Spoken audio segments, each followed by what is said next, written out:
think about me when I was home. You know I felt so alone.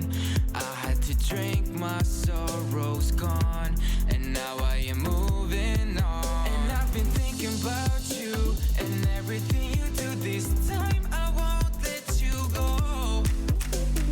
This time I won't let you go. The only time when I don't feel like going home is when you stick around and hold me warm.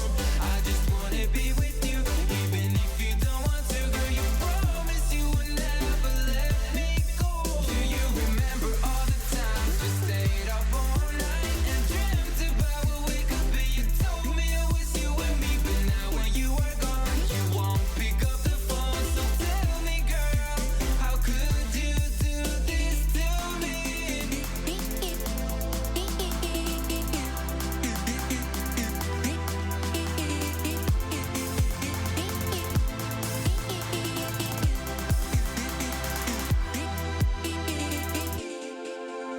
The only time when I don't feel like going home is when you stick around and hold me warm. I just wanna be with you, even if you don't want to, girl. You promised you would never let me go. Do you remember all the times we stayed up all night and dreamt about what we could be? You told me it was you and me, but now when you are gone, you won't pick up the phone. So tell me, girl, how could you do this to me?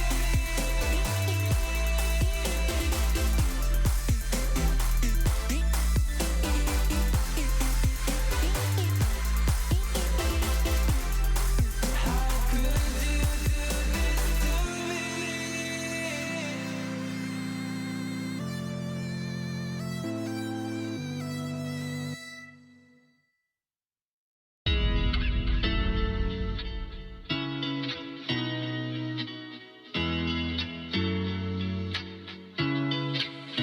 Why can't you stay with me? I just like to hold on to all the memories. It doesn't hurt me anymore. I want you, you. Don't want you to leave, you stay with me. I want you, you. Don't want you to leave, you stay with me. I want you, you, you, you, you, you, you, you, you. Oh, I want you, you. I want you, you. You have to know I want you. One love, one love.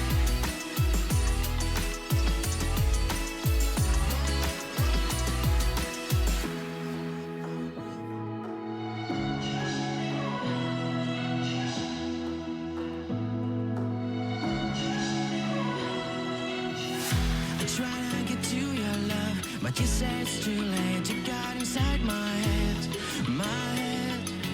It doesn't hurt me anymore. I want you, you. Don't want you to leave, you stay with me. I want you, you. Don't want you to leave, you stay with me. I want you, you, you, you, you, you, you, you, you. You have to know I want you.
was where this went wrong,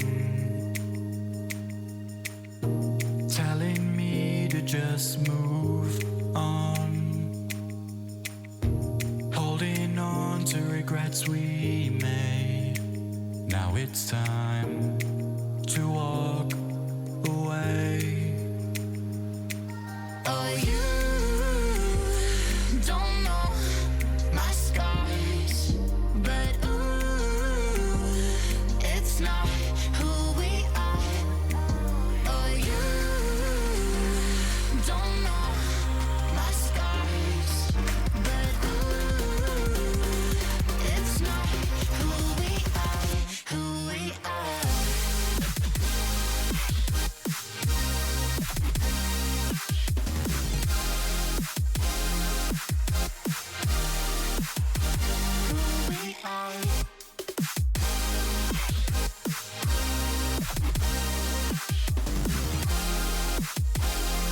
It's not who we are, who we are, who we are, who we are.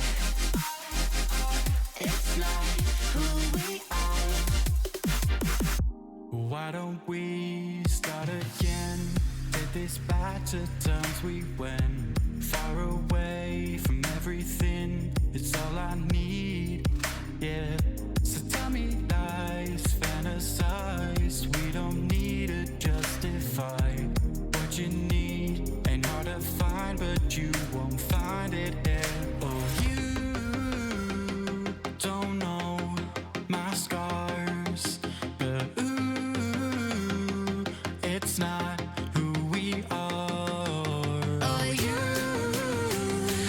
don't know my scars, but ooh, it's not who we are, who we are.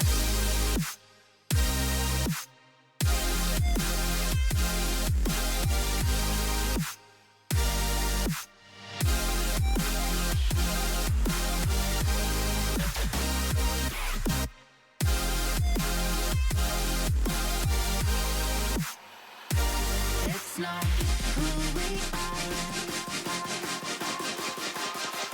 who we are, who we are, who we are. It's not who we are, who we are, who we are, who we are. It's not who we are, who we are.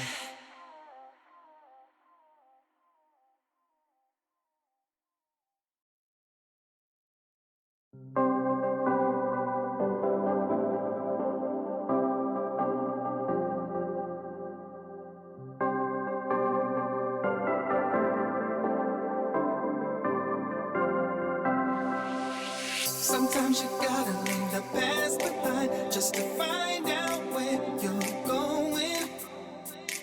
They try to tell you you should take your time, but inside your heart you know it. Don't try to stay. Sometimes you gotta leave the past behind just to find out where you're going.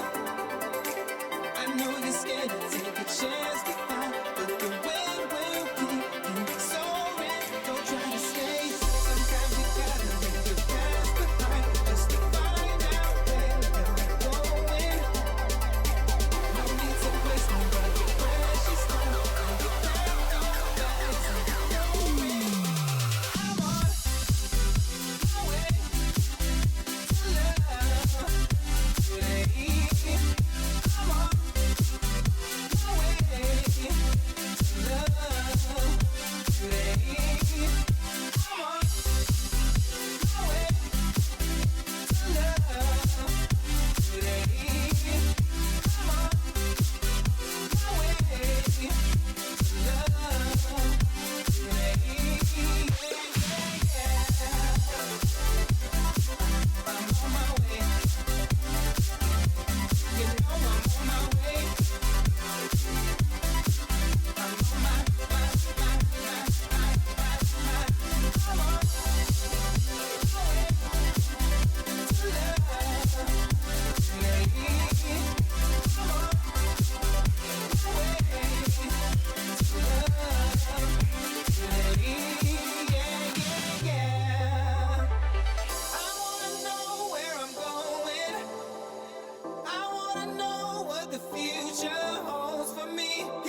'cause you know me through and through.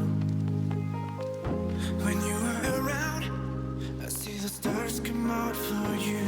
If we gon' set this fire, we gonna do it right, yeah. We keep it burning higher.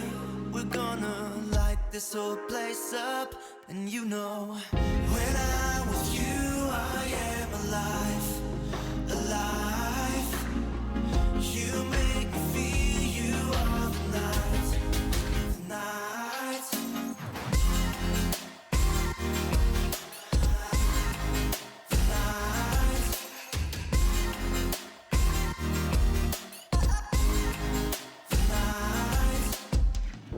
You're giving me hope, and it's everything I need. I don't wanna go, I don't ever wanna sleep. If we gon' set this fire, we gonna do it right, yeah.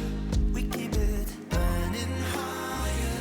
We're gonna light this whole place up. And you know, when I'm with you, I am alive, alive. You make me feel you all the night, the night. You pull me in, you make me shine, shine. You make me feel you all the night, the night.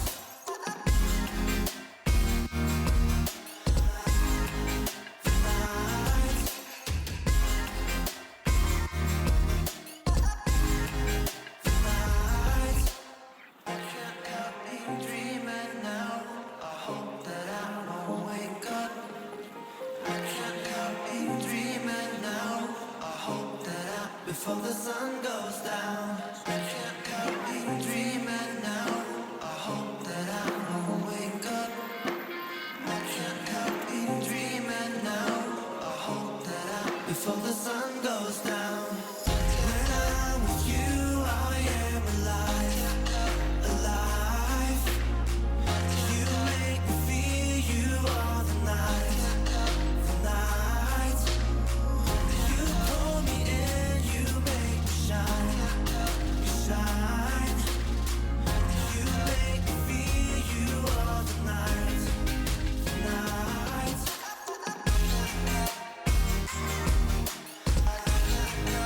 Dreaming now. Before the sun goes down, you pull me in, you make me shine, shine. You make me feel you all the night, the night.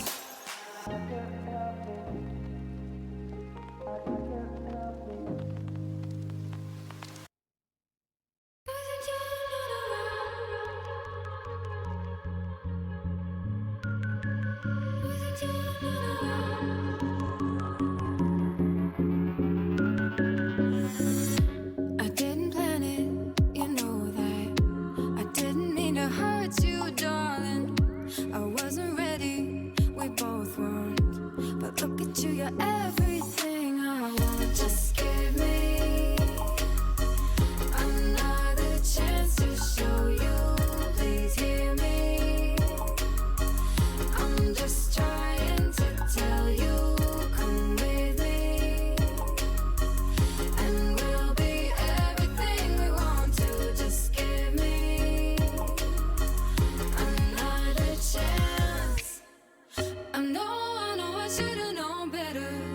I know I should've never taken off. I know I should've known better. 'Cause when you're not around, everything feels wrong. But no one's ever treated me better. I guess I wasn't used to feeling blue. I know I should've known better. But I didn't know I loved you until you were gone.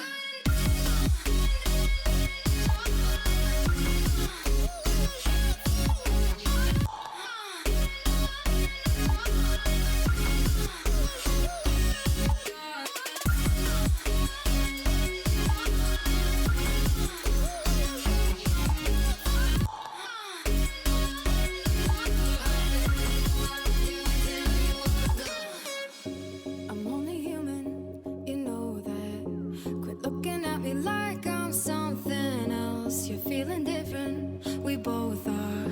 Yeah, I've been feeling things I've never felt. Just give me another chance to show you.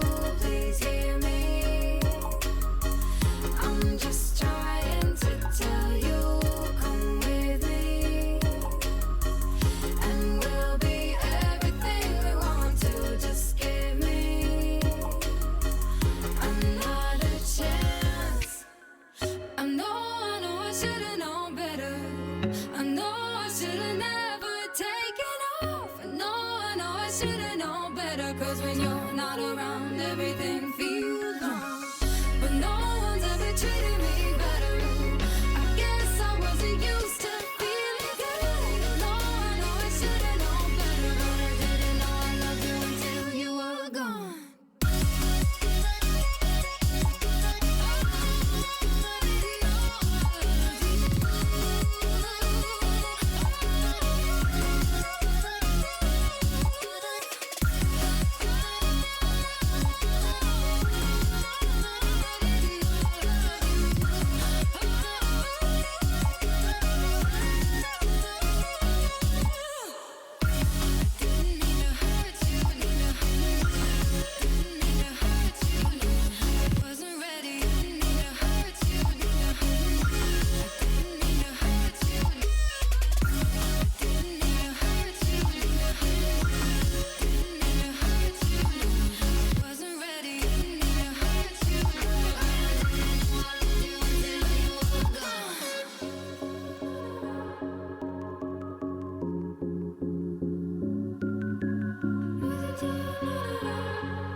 everything you do this time, I won't let you go.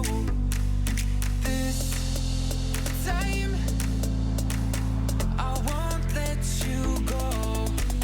The only time when I don't feel like going home is when you stick around and hold me warm. I just wanna be with you, even if you don't want to, girl. You promise you will never let me go.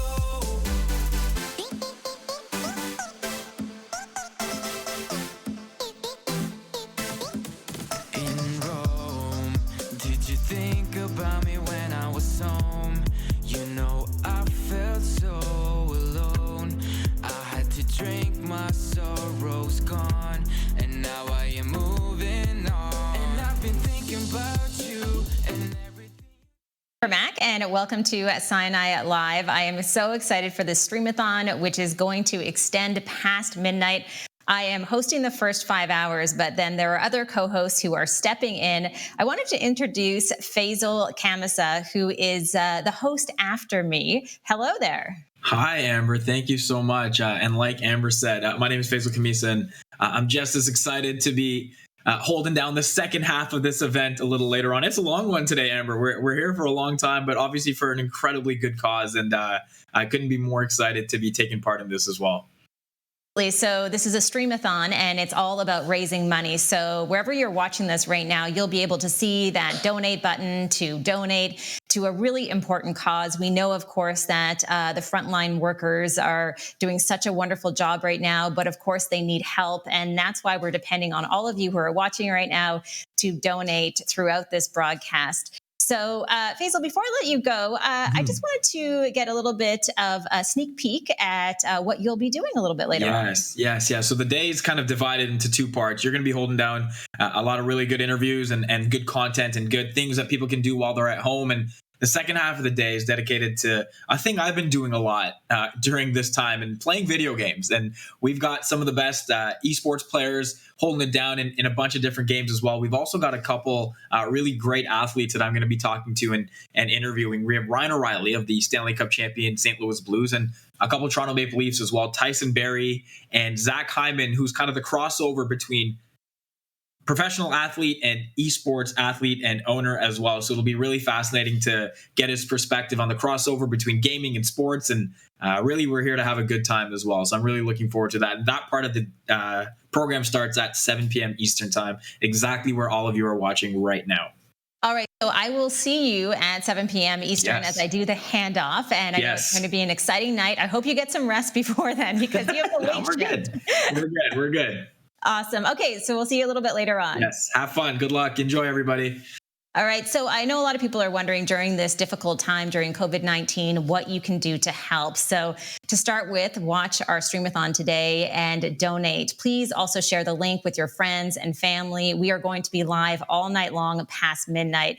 To start with, we have a really special message from Prime Minister Justin Trudeau, Premier Doug Ford, as well as a conversation coming up between Mayor John Tory and Ben Mulroney. Let's get started. Hello everyone. Bonjour à tous. Tout d'abord, je veux remercier tous ceux qui ont organisé cet événement en ligne et à tous ceux qui sont présents virtuellement. Merci. People across the country are pitching in to help fight COVID-19, and everyone joining Sinai Live today is part of that Team Canada effort. You're helping to make sure our frontline workers have the supplies they need to protect themselves, and those who are suffering have the support they need during this difficult time. So thank you. Thank you for doing your part to support Sinai Health and the incredible work our doctors, nurses, and frontline workers are doing to keep us all safe and healthy. Encore une fois, merci. Thank you for supporting this wonderful event. I want to thank Sinai Health and Deloitte for organizing Sinai Live to help raise money for the fight against COVID-19. These funds will help purchase the masks, gloves, swabs, gowns, and overnight accommodations our frontline heroes need. I can't thank them enough for everything they do. Our nurses, doctors, paramedics, personal support workers, and hospital staff, you are all champions. They're always looking out for us, and we need to look out for them as well. Our team has been working the phones day and night to get necessary medical equipment and supplies to our frontline heroes. I want to thank the organizers, the participants, and everyone who helped organize this wonderful event. By working together, we can beat this deadly virus and come through this crisis stronger than ever before. Thank you. All right, next up, we have a conversation between Ben Mulrooney and Mayor John Tory. Hi, Ben. Town. That's why I like it. I mean, I love it up there anyway, but it's 45 minutes from town, so I can be back to work if I have to. And it's great. Yeah. Well, there are certain people who say, look, I don't spend a lot of. I like the view of a lake. I don't really care about getting in the lake so much. And going there gives you so much more value in terms of how much you can use your cottage than anything else. Absolutely. These are very hard-hitting questions, Mr. Mayor. Whatever you like. Hey, throw a couple at me, Ben. Go ahead. Take your best shot.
Can see what I wanna be. Come and grab some color with me. We'll paint the city red. Don't care what you said. Let's go for a ride.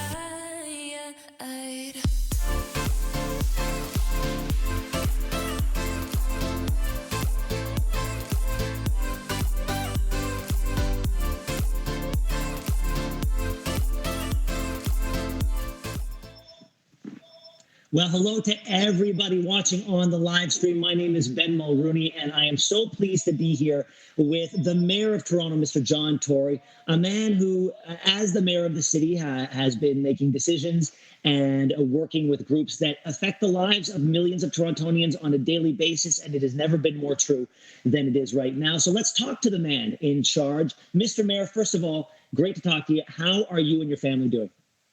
Everybody's doing fine. Thank you. I think, look, I'm lucky in terms of how I can live my life. There's a lot of people who are, cooped up with their kids and a dog, and our kids left home, and they're kind of getting a little tired of all this. But I hope they have some hope that we're closer to the end of this than to the beginning. I don't know exactly the date when the end comes, but the end as in a positive day when we can reopen the city. By the way, Ben, you're looking way too good for a man yourself who's been holed up. How do you do that? I want to know. I want to know the secret.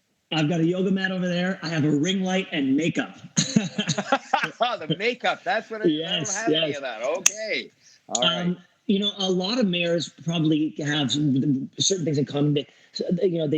What is it like to be the leader at a time at a big event like the Olympics, or walking in a parade, or being the mayor in charge of a city at the time that you win an NBA championship? I mean, these are things that we've been able to wrap our heads around for years and years. But I don't think we've often asked the question, what is it like to lead a city of this size during a pandemic?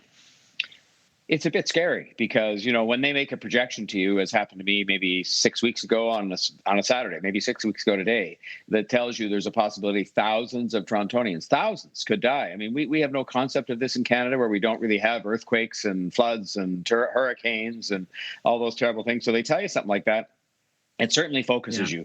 And as you see people actually passing away, some of the older people and so on, you have a real sense of personal responsibility about that. So it keeps you very focused on trying to do your best and knowing that, people are anxious. They're anxious about their money, their health, their job, a whole bunch of things. And so it's challenging, but it's interesting. I mean, because you're living through something that probably nobody's lived through before, but it's very challenging. If there's sort of a number of phrases that have been drilled into our heads for the past couple of months, it's stay home, wash your hands, flatten the curve. How has Toronto been doing at flattening the curve? I think pretty good. I mean, at the beginning, it was a bit frustrating because, there were people who were, I think, maybe thinking, well, that doesn't affect me. I'm young or I'm this or I'm that.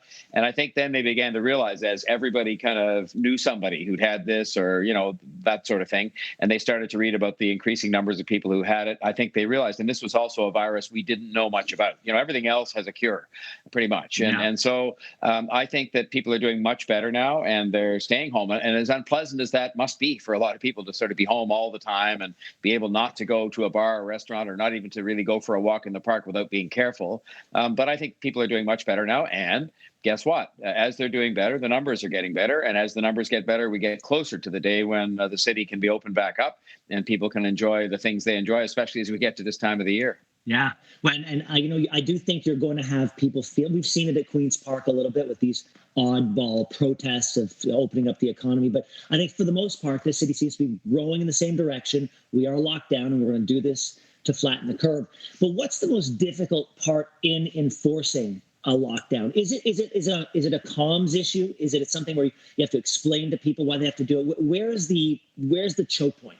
Well, the choke point is really on the ground where people actually walk up, enforcement people, bylaw officers, and, they're just people. I mean, they're people who happen to work as a bylaw officer or a police officer, and they walk up to somebody and they're trained to start with a kind of a informal, educational kind of, hey, did you know we've got a bit of a situation here with a law that says you're not supposed to be 2 meters, less than 2 meters apart from somebody else because there's a health problem.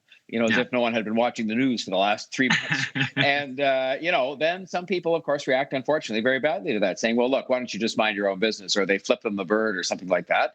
And that's the hardest part, I think, for them. And then I'll take flack for it because they'll say you sent these goons out, and they'll usually use language like that. I don't send goons and I don't send people out to enforce the law. They're not goons to begin with. And so that's, I think, the hardest part because people somehow are very hostile, but it's like everything else. Tiny minority of people like that. Most people, some didn't know you were supposed to be 2 meters apart in a park, or you're not supposed to be playing frisbee because maybe the germs stay on the frisbee. Right. But and they're fine. Oh, I didn't know that. No problem at all. I'll go home or whatever. It's just a very small minority that are the same people that always cause grief and that make it necessary for us to have laws and police. But that's the great thing about living in a democracy, I guess. And that's the hardest part, though. And when you have to close High Park, our biggest park in Toronto during one of our biggest, I think it's our biggest, during blossom season. This is a tough thing to do, but I mean, this is the hard part because some people are really pissed, if you pardon the expression, with what you're doing, but you do it because your medical officer told you that's what you got to do to keep people healthy. I had to point out to people on your morning that the funny thing about annual cherry blossoms is they happen every year. Well, I said that. Next year, we'll all be there together celebrating better than ever because we will have had to watch it on TV. People are liking the live stream, by the way, but, I guess we're getting used to a lot of live streams on everything these days, including like birthday parties and anniversaries, and Passover was done. And I did an iftar dinner for the Muslim. Yeah, and City Council. I did an iftar dinner for the Muslim community, City Council. It was okay. One guy, though, it was a true story and it's never got written up. Nobody was watching at that moment. He was sitting in his chair, participating in the meeting, and it looked like his son walked through the room with his shirt off. And it was like not a pretty sight to behold necessarily. And nobody ever commented on it. I saw it, but anyway. How did that? So besides speaking of which, a young person just ran behind. Oh, that's Johnny. So we got a new dog during this pandemic to keep the kids active. And gosh, she's the best dog in the world. And he's got to take her for a walk. That's his job right now. All right. Say hi to the mayor? Hi, John. How you doing? Good solid name there, that boy. Yeah. Yes. He said that's my name. I said it's a good, strong name that dates all the way back to Sir John A. Macdonald. Exactly. But were there any issues with going virtual for City Council? No, really, just the fact that there are some of us in a generation a little older than you that did. I'm used to using technology, but you're not quite as instinctively comfortable. And so, turning on and off mute, which is actually a fairly simple process, turned out to be more complicated. But no, it was good. It's tiring to sit there in front of a screen all day as opposed to being able to get up and out of your seat and, take a little walk around. You can't walk around and talk to one of your colleagues, so you have to sort of rely on sending them a text to say, what about this or what about that? But no, it was fine. We got the job done. People could see it, so it was transparent. And, maybe that's the way of the future. Who knows? Well, I'm glad you mentioned transparency because in the spirit of transparency, can you confirm to us that you are in fact wearing pants? I'm not at liberty to discuss that. I have no comment on that. No, can you confirm to us that you're wearing pants? I can, sir. Yes, indeed. There you go. And very fine pants they are. But anyway, no, I have no comment on that. Okay, fair enough. You have made yourself available to answer other questions from constituents. Have you noticed certain questions bubbling to the top? Are there certain burning questions that Torontonians have that they address to you? Well, I mean, the one that's been most frequent now for about a month has been, when is this going to be over? And you sort of wish you had an answer. And I just have to say, well, it's over when the numbers get better.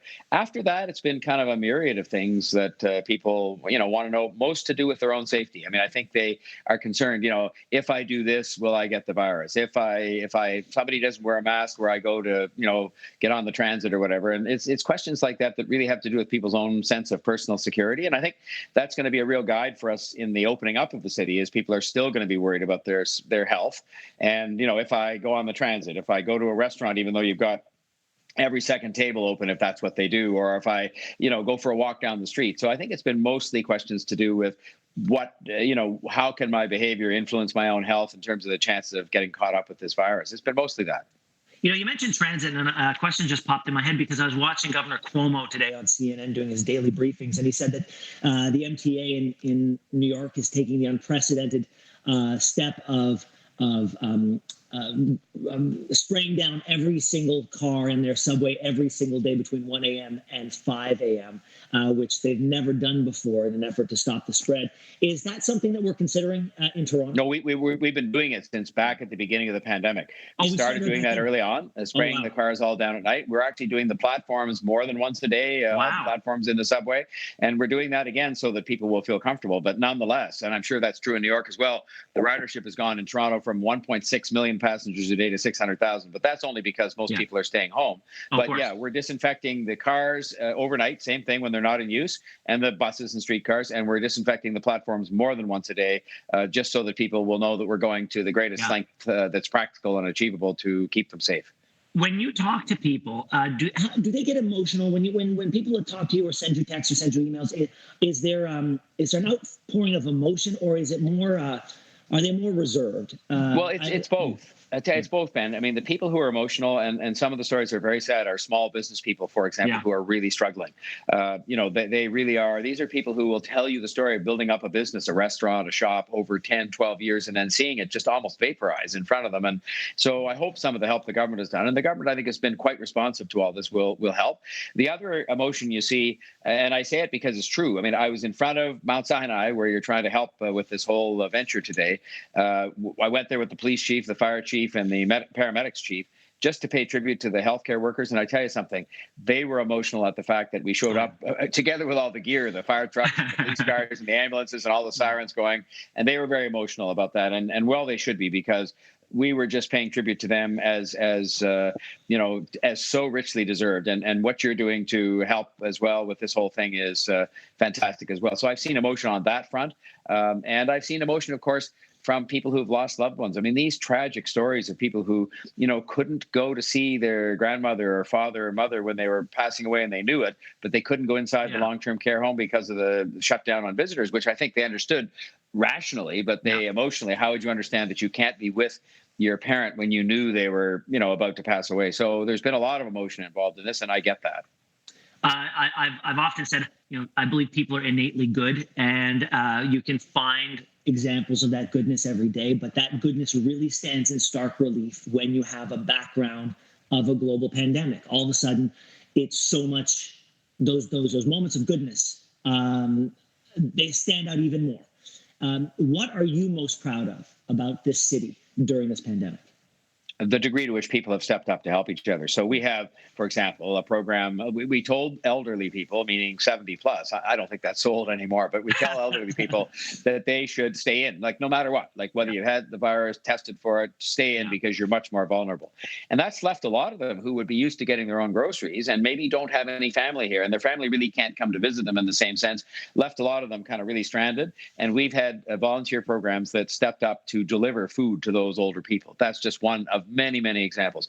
The food banks, I mean, started to lose volunteers, not because people were, were isolating themselves, but because they were isolating, or they were afraid to come out. They thought they might get sick. So volunteers stepped up, including library staff, because we located 10 new food banks in libraries. So I've just been amazed at the degree to which people have stepped up to help each other.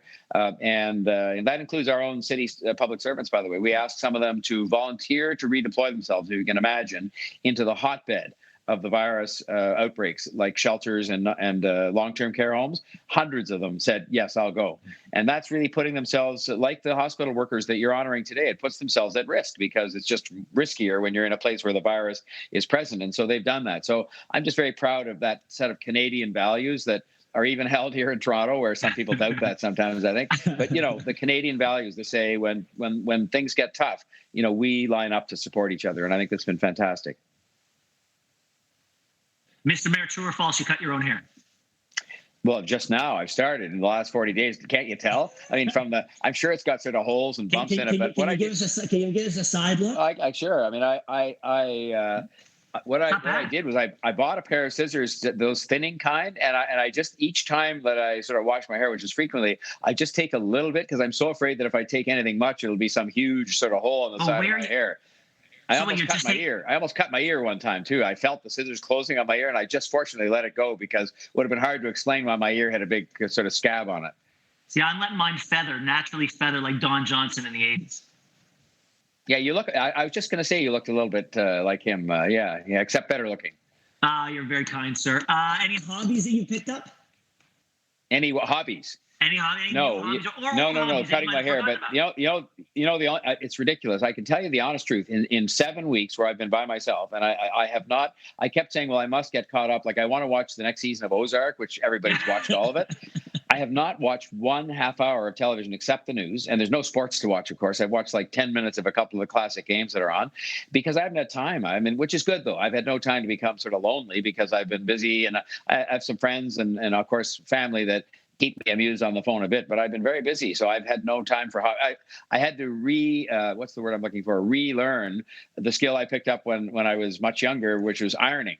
Because when I married Barb, she said to me very clearly, one thing you can count on me not to be doing will be your ironing. So I learned iron then, 42 years ago, and now I'm washing and ironing shirts. I'm back like an old pro. So that's not a hobby, but that's just a task.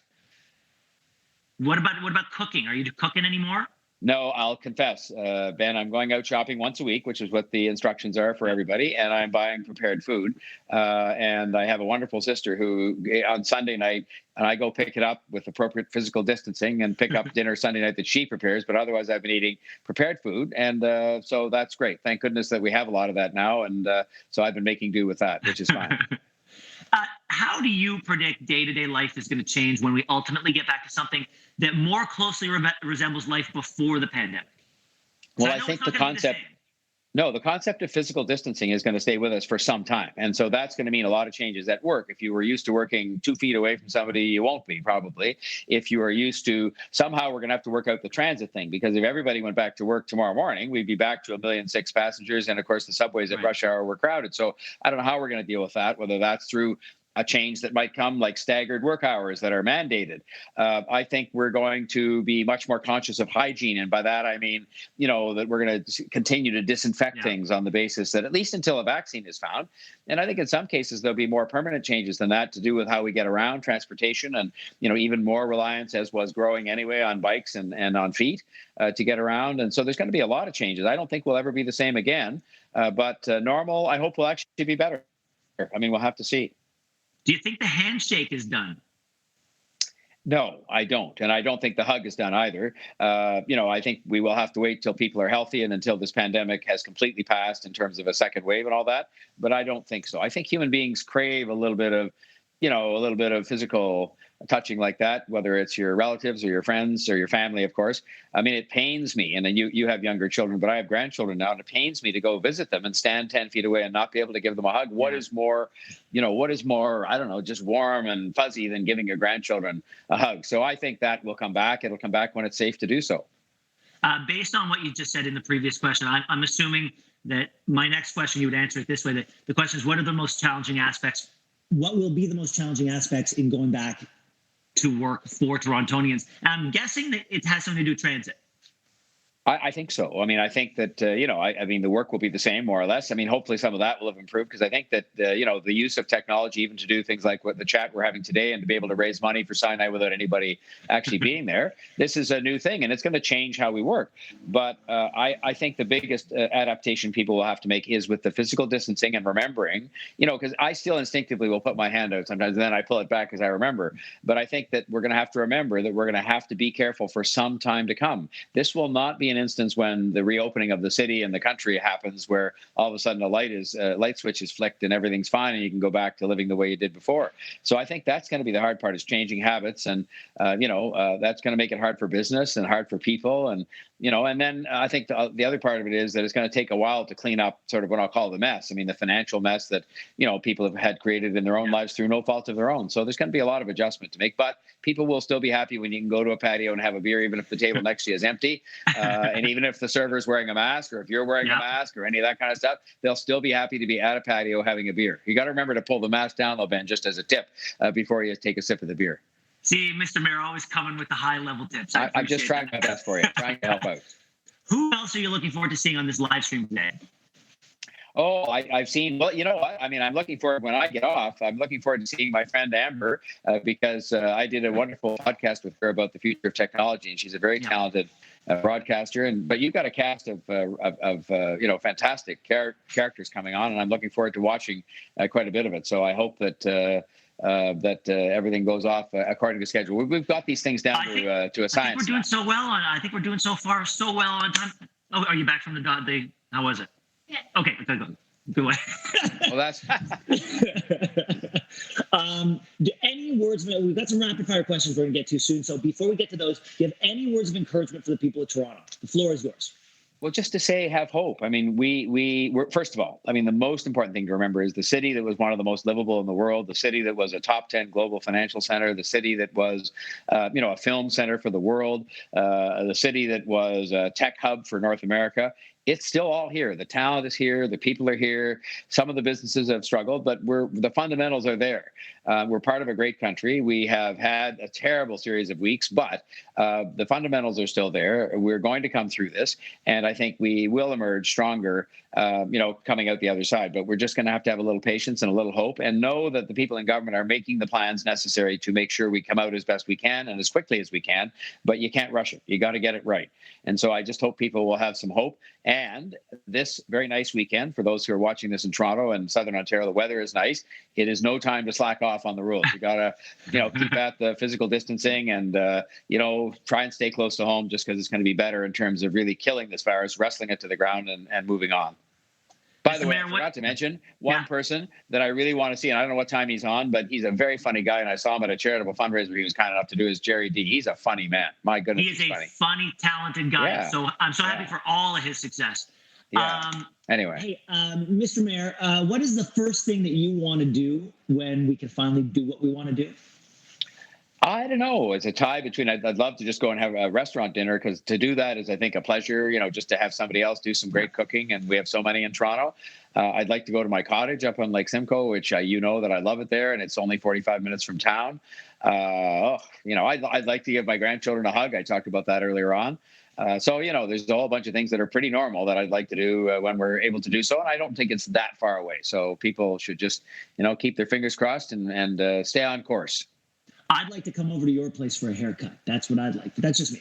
Ben, all right. With that hair, which I trust is insured for millions, with that hair, you would not want me anywhere near it with the scissors. I'd be very careful, considerate, and I've known you for a long time, but I would not know, unless you literally, I think you'd be better off with a hair down to here than having me cut it. Let's put it that way. Nobody needs to see that. All right, Mr. Mayor, time for the rapid fire questions. Yep. What is the last book you read? It's a book that's about New York coming out of its, I can remember the author, I can't remember the exact name. It's a book about New York coming out of its disaster after sort of 9/11, written by Dan Doctoroff. And because I read like a quarter of 25 books at a time, but I read that book cover to cover because I was interested in that story. What are you watching on Netflix? I guess the answer is eventually Ozark. No, nothing. I told you earlier, but I will watch Ozark when I get to sit down for half an hour and watch, because Ozark is such a bizarre, such a dark sort of series. And I've been waiting a whole year for the season 3. So I'll watch that first when I get back to watching some TV. I got 4 words that'll change your life. Too hot to handle. Watch that. You'll never look at Netflix the same way. Okay. All right. Good. Are you listening to any podcasts? No, I don't. I'm watching some television and I'm reading a lot of things that have to do with how other countries are recovering from the pandemic. And so, no, I'm not listening to any podcasts.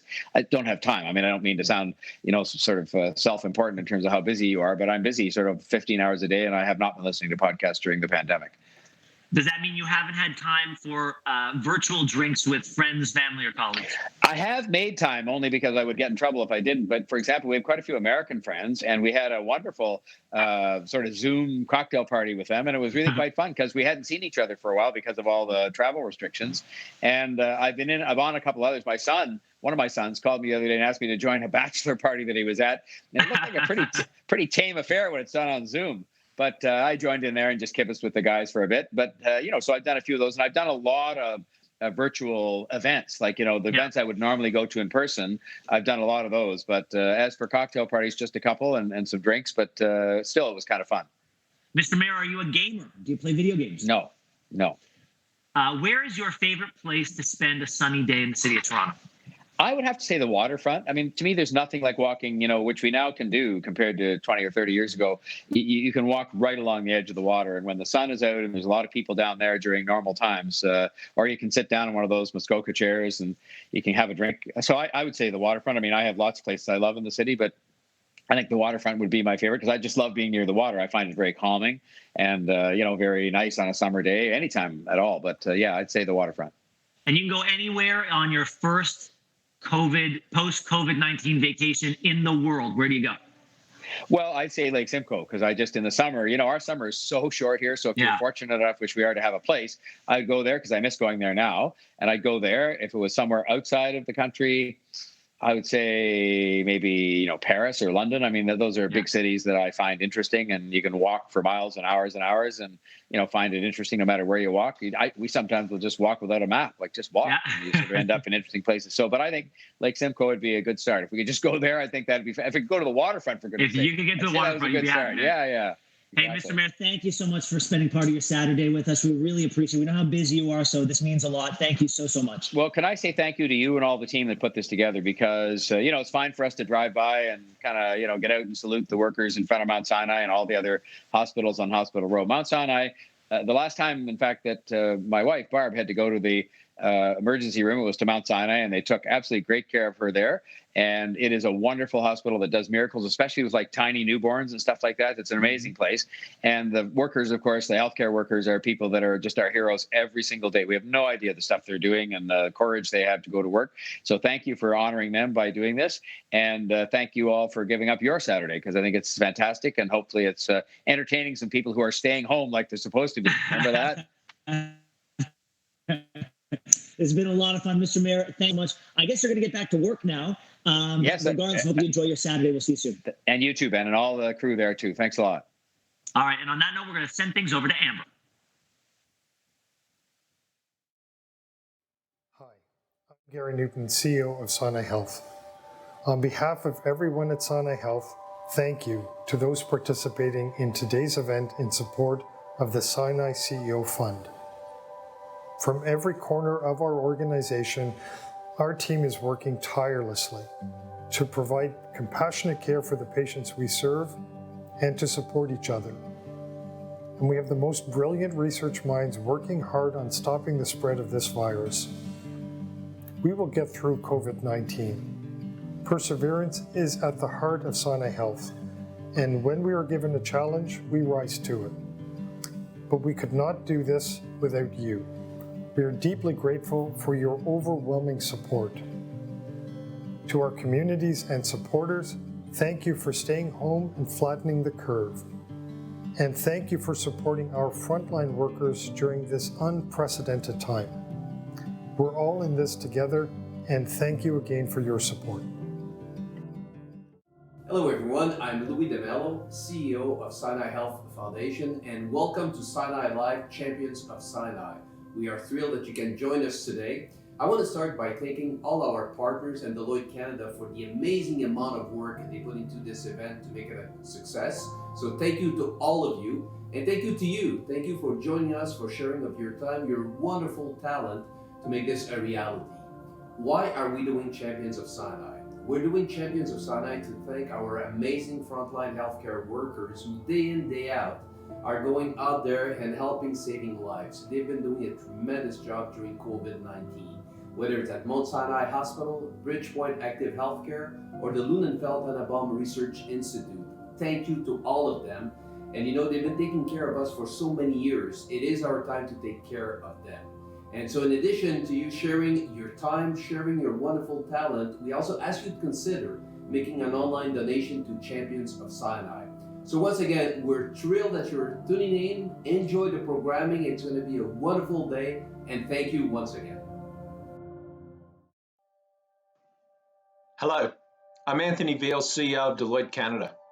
I'm so pleased to be speaking to you for the reason we're all here today, Sinai Live, a one-night only live-stream charity event in support of the fight against COVID-19. At Deloitte, we welcome the opportunity to be part of what we knew would make an impact. I'm proud of my colleagues from across our organisation who answered the call and volunteered their skills and expertise, rallying together with many others for such an important cause. The Champions of Sinai, the frontline doctors, nurses and healthcare workers who are giving everything and risking their own lives to save others in our community. We owe them such an enormous debt of gratitude. Every day of this pandemic, they inspire us with their dedication and courage, and the response we receive from people wanting to support them is proof of how much their efforts and sacrifices are appreciated. In the span of just 1 week, the list of live streamers grew to be an unbelievable lineup of celebrities, athletes, gamers and influencers that we have here with us today. All of them ready to share their talents with you in support of the frontline healthcare workers and their patients at Mount Sinai Hospital and Bridgepoint Active Healthcare.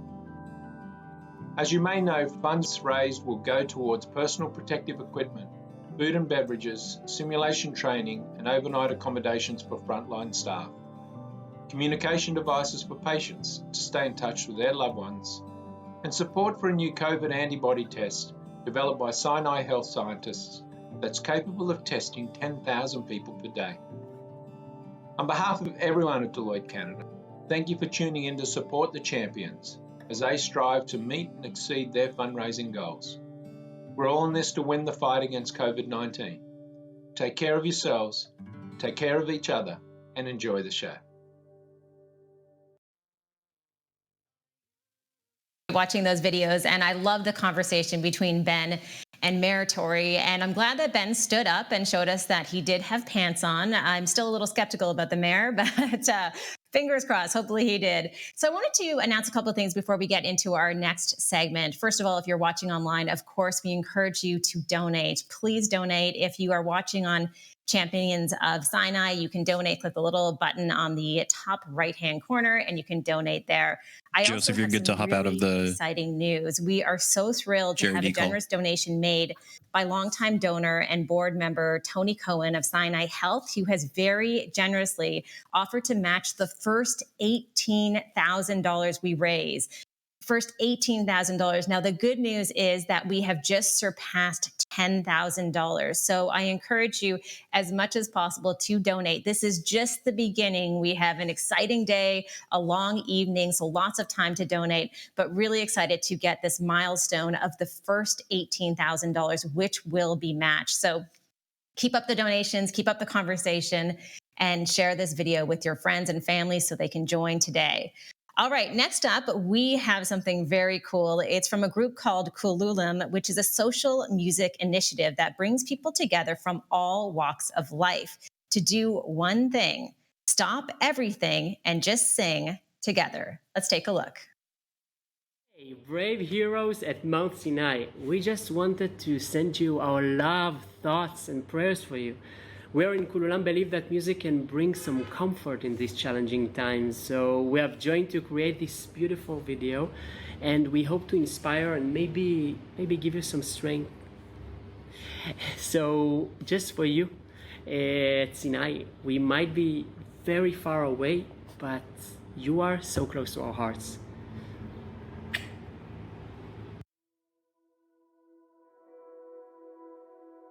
Do you know the song Fix You by Coldplay? We're gonna sing it together in 3-part vocal harmony.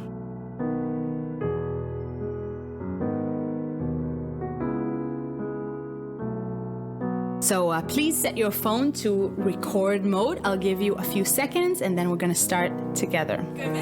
Filming and recording ourselves. What do you guys say? How do you feel? Are you ready? 3, 2, 1, and clap.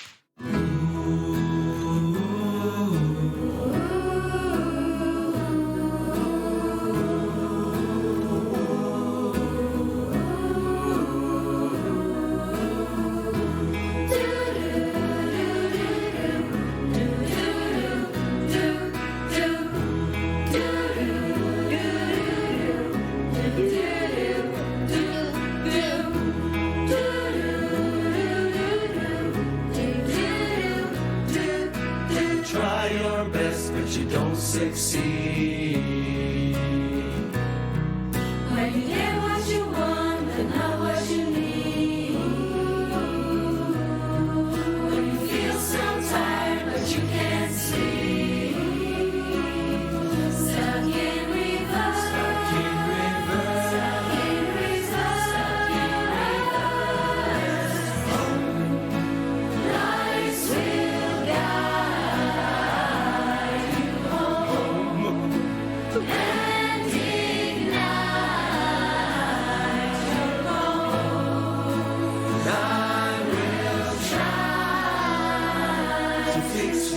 I feel blessed.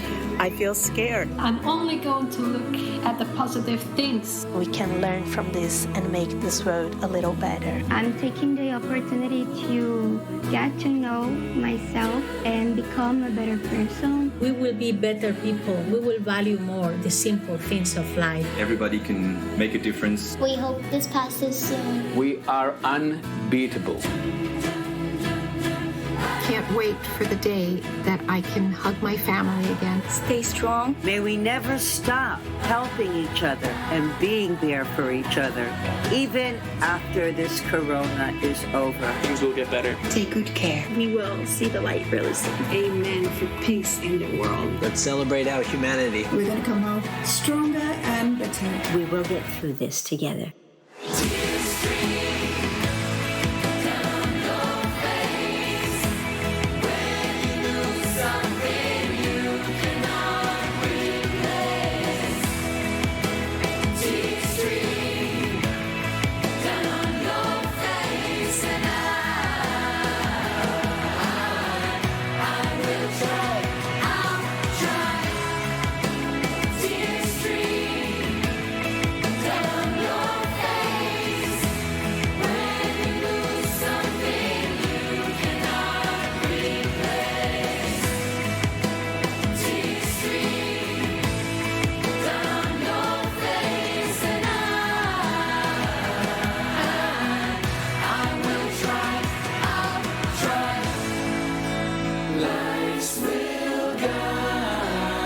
We will get through this.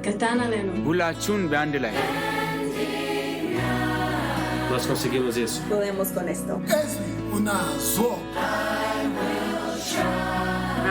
حتما سنتعدى ذلك. 私たちにもできるよ. Let's do this, right?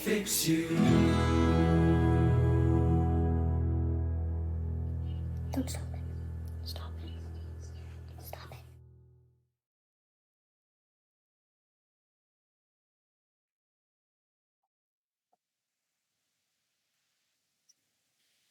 So wonderful to see. And I wanted to mention as well, before we get into our next segment, that there are many ways that you can help today. And one of those ways is to shop Sinai. So if you are on the So you can see I work on radio, so I arrive on time. All you have to do is go to the top right-hand corner. He's a TV star, which means he will be fashionably And I'm just taking a look to see what is in here. So as I go through the shop, I can see that appreciate you can buy you being Sinai here on time. socks. It's very helpful as our You can buy previous art. segment with You can buy clothing, mayor. and all of this money will go to help those frontline workers. So I encourage you to go over and to shop Sinai. This is just another way that you can help today. I know all of us have been affected by COVID-19 in one way or another. So it's really important that we are here, we shop, we donate, all for a really important cause. Now, next up, I wanted to share a few messages of support for frontline workers. Let's take a look.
This time I won't let you go.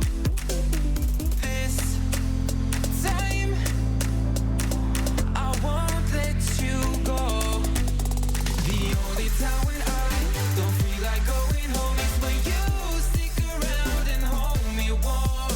I just wanna be with you, even if you don't want to, girl. You promise you would never let me go. Do you remember all the times we stayed up all night and dreamt about what we could be? You told me it was you and me, but now when you are gone, you won't pick up the phone. So tell me, girl, how could you do this to me?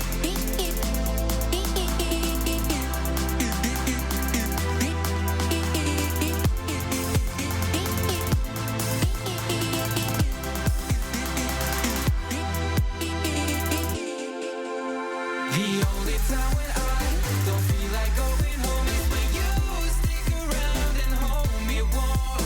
I just wanna be with you, even if you don't want to, girl. You promise you would never let me go. Do you remember all the times we stayed up all night and dreamt about what we could be? You told me it was you and me, but now when you are gone, you won't pick up the phone. So tell me, girl, how could you do this to me?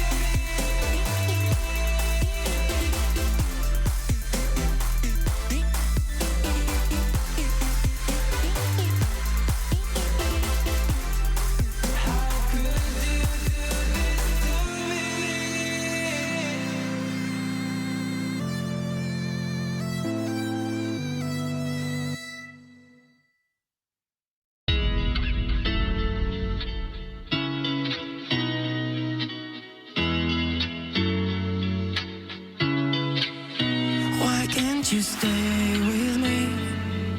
I just like to hold on to all the memories. It doesn't hurt me anymore. I want you, you. Don't want you to leave, you stay with me. I want you, you. Don't want you to leave, you stay with me. I want you, you, you, you, you, you. I want you, you. I want you, you. You have to know I want you. One love, one love.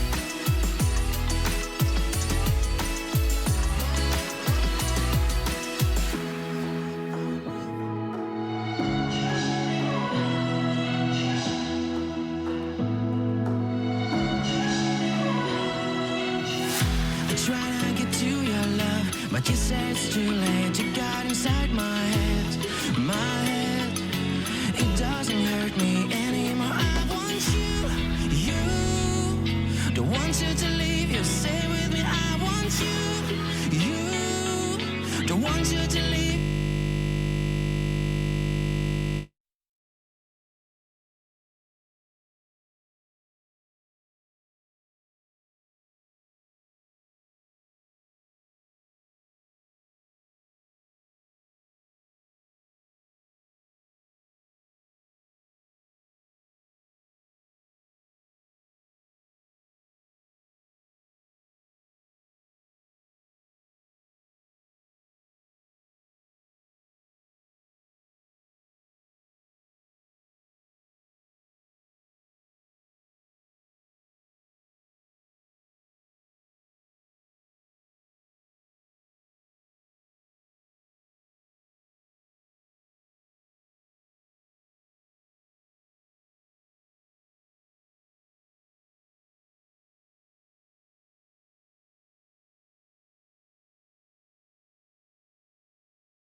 Heaven knows where this went wrong, telling me to just move on, holding on to regrets we made. Now it's time to walk away. Oh, you don't know my scars, but ooh, it's not who we are. Oh, you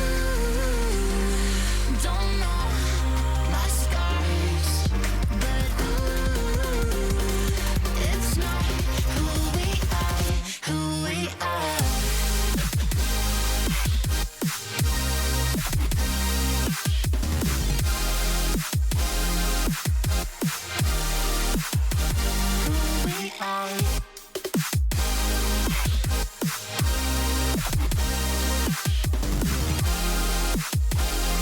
It's not who we are, who we are, who we are, who we are. It's not who we are. Why don't we start again? Take this back to times we went far away from everything. It's all I need, yeah. So tell me lies, fantasize. We don't need to justify what you need. Ain't hard to find, but you won't find it here. Oh, you don't know my scars, but ooh, it's not who we are. Oh, you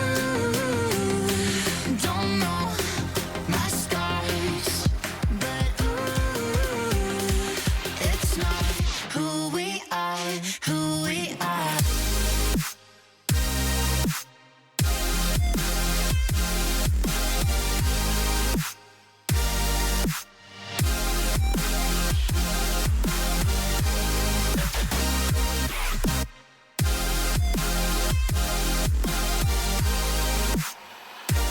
It's not who we are, who we are, who we are, who we are. It's not who we are, who we are, who we are, who we are. It's not who we are, who we are.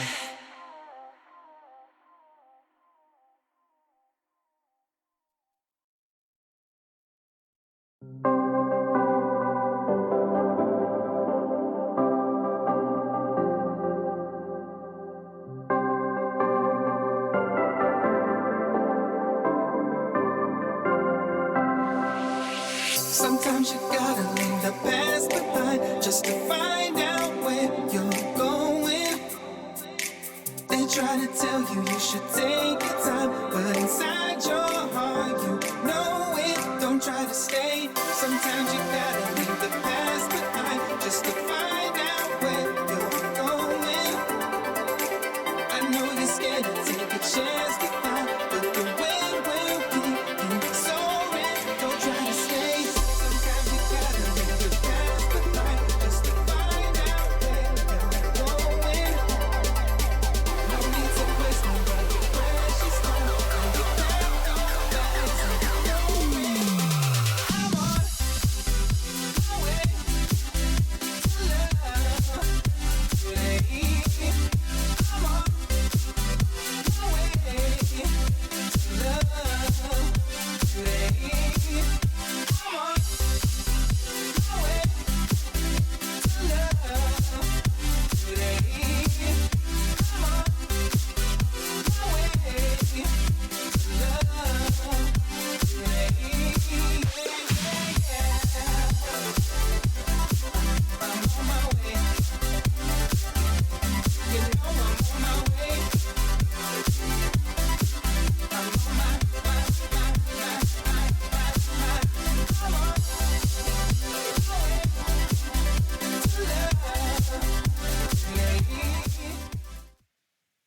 everybody. Jerry D here with Dr. Brian Goldman, who is going to talk to us today about his book. Brian, you have your book there. He told me to call him Brian. He doesn't like to be called The Power of Kindness.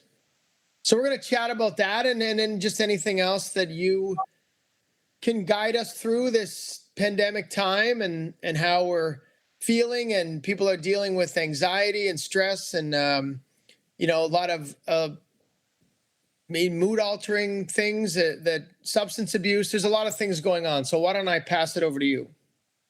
Well, Jerry, it's great to be talking to you, especially at such an important time and in support of a great cause, Champions of Sinai. And when I set out to do research to write the book, The Power of Kindness, it was because I was accused of unkindness in the course of my emergency work. I saw a patient and I did everything that was correct in a medical sense, but I wasn't particularly kind or empathic to them. And eventually we sat down and had a meeting, and I learned all the things about my patient that I needed to know, and I began to search my own self. And so let me ask you, were you unkind, or they just perceived it as you were unkind? Well, that's a great question. I mean, and that's the thing, Jerry, when a patient or a family accuses you of making a mistake or incompetence, they may or may not be right about that. There's always shades of gray and differences of opinion. But when they accuse you of unkindness, they kind of got you busted, because everybody knows kindness when they see it and feel it. And I think a lot of us right now are feeling, tense and anxious. And that's what set me on my journey. And I learned about kindness in the brain. I had an MRI of my brain to see if I still had the kind and empathic circuitry in my brain. And I do. So you did a voluntary MRI on your brain. I was part of a research experiment. You're not claustrophobic then, because I'm dreading that ever happening. You're doing it just for testing. And Jerry, I will tell you one thing. If you've ever been in an MRI machine, that noise, I had tinnitus. I had ringing in my ears for months after that. Yeah. And a while till it came back, but it did come back. And anyway, I had the circuits. And the good news, Jerry, is that everybody on the planet is hardwired for kindness and empathy, because without it, we'd have killed each other eons ago. The other thing, though, is that we also have this other part of our brains that it tells us in a split second whether we can look at somebody's face or the way they're speaking and decide, is this my friend or my enemy? And there was a time when we really needed it, because people, there was a time when it was kill or be killed in civilization, or maybe the saber-toothed tiger was going to come and attack you. The problem with that is that if you think that everybody's an enemy when you go out onto the street, well, you're going to have a problem getting along with people. And the thing is that as we evolved this kindness circuitry in our brains. It's called executive function. And most of the time we're able to suppress that friend or enemy thing, that us or them thing, unless we're under stress. And no question, COVID-19 with having to stay at home and physical distancing and being separated from our loved ones in long-term care facilities and hospitals, and having our jobs put on hold and not knowing if we're going to make next month's rent. Small businesses that are under all kinds of stress. We're under tremendous stress. And under those circumstances, our kindness and empathy is at risk. Well, it's understandable, right? I mean, it's even my own kids.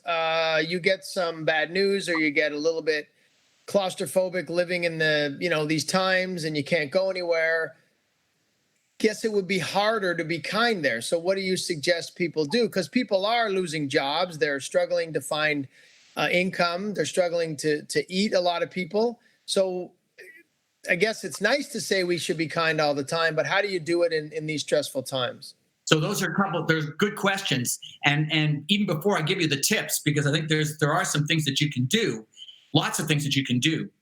One of the things I discovered when I started going around the world, I wanted to find the kindest people on the planet and to to describe and write about their acts of kindness, but also to ask the question, how come you're kind? Were you born that way, or did circumstances make you that way? And one of the things I found is that some of the kindest people on the planet develop their ability to be kind, their capacity to be kind from adversity, from disappointments, from losing their jobs, from sometimes physical abuse, a history of people who lived in residential schools. And we know that that's a terrible Canadian tragedy. People who were lonely, people who were divorced, people who lost their jobs. And they reach a fork in the road, Jerry, where they either become kind and use their adverse experiences to inspire other people, to empathize with other people in similar circumstances, or the disappointments and the hurts consume them. And so the good news is that no matter how hard your life is, you can use that experience to be empathic and kind to somebody else who follows in your footsteps, and you can inspire them. And I had many, many examples of that. And now to answer, go ahead. Yeah. Sorry. Are we all born with innate kindness, and it's the nurturing that changes that if it's in the wrong environment? I think you're right. I think that there are people who aren't kind, who are born without the capacity in their brains to be kind. So they are psychopaths, people with narcissistic personality disorders and Machiavellian personality disorders, the kind of people who the ends justify the means. They walk all over everybody to get what they want in this world. If you actually do an MRI of their brains, they are born without the capacity for kindness. But everybody else, that's 90% of the planet, is born with the ability to be kind, the ability to imagine what it's like for me to be you, or for me to be somebody else in less fortunate circumstances. Compassion. It's a compassion thing too, right? Exactly. Where does that come from? So compassion is the doing part of empathy. Empathy is the ability to imagine what it's like to be somebody else, and compassion is what you do about it. And healthcare professionals have that in spades. The get up and go that makes them want to run to the resuscitation room, for a firefighter or a first responder to run to the danger instead of running away from the danger. And that's what we want to be able to develop in other people, but particularly those heroes on the front lines right now who are risking their lives to take care of people with COVID-19 and keep the healthcare system running. You know, they are super kind people. Yeah, it's interesting when you try to understand, you know, as parents, we teach our kids as best we can about kindness and empathy and sympathy and compassion. And what can you do in these times to keep instilling that in people? Because it is tough for some people. It really is, Jerry. But, you know, I think the lessons, they're simple, but they're profound. To be kind to other people, the first person you have to be kind to is yourself. So if you feel bad about a mistake you've made or something that's happened, to look yourself in the mirror and say, I forgive you. To practice self-compassion, self-forgiveness. That means that you are your companion for the rest of your life. You're your best friend. It means to be kind, to take care of other people, you have to first take care of yourself. And I'm noticing a lot of people aren't doing the little things to nurture themselves, like reading a book or going for a walk. And I know that there are all kinds of mixed messages about this. There are people who think that if you go outside, you're going to get COVID-19. You're not going to go out. You're not going to get COVID-19 by passing somebody on a street. Even if they're sick with COVID-19, the chances of them infecting you is infinitesimal. So go outside, get some fresh air, because there's less pollution in the air. And, you know, I run 3 or 4 times a week. I jog because I need that fresh air. You know, the weather's getting warmer. Appreciate nature. Notice the fact that the birds are coming back. The Cardinals are back. The Blue Jays are back. Not the Toronto Blue Jays, but the we want the Blue Jays to come back. Let's go Blue Jays. Go Leafs, go. But the birds are coming back. The flowers are coming back. The magnolias are out. Stop and breathe and notice the great things that are happening and the people that are there. Because when you do that, you'll feel better about life, and you will believe that this will pass and we will continue. And so you look to people who are inspiring. Look to people who inspire you to think that the world is still intact, that we're going to be okay, that we are going to get through this. And instead of looking at people who say that we're going to heck, because go ahead. Do you think the governments and the media are making this, they could help us by delivering that same message? Because if you look up social media or the news, it usually is the negative that we're hearing about. It's nice sometimes to look for the positive, and that probably something that I think we're starting to hear that a bit from Premier Ford, is saying we're flattening the curve a bit, and so there is that hope, and I think that's important that we're hearing that from our leaders. Well, and it's interesting that you're saying that, because if you look at the newspapers, if you look at the Toronto Star, yeah, you'll hear about that we're not testing enough people, but you also read inspiring stories of frontline workers who are risking their lives, of people who are just today in the Toronto Star, there were some wonderful stories about people at Sunnybrook Health Sciences Centre. I was once a resident there a long time ago when dinosaurs ruled the earth. And some wonderful stories about people keeping the light on. You're hearing stories like my good friend, Dr. Ken Milne, who is an emergency physician in Western Ontario. And he talks about the emergency department as the lighthouse that's always shining. So if you have an emergency, come down to the emergency department. And look at the social safety net that has been built up to help people whose jobs are on hold, whose businesses are precarious, who are having trouble making next month's rent. So it's there. They've got our backs. And yes, you're right. There are a lot of bad news stories. And I don't want to take away from the tragedy of the people who've died in long-term care and the loved ones who've not been able to be at their bedside as their lives ebbed away. That's a serious problem, and it's a tragedy, and we must learn lessons from this for the next time. But as a society, we will continue. This will Yeah, it feels like, in my opinion, we are going to come out of this stronger as a human race for kindness and empathy, because you're realizing, some people sadly are saying goodbye to their grandparents or parents through a window. And, you take a step back and realize, even being in your house with your kids, you're going, I'm going to appreciate this time, because they kind of, rarely teenagers want to hang around with you. So it feels like we might come out of this, aside from all the sad moments we've had and people losing lives, that we might have more empathy and sympathy and kindness. Do you feel that? I certainly hope so. And certainly, today on my radio show, White Coat Black Art, we talked about the plight of people who have precarious housing, homeless people, people who live in shelters. They're at greater risk of outbreaks of COVID-19. Often they have many illnesses that make them more vulnerable to COVID-19. And the hope is that, today, one of the things that local government's doing, perhaps Mayor Tory talked about this, talked about the fact that we're moving people who live in shelters into individual hotel rooms, and we're giving them their own individual rooms so that they don't run the risk of being exposed to COVID-19 from others. But the question is, what happens when the crisis passes?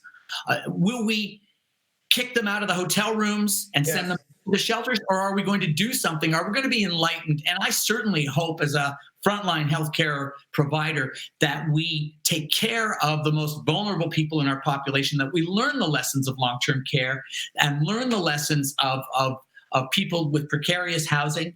And that we have a strong, robust public health system that is looking out for the next COVID-19 and is watching our backs.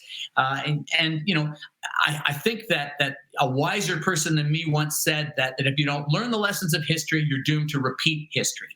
And I think you're right on the money. I think we do need to learn those lessons if we're going to evolve in our society and make it a better world. And really, our senior members of our community who are suffering the most are often forgotten. We tend to, our parents go into retirement homes, and it's not a lot of fun. And now we're maybe being made more aware of how sad that can be for a lot of people, and people that are homeless. The same thing. We kind of just go about our days. Maybe and hopefully we come out of this with a better awareness by using that kindness to be more, thinking more of these groups. Yeah, and there are one of the things that we can learn from, or one of the groups of people we can learn from, are patients and family members, loved ones of patients. They have great suggestions for us. My friend Julie Drury, who was the patient advocate for the province of Ontario, she has been advocating for family members to be designated as essential family caregivers. So maybe one can remain at the bedside of somebody in long-term care or somebody in a hospital. That's a great idea, because they can be taught infection control, and they can be given personal protective equipment like masks and face shields so that they can remain at the bedside. That's a great lesson that we can learn. We're going to have other challenges too, Jerry. We're building up a backlog of patients who are waiting for cancer surgery and heart surgery, and that backlog is thousands of patients across the country, and we're going to have to really put our noses to the grindstone in healthcare to take care of them in the weeks and months ahead. Well, if you had, to pick your greatest hope that we come out of this from on a positive note, what would that be? My greatest hope from this is that we have a greater appreciation for the things that really make us healthy, like clean air, clean water, a roof over our heads, and education, people who love us, social connections, a community that's behind us, and of course, a great healthcare system that's staffed by courageous and smart and hardworking frontline workers. I think, and all the other things that we take for granted, like public health and vaccinations. I'm certainly hoping that we're going to soon have a vaccination, an effective immunization against COVID-19, and I'll be one of the first to roll up my sleeve to get one.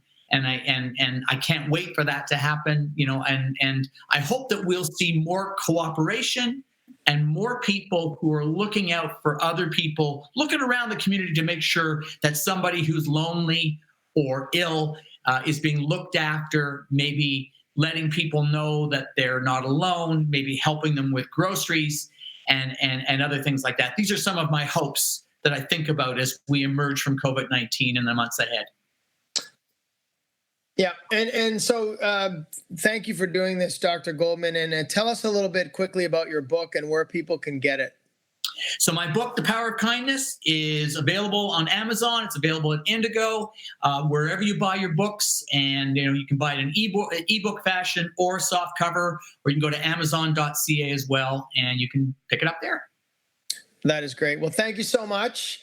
On behalf of everybody watching, thanks for sharing your knowledge on this and your expertise. And let's hope you're right, that we come out of this a stronger group as a whole, and the kindness prevails, and we keep moving forward with that. So stay safe, Dr. Goldman, and thank you for your time. In this together. Nice talking to you. You too. Hi, I'm Geddy Lee, and I'd like to take a moment to pay tribute to the heroic and tireless efforts of our healthcare and essential workers at hospitals across our great country. I thank them and their families for their dedication as they face tremendous personal risk and intense emotional toll of being on the front lines every day trying to keep us safe. Thank you, thank you, thank you. We need to urgently help them to continue to do their important jobs as safely as possible. So I'm asking you to donate what you can to help support these heroes at this crucial time. By staying home and giving support to these brave souls, we will all get through this. Thanks. Hi there, my name is Noah Reed from Schitt's Creek. Just wanted to take a brief moment to say thank you to all the frontline workers at Sinai Health. Everything you're doing for the rest of us is so deeply appreciated. Thank you so much. Everyone, I'm Kim Cattrall here in beautiful, rainy British Columbia. I just wanted to give a shout out to all the frontline workers at Toronto's Mount Sinai Hospital and all that you do helping Canadians get through this very difficult time, unprecedented time. Thank you to you and your families. Hi, my name is Eric Johnson from Vikings, Rookie Blue, Smallville, and The Nick, and I just want to say thank you to all the incredible frontline workers at Sinai Health. The news has been never-ending stream of tragedy, it seems. But it's like Mr. Rogers said, when you see terrible things on the news, you look for the helpers. And knowing that you incredible people are there helping every day, keep us safe, and helping this people in need and putting yourself in harm's way for all of us, it's incredibly comforting. And I just want to wish all of you good health, and I hope we're all through this together very soon. So thank you for everything from the bottom of my heart. Hi, this is Emily Hampshire. That's me, and from Schitt's Creek. And I just want to take this chance to thank all the workers from Sinai Health. Thank you. Hi, this is Douglas Smith from Big Little Lies, and I just wanted to say thank you to all the frontline healthcare workers, especially those at Mount Sinai Hospital. It's got a special place in my heart because that's where I was born. Thank you again. Bye. Hi, it's Daryl Sittler here from my home in Toronto. I just want to take this opportunity to reach out to the frontline workers and say thank you. Thank you so much for all you're doing for all of us. You are our heroes. It's certainly a difficult, challenging time for many of you and everybody. And Sinai Health Foundation is raising money tonight to help support you with gowns, masks, accommodations for overnight. And I'm here to help that support also. So I've scored a record of 10 points in a game, an NHL record back in 1976. And I have these commemorative sticks I made up, Daryl Sittler, NHL record 10-point game. And I signed each one of them the same. Daryl Sittler, February 7th, 1976. It was a game against the Boston Bruins, a night I'll always remember. But anyway, I sent some of them down to the Sinai Health Foundation to help raise some money. That's what we're here for, to raise funds, give donations, support the cause, help the frontline workers. So maybe somebody at home who makes a donation or somebody who supports the cause will get one of my 10-point game sticks. I hope so. In the meantime, again, thank you, frontline workers. Hang in there, stay tough, be strong. You're a strong team, you're a good team, and we're all going to get through this together. So keep up the good work. Thank you.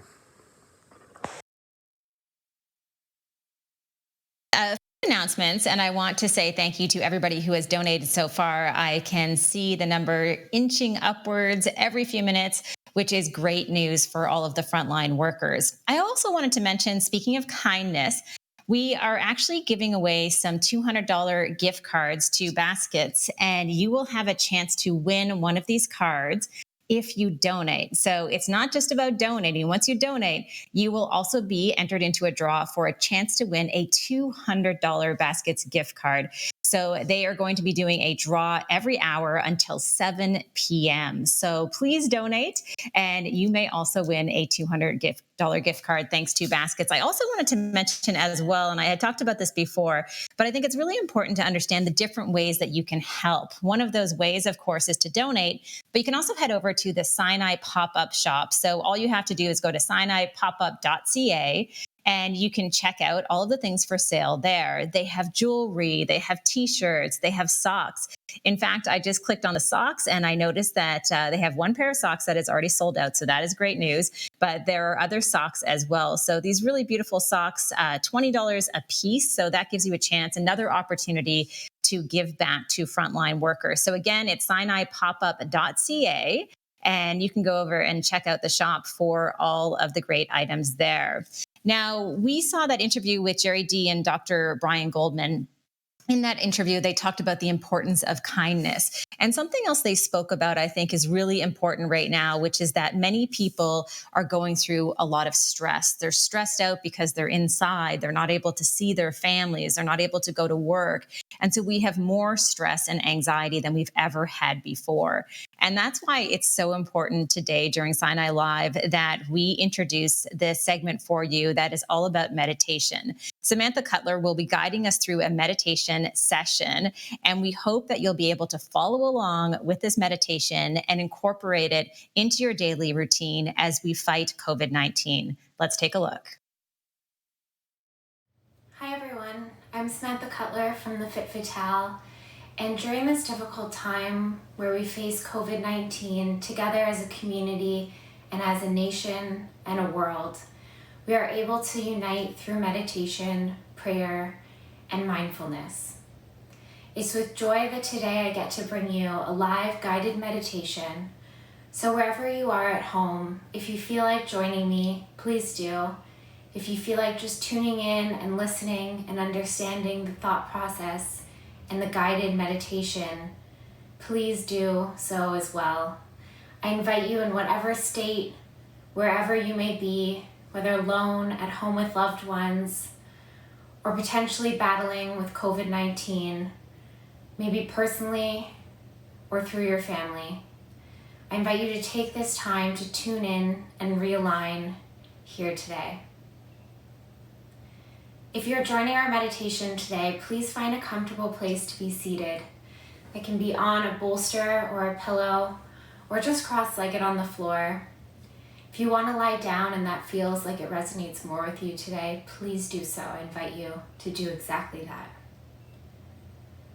When we begin our meditations, you can place your hands wherever feel comfortable for you. So that can be palm up or palms down on your knees or your thighs, to feel that energy really circulating through your body and connecting. And we're going to just begin here by placing our hands wherever we feel and taking a deep breath in, our eyes open to the room, just acknowledging what we're doing for our bodies here this morning. Let's take a deep breath here.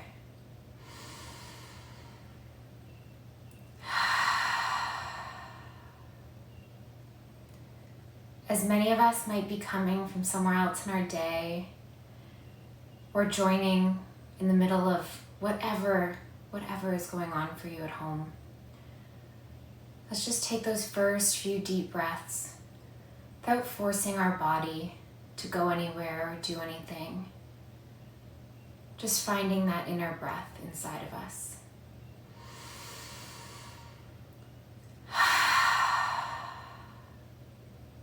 And just release. Please slowly close your eyes and slow down your breath. Breathing in and out through your nose and allowing your diaphragm to expand and contract. You want to feel your breath coming in and out of your lower belly. So let's try a few deep breaths all together here. Inhale and exhale.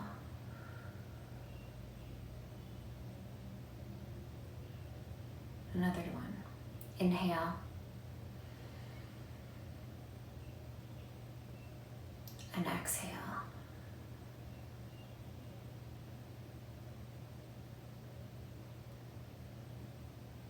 On our next breath, I want you to breathe into wherever you're holding and feeling that tension within your body. Deep breath in.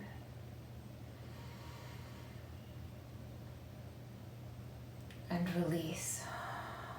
Send oxygen to those places of tension, wherever you carry that. And as we ease into the next 10 minutes or so of this meditation, let's slowly scan through our body, releasing any clenching in our jaw, or any squinting in our eyes, causing more stress for the body.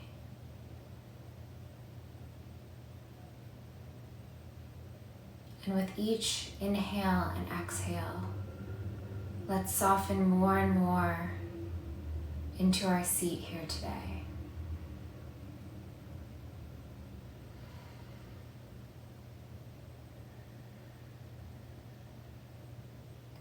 With all of my guided meditations, I like to share a mantra with those tuning in. And today's mantra I felt was very fitting with our work here today. and with what we're doing with Sinai. The mantra is, I'm a survivor. Hold your head up and keep your heart strong. Remember the battles you have won and the fears you have overcome. Remember the strength and the light within you. And everyone at home, please repeat after me. Deep breath in.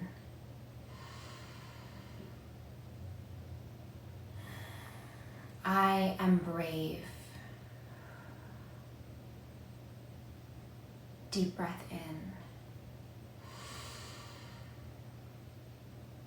I am resilient. Deep breath in. I will persevere. Deep breath in. I am a warrior, ready to conquer. Exhale. Deep breath. I am a survivor, stronger than I ever have been.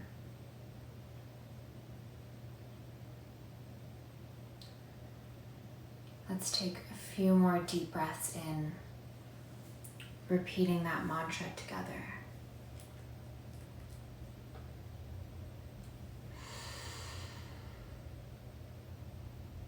I am a survivor, stronger than I ever have been.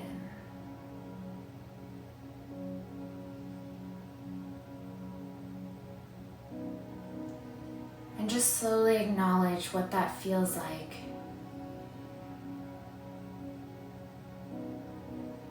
What energy shifts in your body as you repeat those words.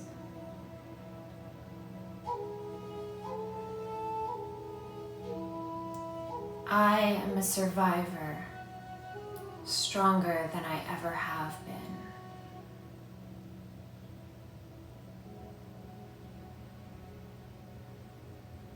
And during this uncertain time that we all face together, it's important more than ever to spend time and do the work to tune in, to slow down, and to find your own path in all of this.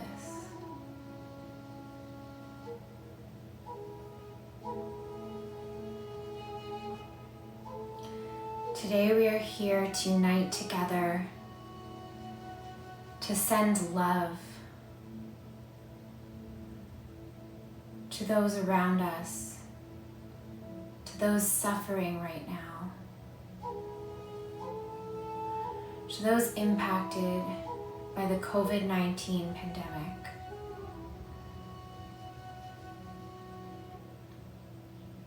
But most importantly, we need to send love to ourselves. We need to acknowledge our perseverance in all of this.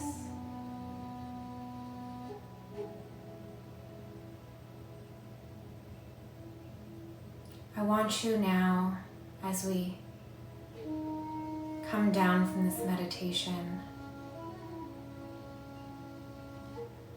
to picture a ray of light shining from your survivor heart, from your warrior self, shining with all of the strength, knowledge, and power that you hold within, shining from your heart and just pouring out to the world around you.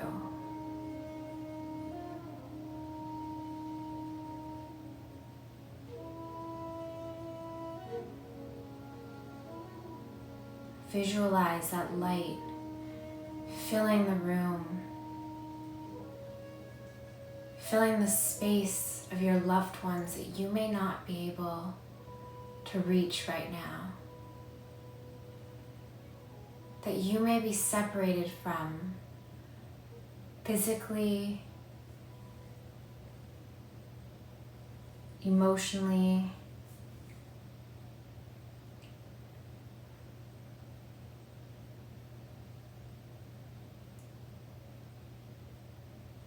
and as we acknowledge how much of survivors we individually are, let it be known that you have the power to share that warrior self, that energy, that fighter within, with those in the world around you. Let's take a few final deep breaths in. Deep breath here. I am a survivor, stronger than I ever have been.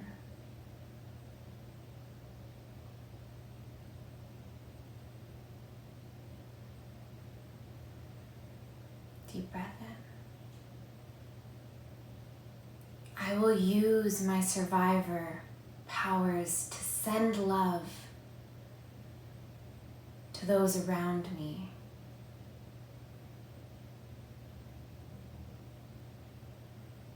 I promise to take care of myself, to be easy on myself, to be patient and loving with myself, so that I can then be that for those who need it the most.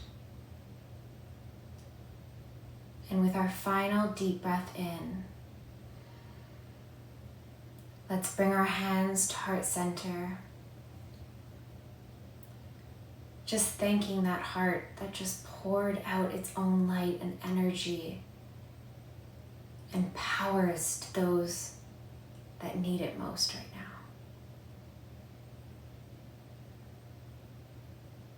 You can slowly open your eyes up to the room. Thank you to those who joined me today, for those who send love to loved ones, and for tuning in to this amazing broadcast with Sinai Foundation. Everyone needs someone right now, and being alone at the hospital, facing whatever you're facing, is such a scary time.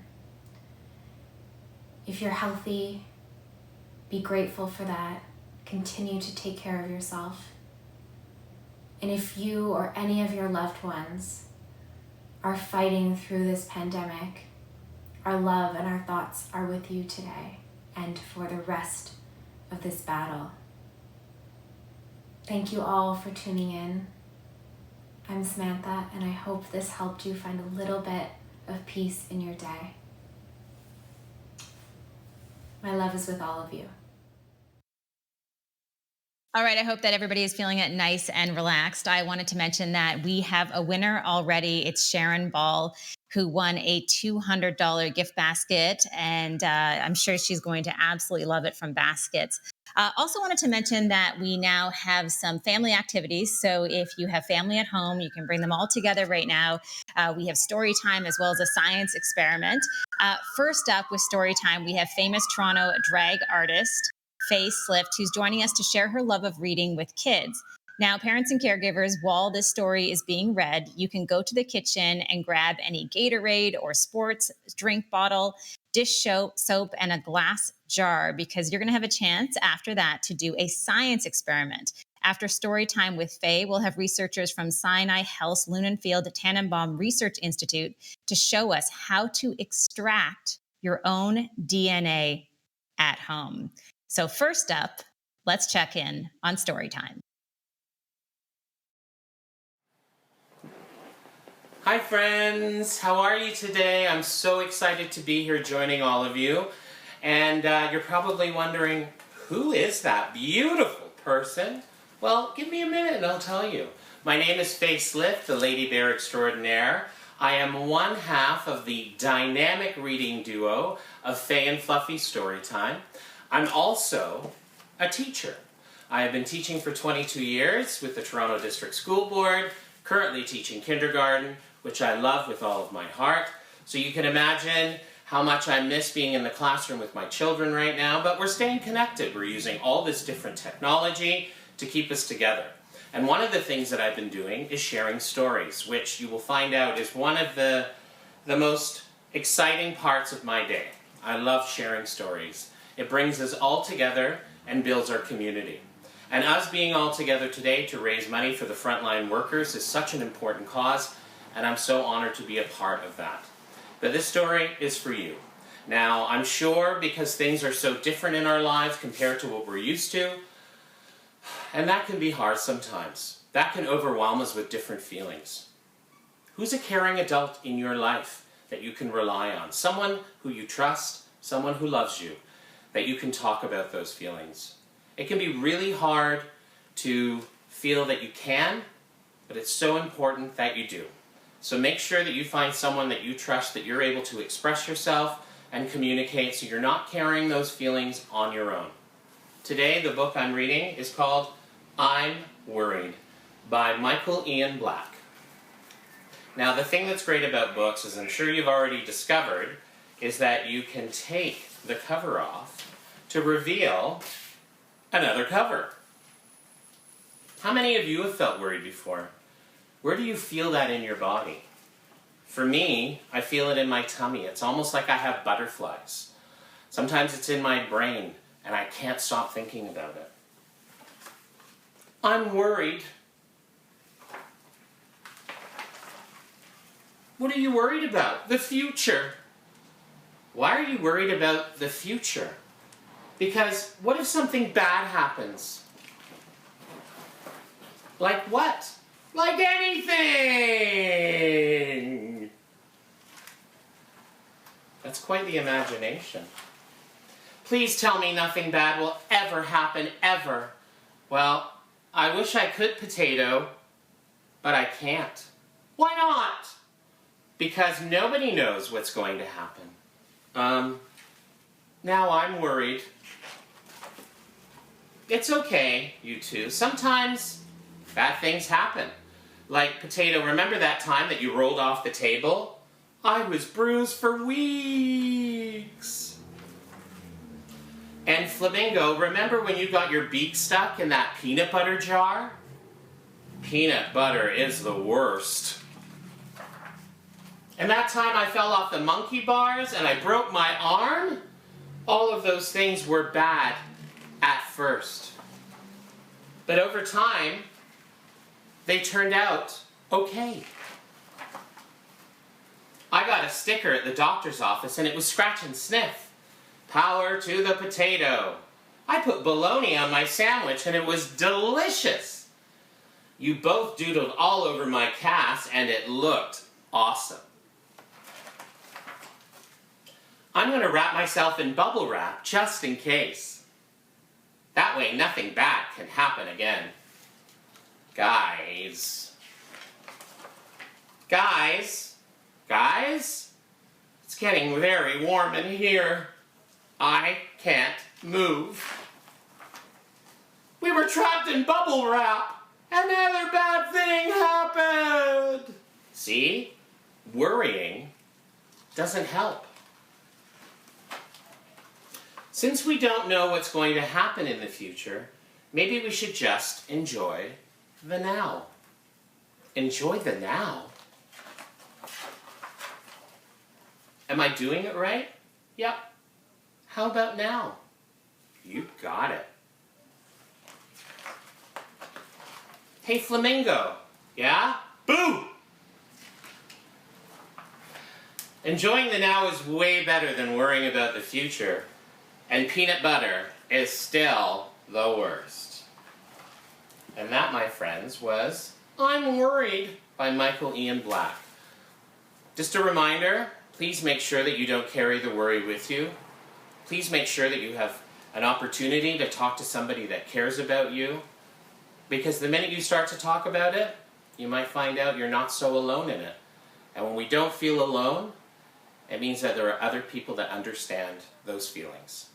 Thank you so much for joining me today. I'm Facelift, the Lady Bear Extraordinaire. Until next time, have a wonderful day.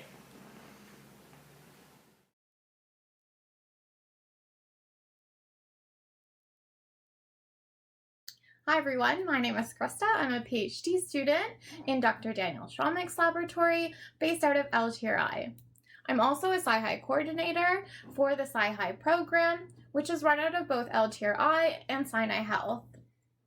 I think our program is really cool because we bring hands-on scientific demonstrations to the classroom. Our demonstrations break down really complex scientific topics that scientists use in daily research, but in a way that these students can really understand the root of the experiments. We present these demos for both kindergarten students all the way up to grade 12s in and outside the GTA. Our program heavily relies on volunteers, as our program is entirely free for the schools and the classrooms that we demonstrate to. So today I'd like to show you one of our demonstrations on how you can get DNA out of your cheek cells using common items found at home. So if you'd like, you can follow along with me. Today I have my roommate with me and he's going to be my lucky volunteer. So we're going to start with Gatorade, and I've already poured some into a lovely little science tube for him. But you can use just a normal glass or plastic cup found at home. So the first step is going to be taking your Gatorade and swishing it in your mouth just as you were to do with mouthwash. Try and do this for at least 30 seconds and really scrape the sides of your cheeks to get all of those cells into the Gatorade. Once you think you are finished or you are trying not to laugh, don't swallow it, spit it back into the tube because we need this for step 2. So Gatorade is really good because it has electrolytes, and electrolytes are going to support the cells and the DNA for step 2. Step 2. You're going to take just normal dish detergent and you're going to water it down so it's quite liquidy like this. You're going to add a 1-to-1 volume of this watered down with your food pellety Gatorade.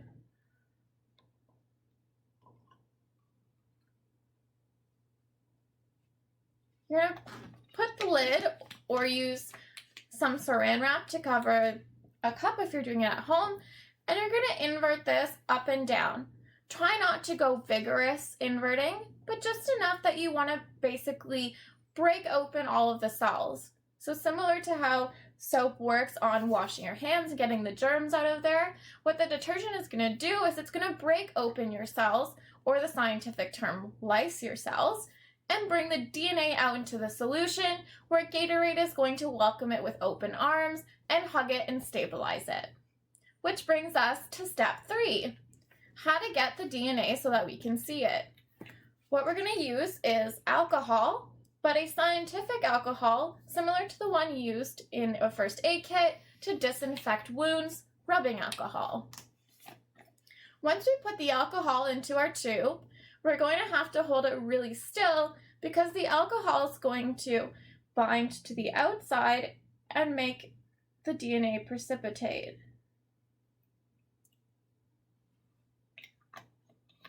Hold it still. So after adding in the alcohol, you're going to have this interface where you have the soap in the lower half, the alcohol in the top half, and right here in the middle you can see that kind of opaque gelatin-like solution. That's your DNA. The demonstration you just saw, DNA extraction, is an example of an experiment that scientists use on the daily to isolate DNA. We can then use this DNA in important experiments to study genetics of healthy individuals as well as the genetics of diseases. Thank you so much for joining me. For more information, you can visit our website, www.scihi.ca, or you can follow us on Instagram at Sci-Hi Sinai. Thank you so much to Krista for that fun experiment. I cannot wait to try that out with my son. One way we are all supporting Champions of Sinai here today is by supporting leading research of antibody tests developed by the researchers at LTRI. Here are some other Champions of Sinai who are currently working on the front lines at Sinai Health. Let's take a look. From all of us at Sinai Health, thank you for championing our cause. Thank you for supporting the Champions of Sinai. We couldn't do this without you. We're all in this together. Thank you for being our champions. Thank you so much. From the Rogers Hickson Ontario Human Milk Bank and the hundreds of hospitalized babies that we're continuing to feed during the COVID-19 pandemic. We are all in this together. Thank you for being our champions. The only way to do great work is to love what you do. Thank you for supporting us at Sinai Health so we could continue to do what we love.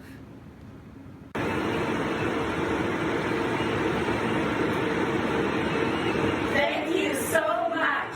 From the Rogers Hickson Ontario Human Milk Bank and the hundreds of hospitalized babies that we're continuing to feed during the COVID-19 pandemic. Hello, my name is Dr. Samir Sinha, and I'm the Director of Geriatrics at Sinai Health System.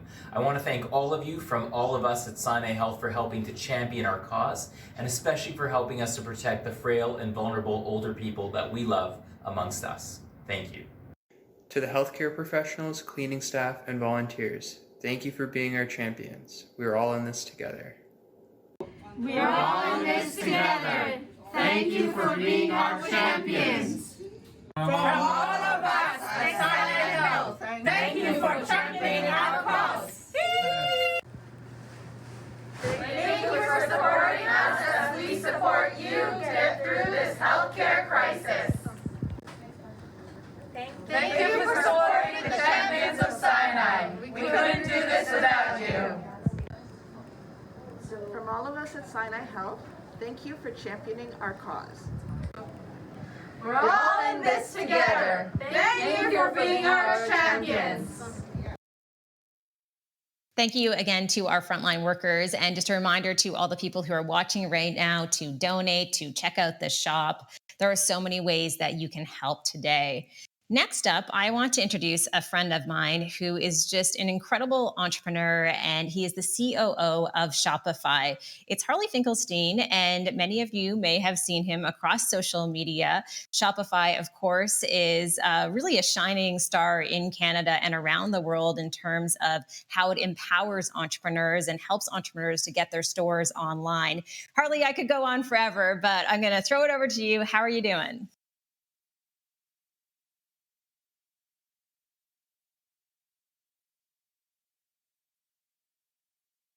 Oh, Harley, I'm having a hard time hearing you right now, but I'm sure what you said was brilliant, and we will work on it. They're just working on out some details. Maybe what I'll do just for a second is talk about my experience working with Shopify and one of the first times that I met Harley.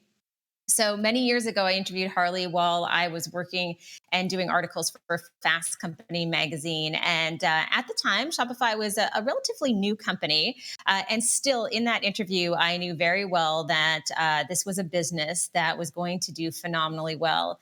And what has really impressed me over the years since about 2013, since I had my first chance to meet Harley and others on the team, is that at the time, of course, they were a startup really in their early years.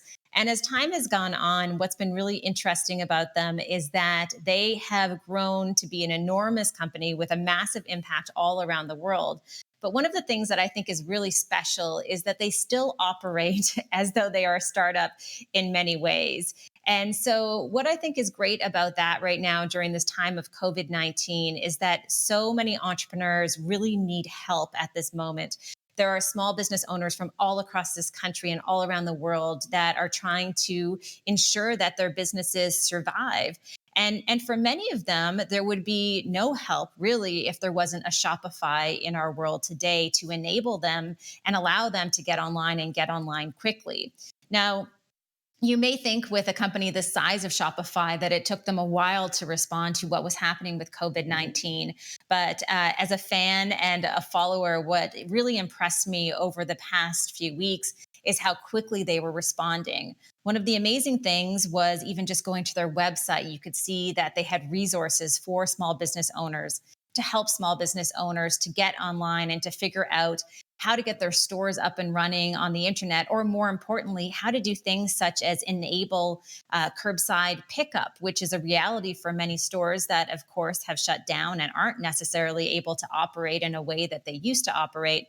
And Shopify has been so excellent as far as giving them the tools and putting those tools in place to help those businesses. And this isn't something that they just did back in March. If you follow them on social media, you will notice that every few days they have a new announcement about something else that is going to help entrepreneurs. So I think if there wasn't a Shopify, there would be thousands and thousands of small business owners who would be struggling even more right now. And it would be a really difficult time for them in terms of figuring out how to survive. So we are going to ensure that we get Harley up and running and we have good audio. So we're going to throw to a short break, and then we will have a conversation with Harley Finkelstein, who is the COO of Shopify. We'll be right back.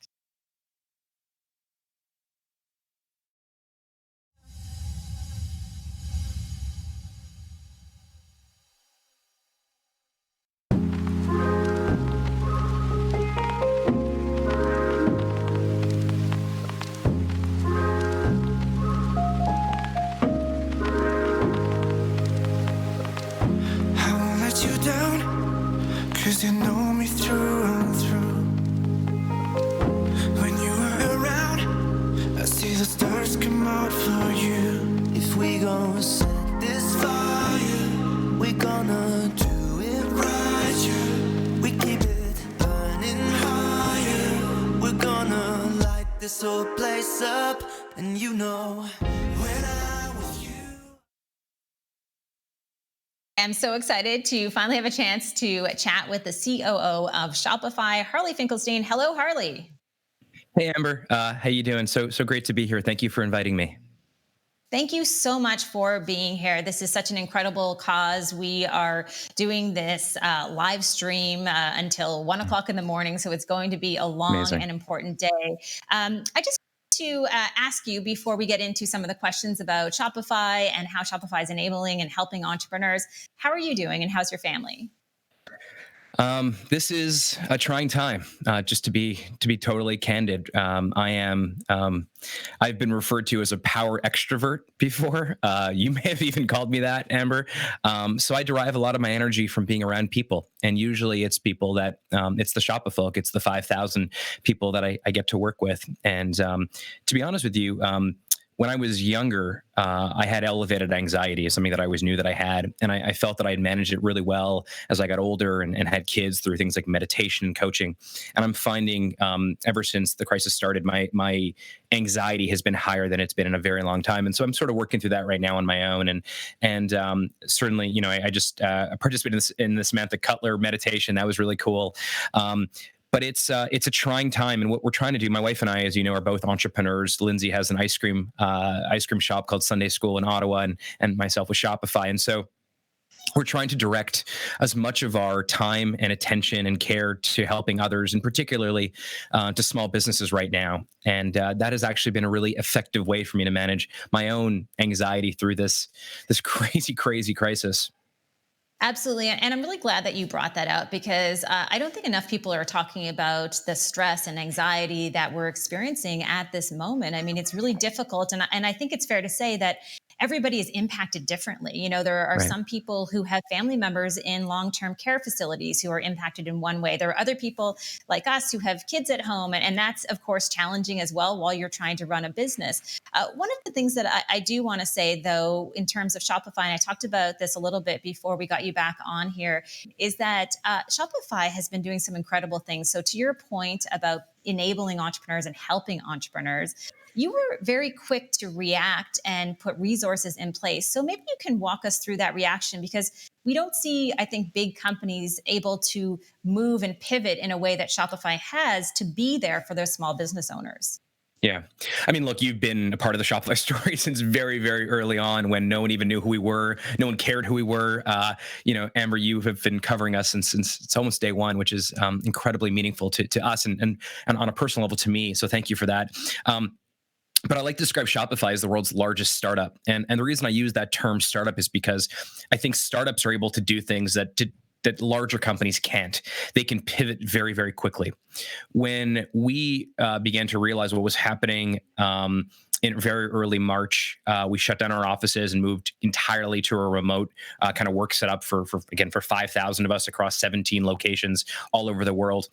And then we actually we held a hack days, which is something we typically do once a quarter, where the entire company stops doing their day-to-day job and gets to work on something completely new and unique. And this particular hack days was all about helping small businesses, and the entire company pivoted. And we had, I think we had like over 75 different projects that were started on a Wednesday that actually were shipped and ready to go to production on Friday. And those projects included things like allowing anyone that used Shopify point of sale, like in their brick and mortar store, to quickly pivot to a curbside pickup local delivery model.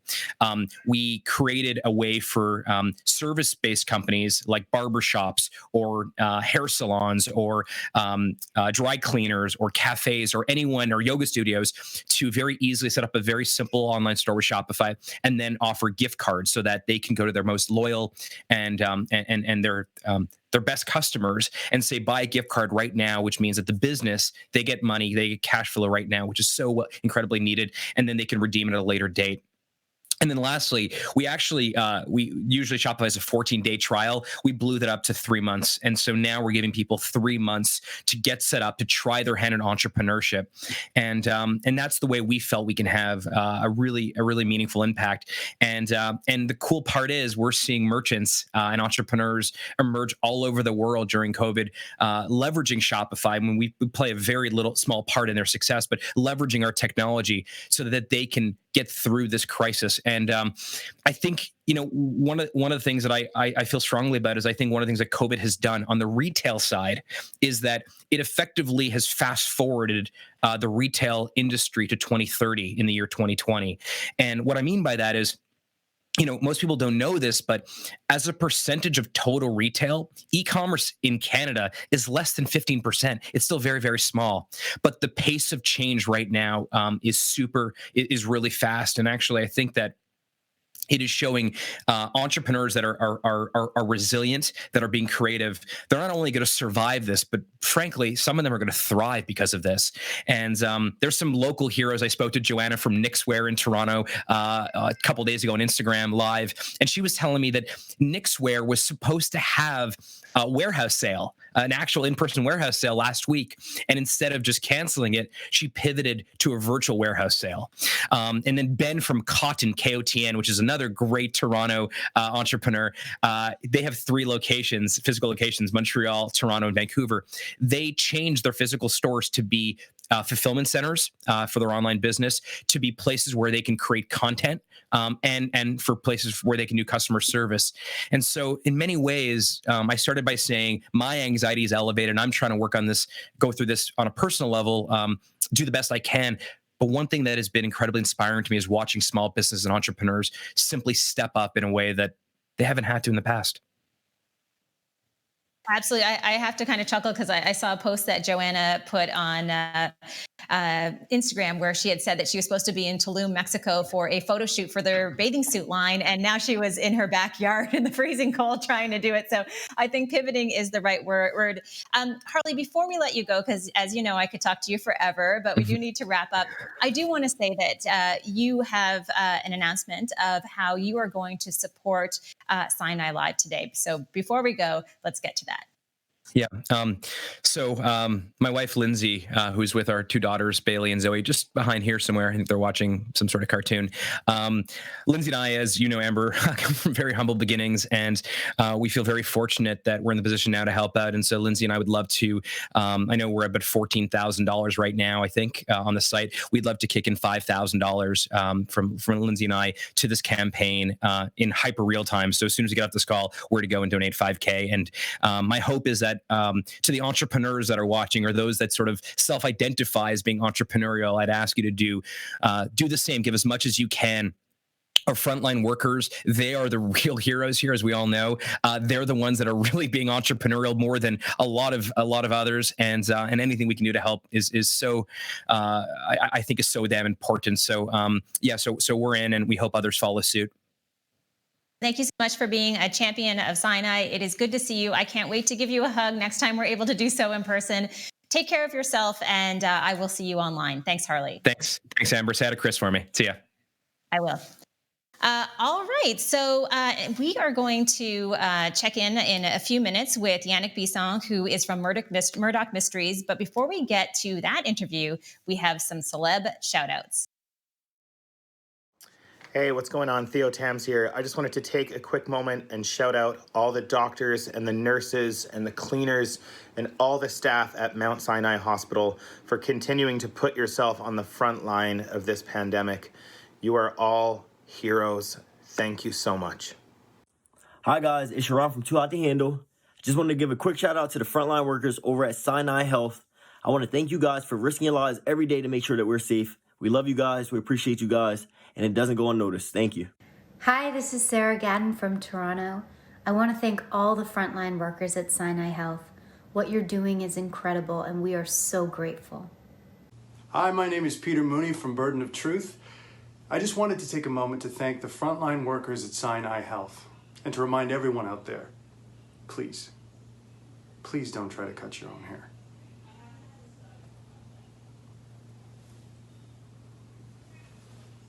Hi, I'm Ori Dagan. I want to send out a giant thank you to everyone at Mount Sinai on the front lines. Nurses, doctors, surgeons, porters, cleaners, hospital staff. Thank you so much for keeping us safe. You are our heroes. We see you, we hear you, we thank you. Hi, my name is Biff Naked, and I just wanted to say a massive, heartfelt thank you to everyone at Mount Sinai Hospital and throughout the Sinai Health System, from the porters and the janitors and the cleaning staff and the cooking staff, to the doctors and nurses and hospital admin staff, to the volunteers, to the boards of directors. You're amazing. You do tremendous work already in this community, and what you're doing now is superhuman, and you really are superheroes. So thank you. And your charity stream day is absolutely awesome, that the proceeds will go directly to benefit frontline workers. You're amazing. Thank you. Hey everybody, it's Max from Markel's. On behalf of the guys in the band, I want to send a massive thank you and give a shout out to everybody that's working at Mount Sinai Hospital in Toronto.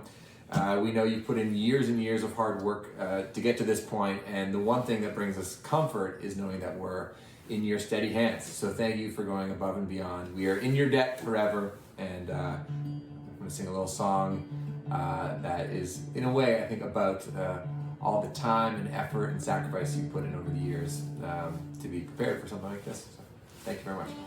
So turn the lights down low, rolling up my sleeves. Right now I'm in my zone. Put your eyes on me. I got the skies to show. Didn't come for free. It's been years in the making. So put your hands up high, baby, walk with me. I'll see it in your eyes. Something you believe. You got the skies to show. It didn't come for free. It's been years in the making. It's been years in the making. Thank you.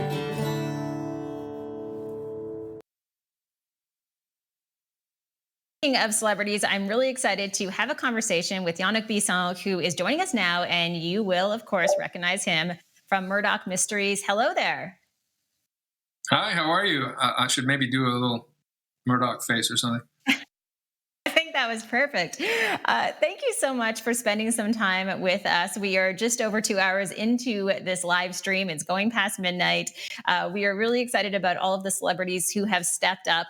And I will say, one of the things that I wanted to talk to you about is just how you're connecting with fans during this time. And I have been creeping your social media accounts and noticing that you do such a phenomenal job of replying to fans, having conversations with them, sharing your feelings with them, how you're coping through COVID-19. So let's start there. How are you doing, and how are you connecting with your fans? Well, if I'm dead honest, I'm not doing great. I mean, we're all kind of locked up and apart from each other. But that has given me time to be able to go back through the things that I post and actually connect with people. And it was a bit of a surprise for me. I wouldn't say I'm a celebrity type person. I don't really gravitate toward other actors and celebrities and things like that. So I don't really partake in a lot of that type of discussion with other people. So it was odd for me to receive a lot of feedback from just sharing about myself, sharing about my feelings, sharing about, shortcomings. And it seemed to spark this discussion that, kind of bounced around the globe that I was really surprised by. So I was watching one of the videos that you did. I believe it was on CBC's YouTube page for Together at Home, and you were sharing your feelings. And it was interesting. I don't know if you had a chance to see, but we just had Harley Finkelstein on from Shopify. He's the COO, and he was talking about how he struggles with anxiety and how it's even worse right now, of course, because we're all enduring this really difficult situation.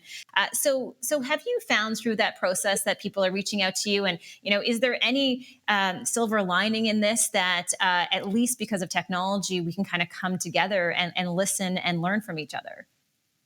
Well, I got to tell you, I'm really impressed by this whole process, being able to talk to a whole bunch of people all through the week for either my work or for publicity's sake or for raising awareness for different things.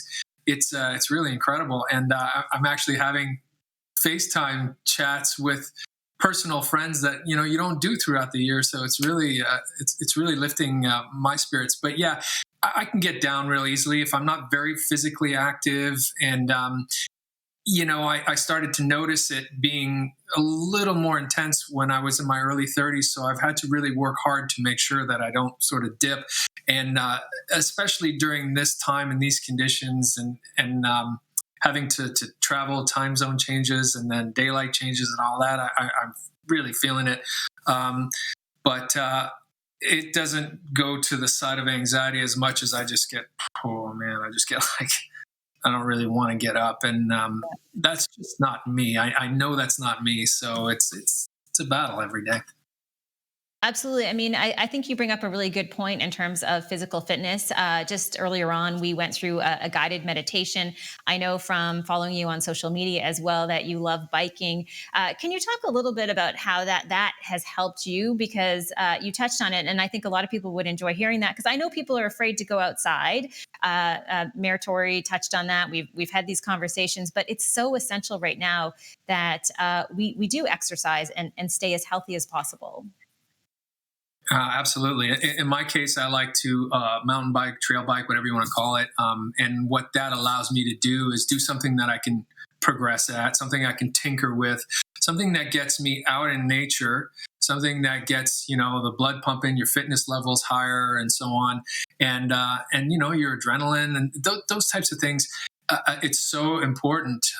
It's not for everybody, but it's one of those things that it takes you back to your childhood, your first sort of autonomy, venturing beyond your home, all those types of things. I think it sparks a lot of those different little touchstones for me. So I enjoy it.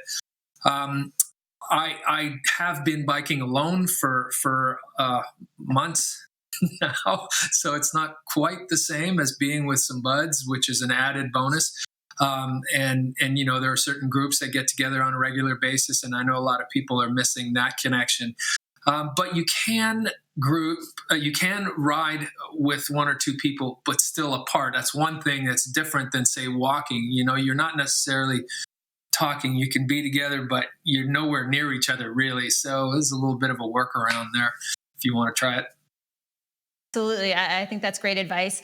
We do have to go, but again, because we are just a couple of hours into this Streamathon, we have so many people who are going online who are donating. Our numbers have been going up. I'll share the numbers in just a minute. But before we let you go, what are your final words for people who are watching right now, who maybe need those words of hope? I know we're all going through this together, but just some final words from you in terms of why this cause today is important, and just giving some people light at the end of the tunnel. Well, the great thing is that some resources are making their way back into, for instance, North America. I heard of a shipment of personal protection stuff that was a million. 1.5 million face masks made it into the country recently through the incredible efforts of a guy that runs a company called Discommon. He made it all happen from China and all of that. So it's been incredible. So I think everything we're getting there. Our brave people on the front line are hanging in there, even though they've got, lines on their faces from masks and rashes and worried family at home and all of that. A lot of things are depleted, but I think we're really getting there. The news is coming across from the WHO that we're turning the corner. So I really think we're going to make it. And I think everyone's efforts and everyone's being smart is really, really making the difference. Excellent. Well, listen, thank you so much for joining us today. Take care of yourself, and we'll talk to you soon. Thank you. I just wanted to mention, I had touched on this. We have some great news coming out in terms of the number of people who are donating. Also, if you've been watching over the past few minutes, you know that Harley and his family donated $5,000. That actually triggered that $18,000 match from longtime donor and board member Tony Cohen of Sinai Health. That means that we are at $38,000 as of 4:14 p.m. So hard to believe, $38,000. We're only just over 2 hours into this live stream today. So thank you to everybody who's donating. Please keep it up. And now we have some more celebrity shoutouts. Hi, I'm Tuppence Middleton, and I'm an actress from the UK. I've worked in Toronto twice now, and it's a place that's very close to my heart. So I wanted to say a huge, huge thank you to all of the frontline workers at Sinai Health. You're doing such an incredible job. So keep up the amazing work, and we'll do everything that we can to support you. Thank you. Hi there, Susan Kemp from 22 Minutes. I'm here in my kitchen, which I've torn apart because I decided to paint snakes on the wall. Here's the first two. Gonna be all snakes. Gonna be snakes. That's the stage of lockdown that I've reached. So I've reached the paint snakes on your wall stage, which I think is like 5th after denial. I just wanted to take this opportunity to thank you so much, Sinai Health, for what you're doing. Thank you to those who are donating, because these are weird, weird times, and you're making it a lot easier for a lot of people. I want to thank all the frontline workers, everything that you're doing, nurses, doctors, janitorial staff, receptionists, technicians. The list goes on. I'm sorry if I've left you out, but what you're doing is literally putting your lives on the line for the rest of us. So thank you so much, and take care. Hey, this is Nolan Funk from Glee. I just wanted to send a big shout out to everyone at Sinai Health. Thank you for your heroic greatness. We're so grateful to you, and thank you so much. Hi, I'm Mark O'Brien from CBC's Republic of Doyle and Showtime's City on a Hill. And I'm Georgina Riley from CBC's Murdoch Mysteries and ABC's The Baker and the Beauty. And we would like to say thank you to all the frontline workers at Sinai Health for all their time that they're putting in to take care of us and keep us safe. And as the son of a nurse and the brother of a pediatrician, I know firsthand how much work it takes and how much commitment and compassion, especially during this time where we all need to come together. We depend on people like you, so we can't thank you enough. You are heroes. Thank you. Bye. Hi, I want to say thanks to all the frontline healthcare workers. Thank you for everything that you're doing. Thank you for sacrificing yourselves every day to keep us safe. And thank you for staying home and helping to keep us safe as well. I am doing my part, and thank you for doing yours. Can't wait to see everybody on the other side of this. Hey, my name's Connor Jessup from Lock and Key. I just wanted to say thank you so much to all the frontline workers at Sinai Health. Thank you for your compassion and bravery and dedication, and thank you for inspiring the rest of us every day. Hi everybody, this is Brooklyn Heights from season 11 of RuPaul's Drag Race. I just wanted to give a quick shout out to all the frontline workers at Sinai Health. Thank you so much for putting yourselves out there to keep all of us safe. You guys truly are the heroes in this situation. You have all of my love and all of my respect, and you deserve the world. So thank you for all you're doing to keep the rest of us safe. You truly are saving lives. I love you all. Please stay safe. Bye. Hey everyone, it's Amanda Brugel from The Handmaid's Tale, and I just wanted to send a huge heartfelt thank you to all of the frontline workers at Sinai Health. Mount Sinai has a special place in my heart. My first son was born there, and so I want to send just such deep thank you for risking yourselves, for putting your families at risk, for sacrificing your time away from your families to help protect our community and keep us safer and stronger. Thank you so much. Please stay safe. And for those of you, please stay inside. Much love. Thank you to all of our celebrity shout outs today. I am so excited for this next interview and performance, and I want to introduce the Come From Away writers, Irene Sankoff and David Hine, who are joining us today. Hello to both of you. Hello. Hi. Thank you so much for being here. I have so many questions about Come From Away, how you went through this process to creating this hit musical. Before I get started with some of those questions, how are you guys doing? We're doing pretty good. We can't complain. Yeah. The worst thing that's happening for us right now is that we're homeschooling a 6-year-old, but other than that, we're getting through. I might with you on that because I'm homeschooling a moody 11-year-old. So Yeah.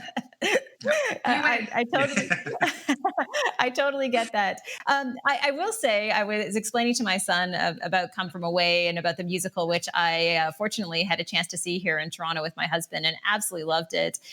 For people who maybe don't know the story of how you wrote this musical, can you talk about that? I mean, what was it about this story that really resonated with you, and what made you believe that you could turn this tragic situation, which does have layers of happiness in it, into this hit musical that people love all around the world? I think, I think for many reasons, but the main one is that we were living in New York over 9/11, and our experience with there was that there was this amazing community, an international community. We lived in this residence for international graduate students, and we were supported by this group of people from around the world.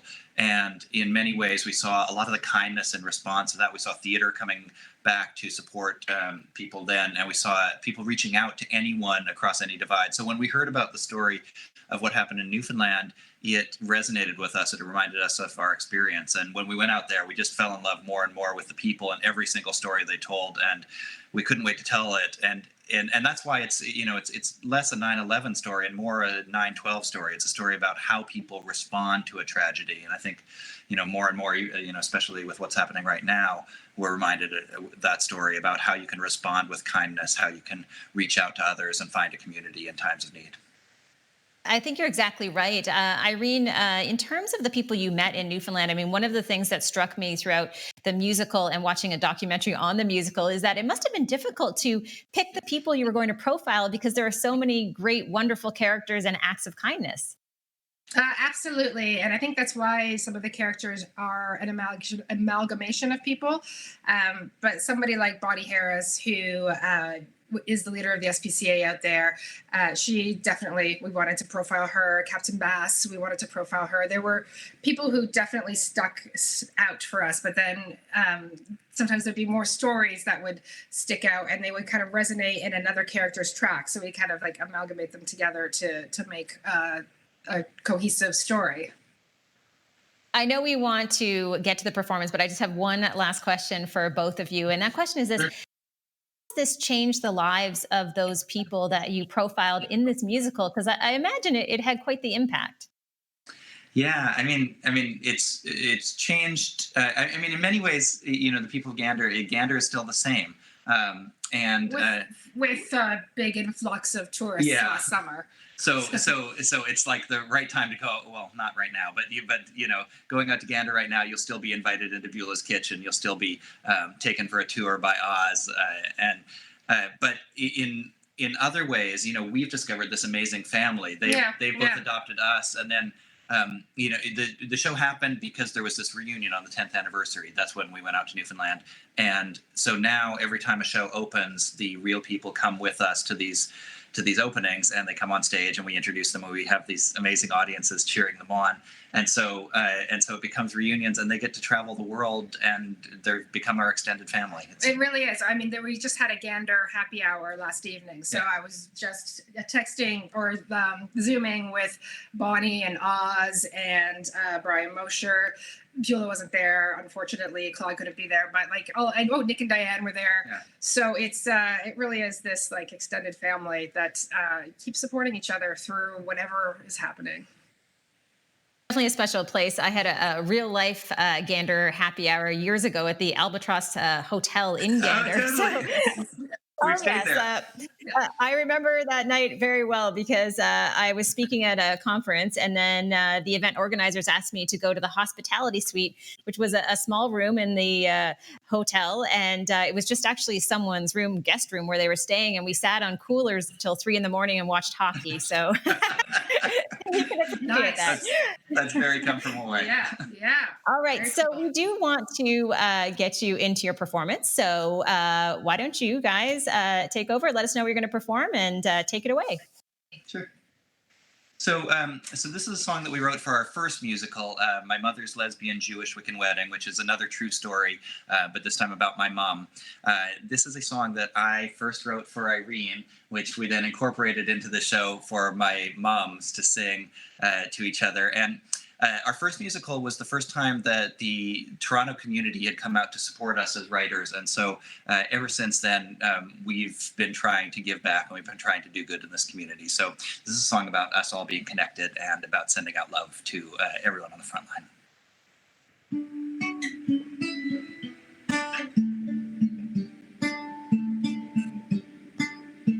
I fall for you every 5 minutes, so listen, let's get hitched.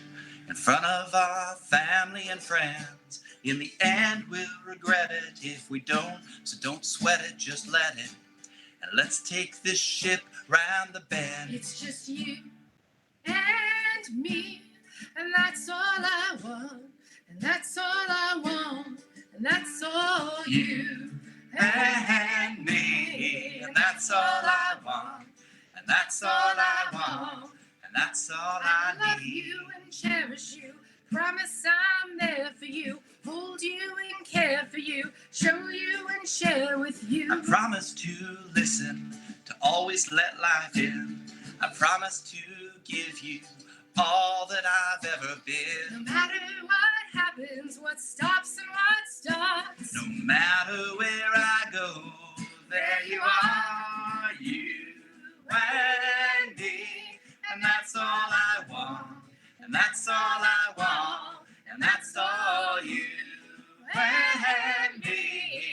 And that's all I want, and that's all I want, and that's all I need.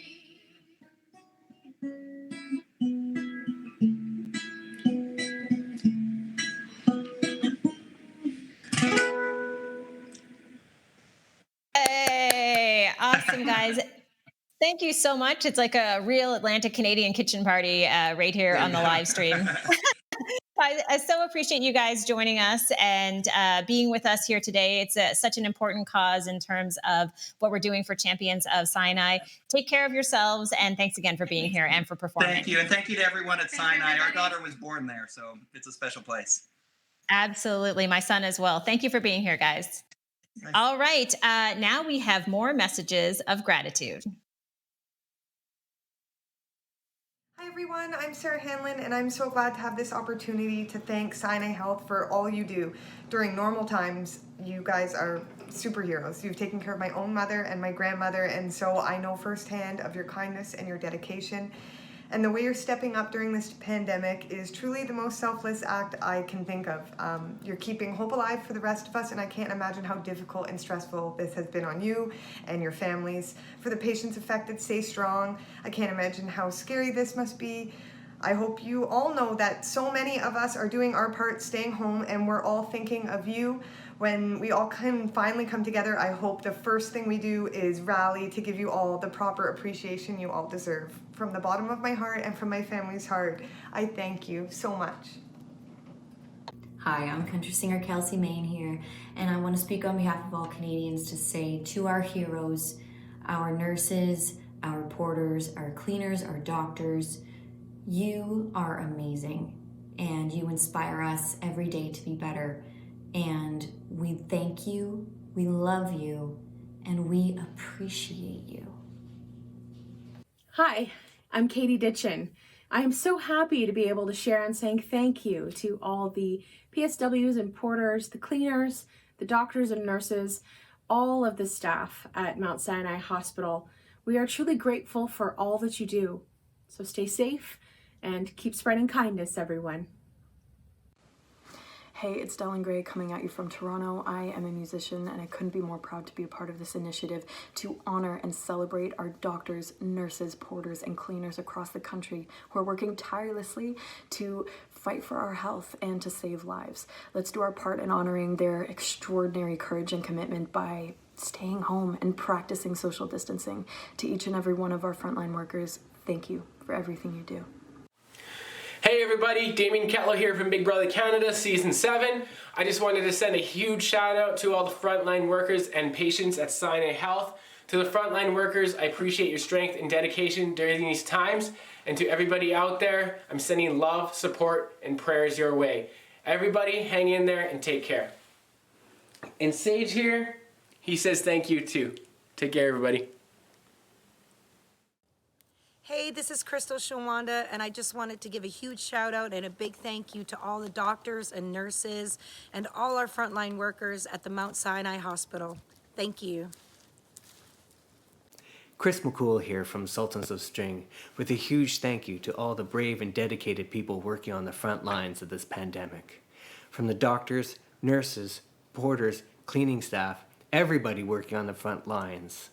We are incredibly grateful to you. You are literally keeping us alive right now. You are our heroes, and we thank each and every one of you. Hi, this is Chris Burkett. I'd like to give a special thank you to all the doctors and nurses and everyone working on the front lines and behind the scenes at Mount Sinai Hospital. You truly are the rock stars of today.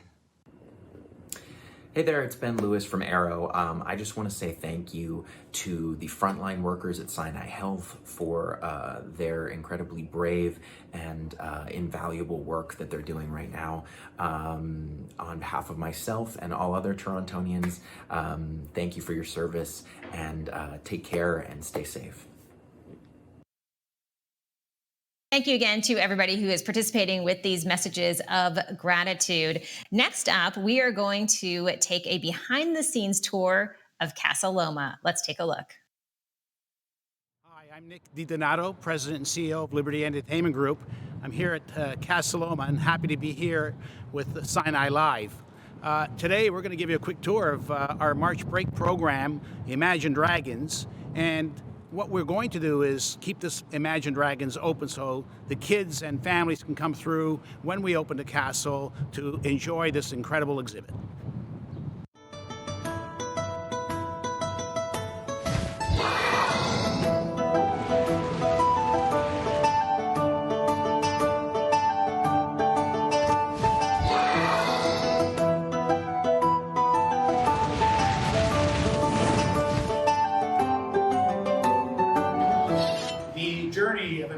Dragons begins right here at the entryway of the tunnels of Casa Loma, and we reflect an epic battle of good and evil, the knights and dragons, through time and through a series of images and reflections of good and bad.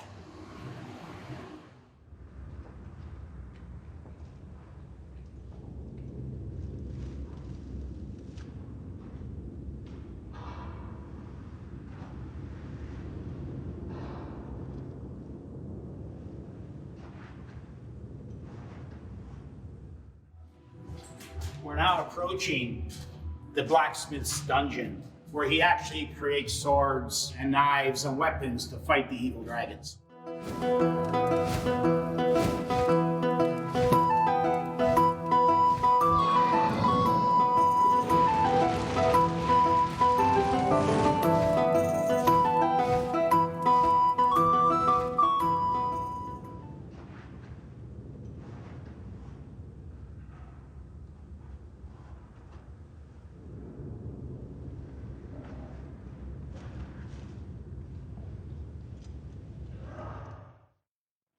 This is truly an immersive experience for everybody who comes through in the tunnels.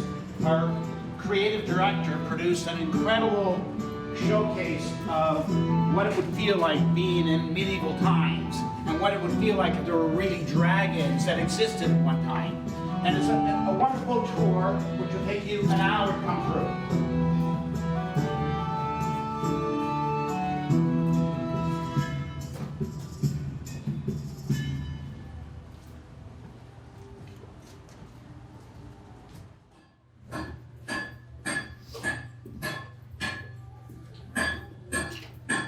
Really is an incredible production, and here we've created the blacksmith's lair, but it's really the original furnace for Casa Loma, which was built in 1913. And this area here was where the coal was brought in, and they would fill the furnace and heat up the entire castle. So we've incorporated the reality of a castle and the inner workings and created a set which reflects the Imagine Dragons.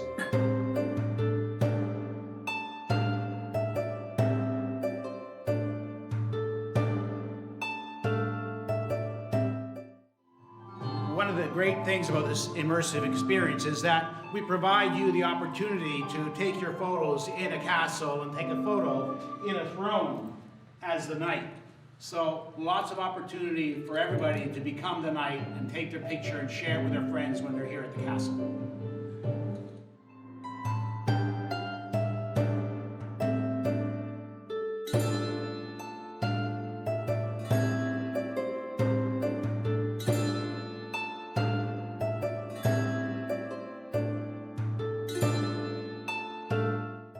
The beauty of this tour is it incorporates a lot of the reality of Casa Loma. Behind me is a sign of Casa Loma when it was a hotel in 1930 and was buried in the back of the premises, which we just restored and brought back here. But while you're here looking at the Casa Loma sign, you're immersed in a feast of medieval times.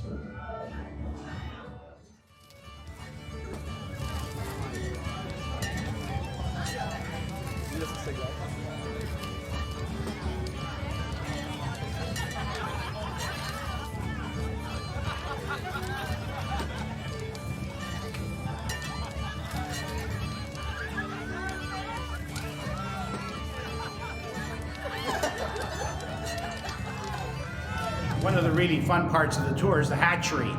Can't have dragons without having baby dragons, and we've used a set of the original stables of Casa Loma to create a hatchery for the dragons.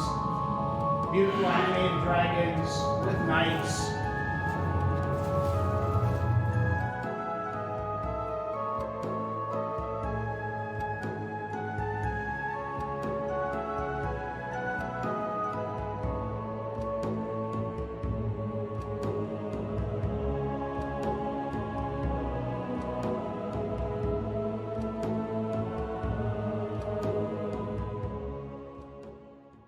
The tour culminates with one of the most incredible features of the castle, which we brought in, and it's fully animatronic, and you get to see your dragon and be a dragon slayer.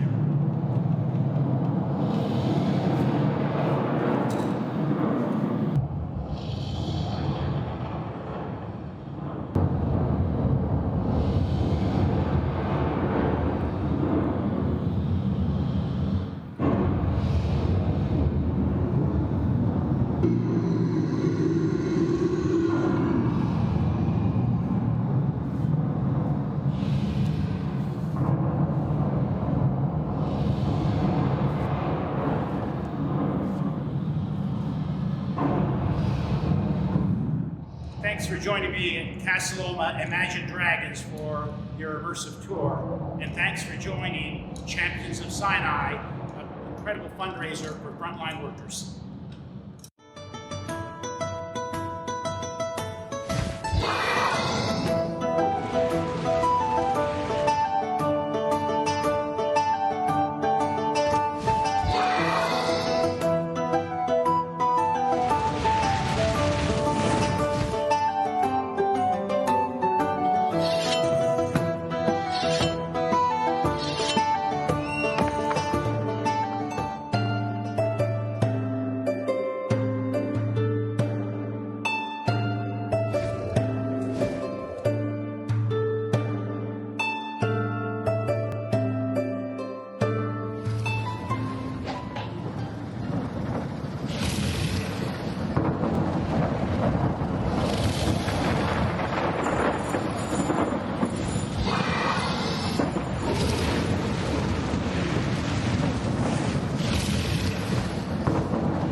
Hey everybody, Shane Klucha here. I'm an indie folk musician and I am staying safe and healthy, largely due to the efforts of our frontline workers, so thank you so much. Big shout out to Mount Sinai. You people are wonderful, and it's because of people like you that we are going to get through this. Cheers. Hi, I'm Raina Krangle. I'm a professional musician, and I just have a shout out to all the staff working at Mount Sinai Hospital. Thank you to the doctors, thanks to the cleaning staff, thanks to all the nurses who keep us all on track. We would be nothing if it weren't for you. Thanks for all you do. Really, truly, thank you so much for all you're doing. Please stay safe. Hi folks, Miles Goodwin here, and I'd like to thank all the doctors and all the nurses on the front lines and the folks behind the scenes at the Mount Sinai Hospital. Thank you so much for all that you do. You truly are the rock stars of the day. Hi, I'm Kendall Thompson, and I just wanted to say a big thank you to everyone at Mount Sinai, sending you so much love, so much positive energy, and a great deal of protection. We all appreciate everything that you're doing so much, so stay safe, and thank you again for fighting for us. Hey everybody, my name is Jaden Lamb. I'm a musician from Toronto. I'd like to thank medical staff, cleaners, and frontline workers at Mount Sinai Hospital and Bridgepoint Active Healthcare for their continuous efforts to help keep us all safe. Thank you for supporting our healthcare heroes. My name is Craig Cardiff, and I wanted to thank everyone at Mount Sinai Hospital for looking after our loved ones and for being on the front lines. From all of us, thank you. Hi, my name is Alex Pangman. I'm a jazz singer and a 2-time double lung transplant recipient. I've spent time in hospitals, and I know it takes a village at the best of times. I want to send a special thank you and a message of appreciation to the folks at Mount Sinai and Bridgeport. That goes from the nurses, the doctors, the cleaners, the orderlies, the ICU folks, the ER. Thank you so much for looking after the vulnerable, and thank you from the bottom of my heart, and I hope you guys are doing okay too. Thank you for all of those messages. You know what they say, it's 5 o'clock somewhere, at least it's almost 5 o'clock. And that's why it's time for our 5 at 7 segment. Get those glasses ready. I know many people are excited to have a drink in the evening during these days. And we're going to teach you how to make some great drinks. We have bar chef Frankie Soleric, who is a mixologist extraordinaire, who is going to give us some tips. Hi, Frankie.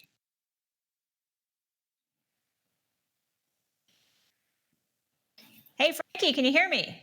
I can hear you. How's it going? It's going well. I can hear you too. So that is a very good start. Thanks so much for inviting us in, and let us know what we're mixing up right now. Absolutely. Okay, so basically what we've done here is I've transported Bar Chef to my house. Feels good to have the coat on again. As you know, everyone's kind of locked up at home. So what I'm going to do today is I'm going to take you through some tricks and techniques to make cocktails at home, incorporating some of the Bar Chef techniques that we use at the bar, as well as just an overall philosophy incorporating fresh ingredients, etc. So are you a cocktail fan? You like cocktails? Well, I have to tell you, not to put a rain on your parade, but I quit drinking 20 years ago, and that's a whole other broadcast. But I appreciate that cocktails are good. So let's just start from there. Okay, amazing. All right. So have you been to Bar Chef before? I have not. I would love to go. Okay. All right. So we do have a pretty extensive non-alcoholic option, program as well. We can do, quite a bit of really amazing things with utilizing fresh ingredients, et cetera. We're going to actually touch into that as well, as far as different ways to be able to incorporate complexity in, mocktails, if you will, when you're, preparing them at home. So today, what I wanted to do, it's getting a little bit, warmer outside, not today in particular, but in general. I think tomorrow it's going up to, over 20, which is amazing. So as it starts to get a little bit warmer, you want to get into some cocktails at home that are a little bit more approachable, longer style cocktail, if you will, some fresh, fragrant flavors and floral qualities as well in the flavor profiles.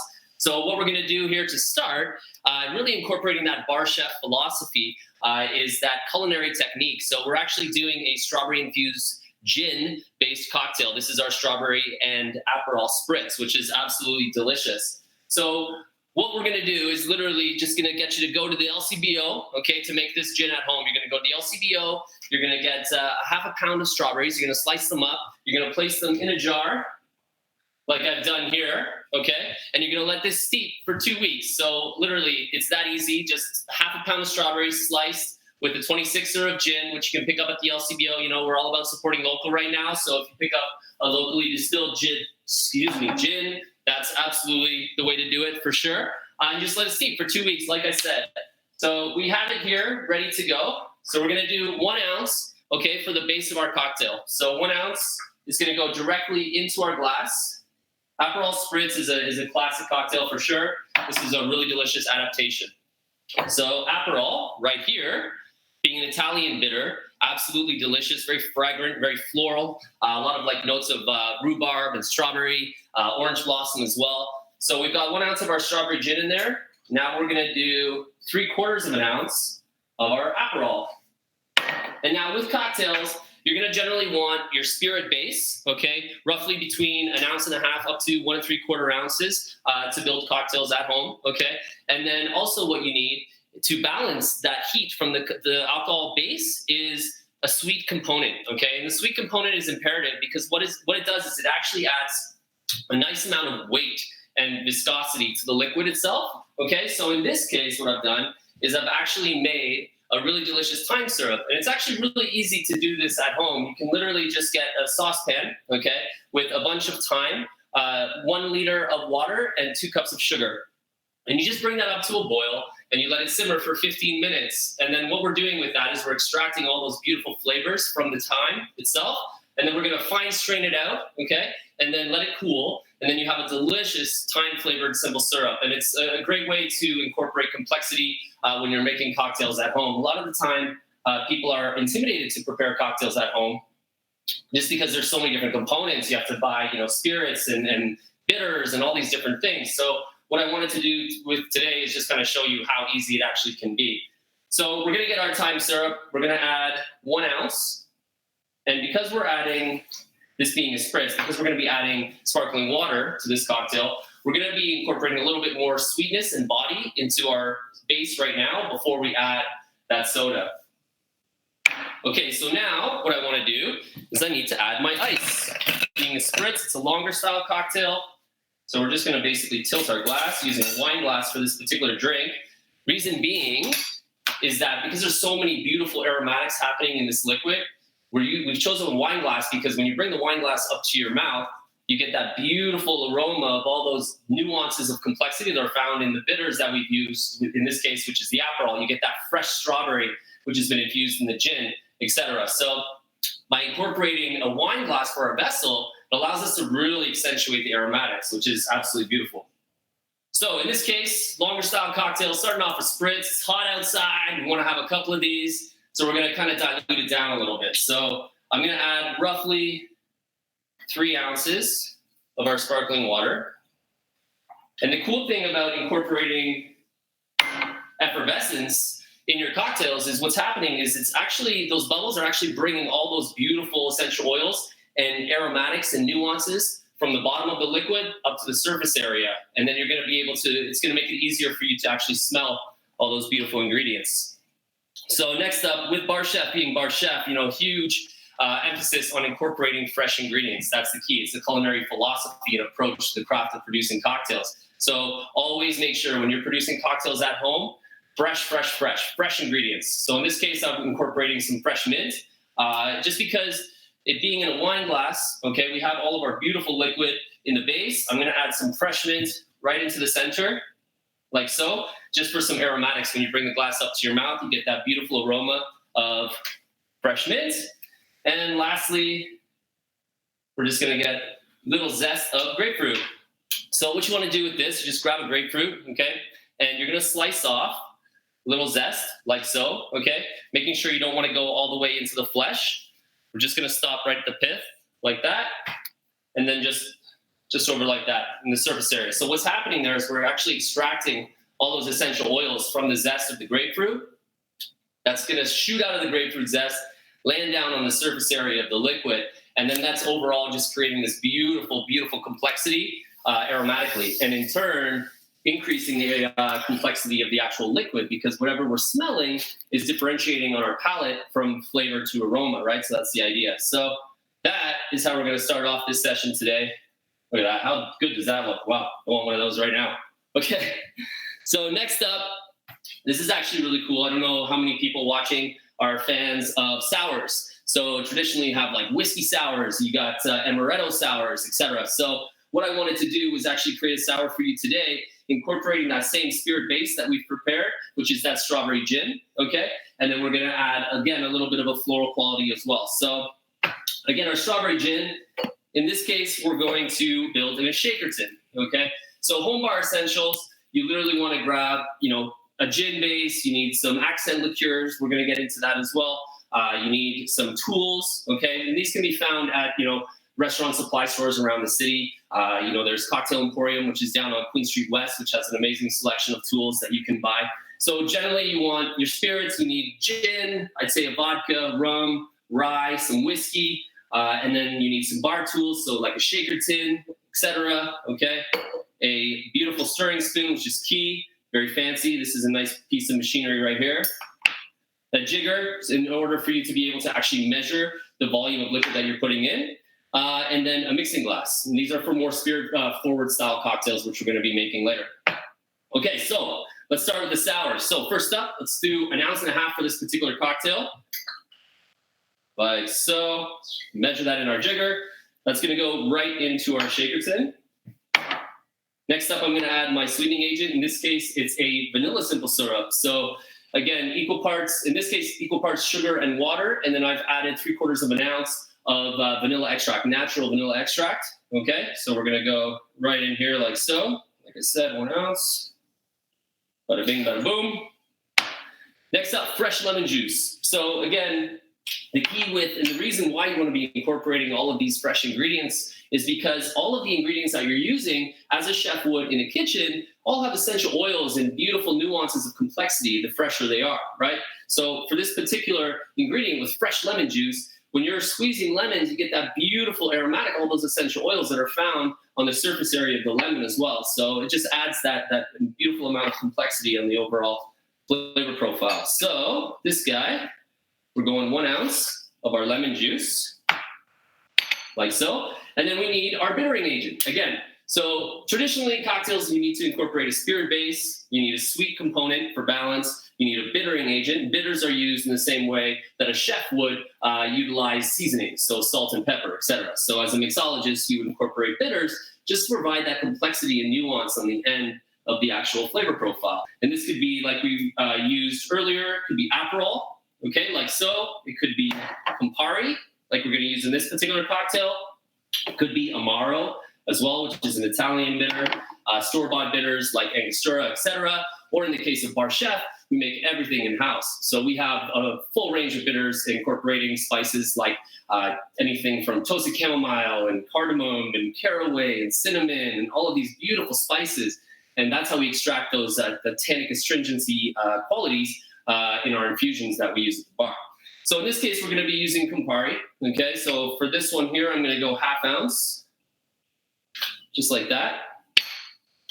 And then next up, for it to be a sour, a proper sour, we're gonna incorporate egg white. Egg white's really cool because it acts as an emulsification agent. So what that means is that it's gonna bind all of the ingredients together so that when you actually sip on the liquid, not only is it gonna have a beautiful froth on the top of the cocktail itself, but all of the ingredients are gonna be nicely emulsified. So we're gonna get our egg, okay? Just like so. This is live too, so we're gonna do this proper. Just like that. We're gonna separate the yolk from the white. Like that, we're gonna put that aside. And we're gonna dry shake. The reason we wanna dry shake is to essentially aerate the cocktail itself before we're gonna add the ice. So I'm just gonna give it a little bit of a dry shake here, like so. Picture, if you will, like making a meringue. The idea is that we wanna incorporate some air in the mix, and the sugar that we've added is actually binding that protein structure. So, like that, we're then going to add our ice. Just like that, into the shaker tin. Then we're gonna shake again. Just like that. Oh yeah! Get the workout. Okay. Like so. I don't know if anyone can see how beautiful that looks in there. Ooh, ooh. There we go, just like that. Okay. We're gonna get our coupe glass. There we are. We're gonna use a coupe glass for this particular cocktail because it's gonna accentuate the froth on the top of the liquid, okay? So we'll get our hawthorn strainer and we're just gonna strain this into this glass, just like so. Look at that beautiful froth on that. So with this cocktail, we're looking at 2 ounces of alcohol, but still somewhat approachable because of the mouthfeel and the flavor profile. We're incorporating that egg white, the acidity to kind of stretch it out, lengthen it out quite a bit, and then you're getting all that complexity from the bitters, et cetera, that we've added, and sweetness. So absolutely delicious cocktail. We're going to garnish this cocktail with fresh orange zest. Reason being is that, again, we want to increase that aromatic complexity on the top of the liquid, okay? And again, same technique, we're just gonna grab our orange zest like so, just extract and squeeze over the top of the cocktail, there, just like that. And then you get that beautiful essential oils that are resting on the top of the surface area of the liquid. So when you come up and actually take a sip of this liquid, you're gonna get that beautiful aromatic. Look at that, it looks absolutely great. Okay, all right, so next up, we're gonna get into something now a little bit more spirit forward, okay? With Bar Chef, you know, we take, obviously there's always going to be respect to the classics, okay? So like Old Fashions, Manhattans, Negronis, Martinez, etc. okay? But the idea is, from my perspective creatively, it's to challenge the convention of the genre of mixology and create an entirely new expression within the cocktail world. And so that means, you know, incorporating, like we're doing, fresh ingredients, you know, a full infusion program at the cocktail bar, making all of our bitters in-house. So this allows us to achieve unparalleled levels of complexity and full creative control of the cocktails that we're making. So what I want to do today is actually do a Manhattan adaptation for you guys. So we're going to do that. So for this cocktail being more spirit forward again, we're going to use our mixing glass, okay? So we're gonna build all of the ingredients inside the mixing glass. We're gonna add our ice, we're gonna stir and fine strain into the coupe, okay? So in this case, traditionally, as we know, a Manhattan would incorporate rye, right? So what I wanna do is I actually wanna switch this up a little bit by incorporating not only Canadian rye, but also a little bit of Islay Scotch. Islay Scotch has a nice pronounced smoked peat tone to it, which is really cool. And it's gonna work really nicely with the other components that we're adding. So we've done 3/4 of an ounce of our Canadian rye. I'm then going to add 3/4 of an ounce of Islay Scotch. So then we've added up to 1.5 as our spirit base, okay?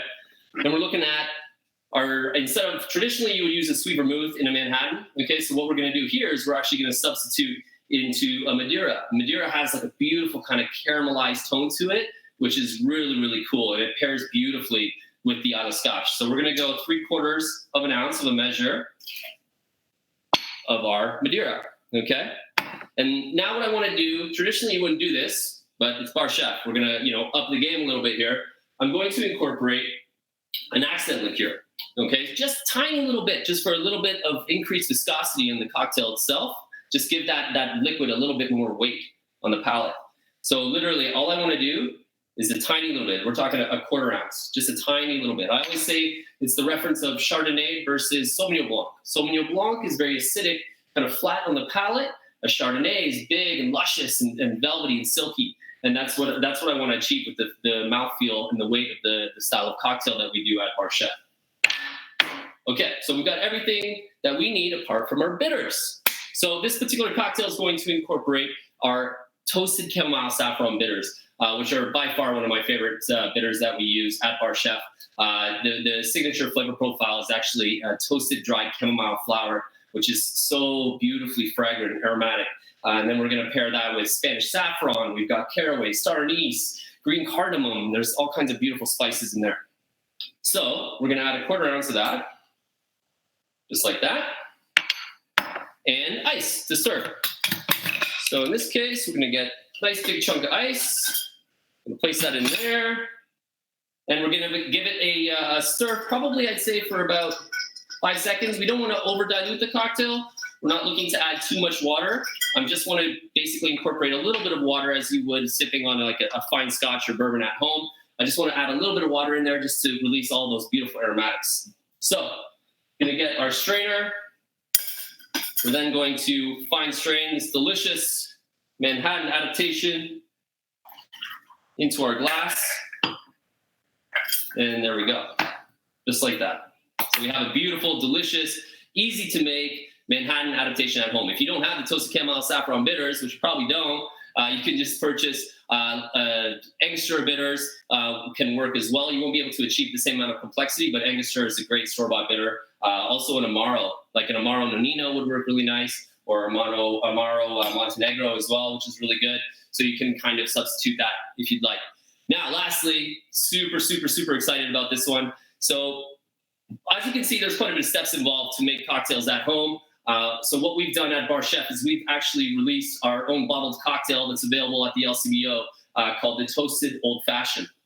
And this is really, really, really cool.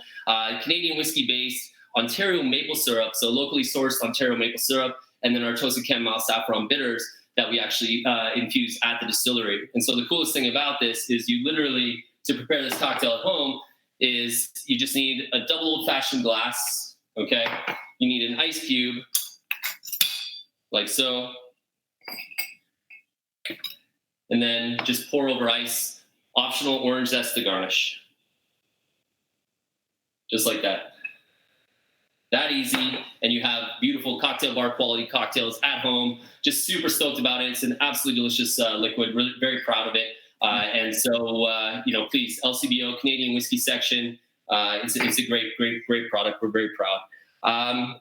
To finish this cocktail, optional orange zest, like I said. So same deal like before. You're just basically getting your zest, and then you're squeezing over the surface area of the liquid. You're extracting all those essential oils from the zest, increases the complexity aromatically. And then when you sip it, you get that beautiful, fragrant, fresh orange quality in the nose. It's absolutely beautiful. And there we have it. That's making cocktails at home. How's that? Frankie, thank you so much. Before we let you go, I do have to ask this question because I know people are going to ask us, where can people find the recipes for all those cocktails? Okay, so that's a good question for sure. At Bar Chef, we're more than happy. If you shoot us an email, we can send over recipes for some of the cocktails that we're offering on the program. For example, like the strawberry gin, etc. We do also have a book that's available on Amazon at Chapters as well, called The Bar Chef: Modern Approach to Cocktails, which has a lot of recipes in there as well for producing cocktails at home. Awesome. Listen, thank you so much, Frankie. My pleasure. Thanks for having us. All right. I just wanted to take a moment to say that we are doing well, raising lots of money. And I do want to mention where those funds will go, because I'm sure there are a lot of people who are wondering. The funds raised will be used to purchase essential medical and support supplies such as masks and swabs and gowns and accommodations for frontline workers and health workers at Mount Sinai Hospital and Bridgepoint Active Healthcare. My son was born at Mount Sinai. Bridgepoint Active Healthcare is where my mother-in-law went after she had a stroke. These are amazing places with amazing people. So I encourage you to donate.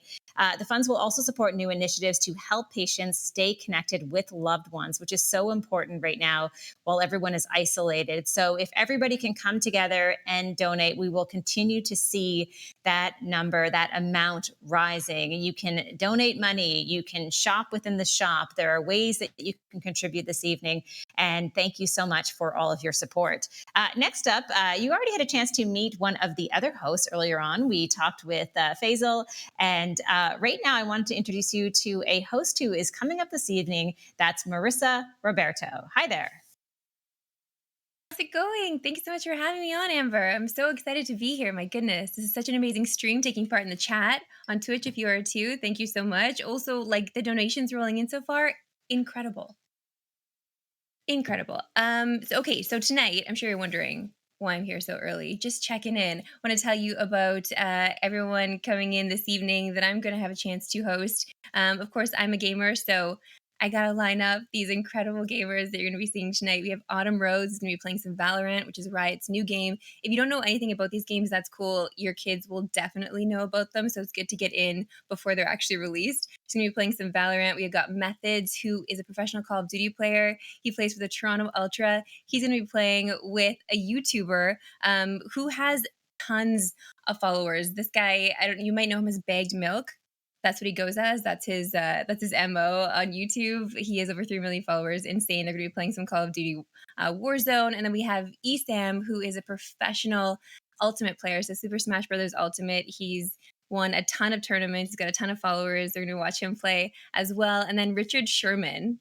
Yeah, real life ballers. Richard Sherman and Darius Slay are going to be playing with Slacked, who is a professional Call of Duty player out of Seattle. He plays for the Seattle Surge. And then we're going to follow that with FaZe Clan. We've got the Agony Twins, and they're Canadian, born and bred, incredible gamers as well. They're going to be playing, and then we're going to end the night with an awesome set, like sweet Saturday vibes. DJ set, maybe you're going to make one of those drinks from Bar Chef. I don't know if you have the ingredients, but if you have them, make them, join us. We're going to have a sweet little party tonight. So be sure to join us then. I'll be in around 8. Excellent. Thank you so much, Marissa. And now we have some messages of gratitude. From all of us at Sinai Health, thank you for championing our cause.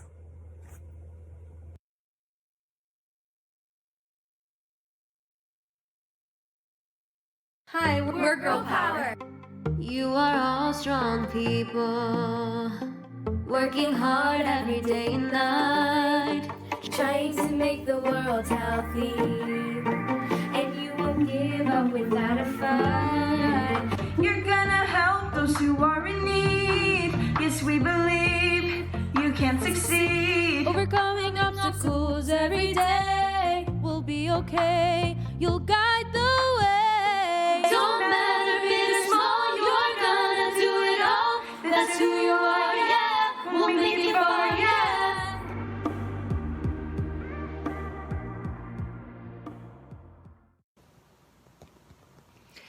Hello, thank you so much for joining us today. I'm Ashley Mulvihill, the Drake Hotel Art Curator, and I'm here in Prince Edward County at the Drake Devonshire and the Drake Motor Inn, and I'll be taking you on a tour of a few collection pieces.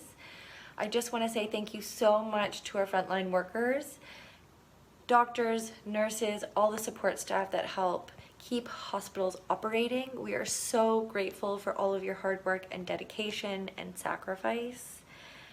I really hope that this art tour offers some levity and inspiration during this challenging time. Getting to know artists and their process can be incredibly enlightening and build a bridge between worlds. So I hope that this is some level of travel for your mind while we're all staying safe at home. This is a sculpture that you'll see as soon as you come through the front door. And it extends all the way up to the second floor and has this beautiful stained glass effect. It's by Kristen Hassenfeld, and she really uses sort of forgotten, discarded materials, often wrapping paper, to create these incredibly detailed, complex pieces. So each piece is carefully cut, rolled, and fastened across. So what looks like straws in this installation are actually rolled pieces of paper, and she pays homage to heritage craft and the effect is just brilliant. It has this tension, it expands across the whole space. And what I really love about this too is when you actually understand the materials that it uses, it just helps you recognize that you can find creativity anywhere, and that if you're resourceful enough, and of course this requires a lot of skill, you can create these beautiful pieces with materials that are often not thought of as substantial enough to create large-scale sculpture. These are works by a collective named Team Macho based out of Toronto. What they do is they take old historical paintings by either dead or non-professional artists and paint alternate scenes into the existing artwork, often in the style that they're already created in.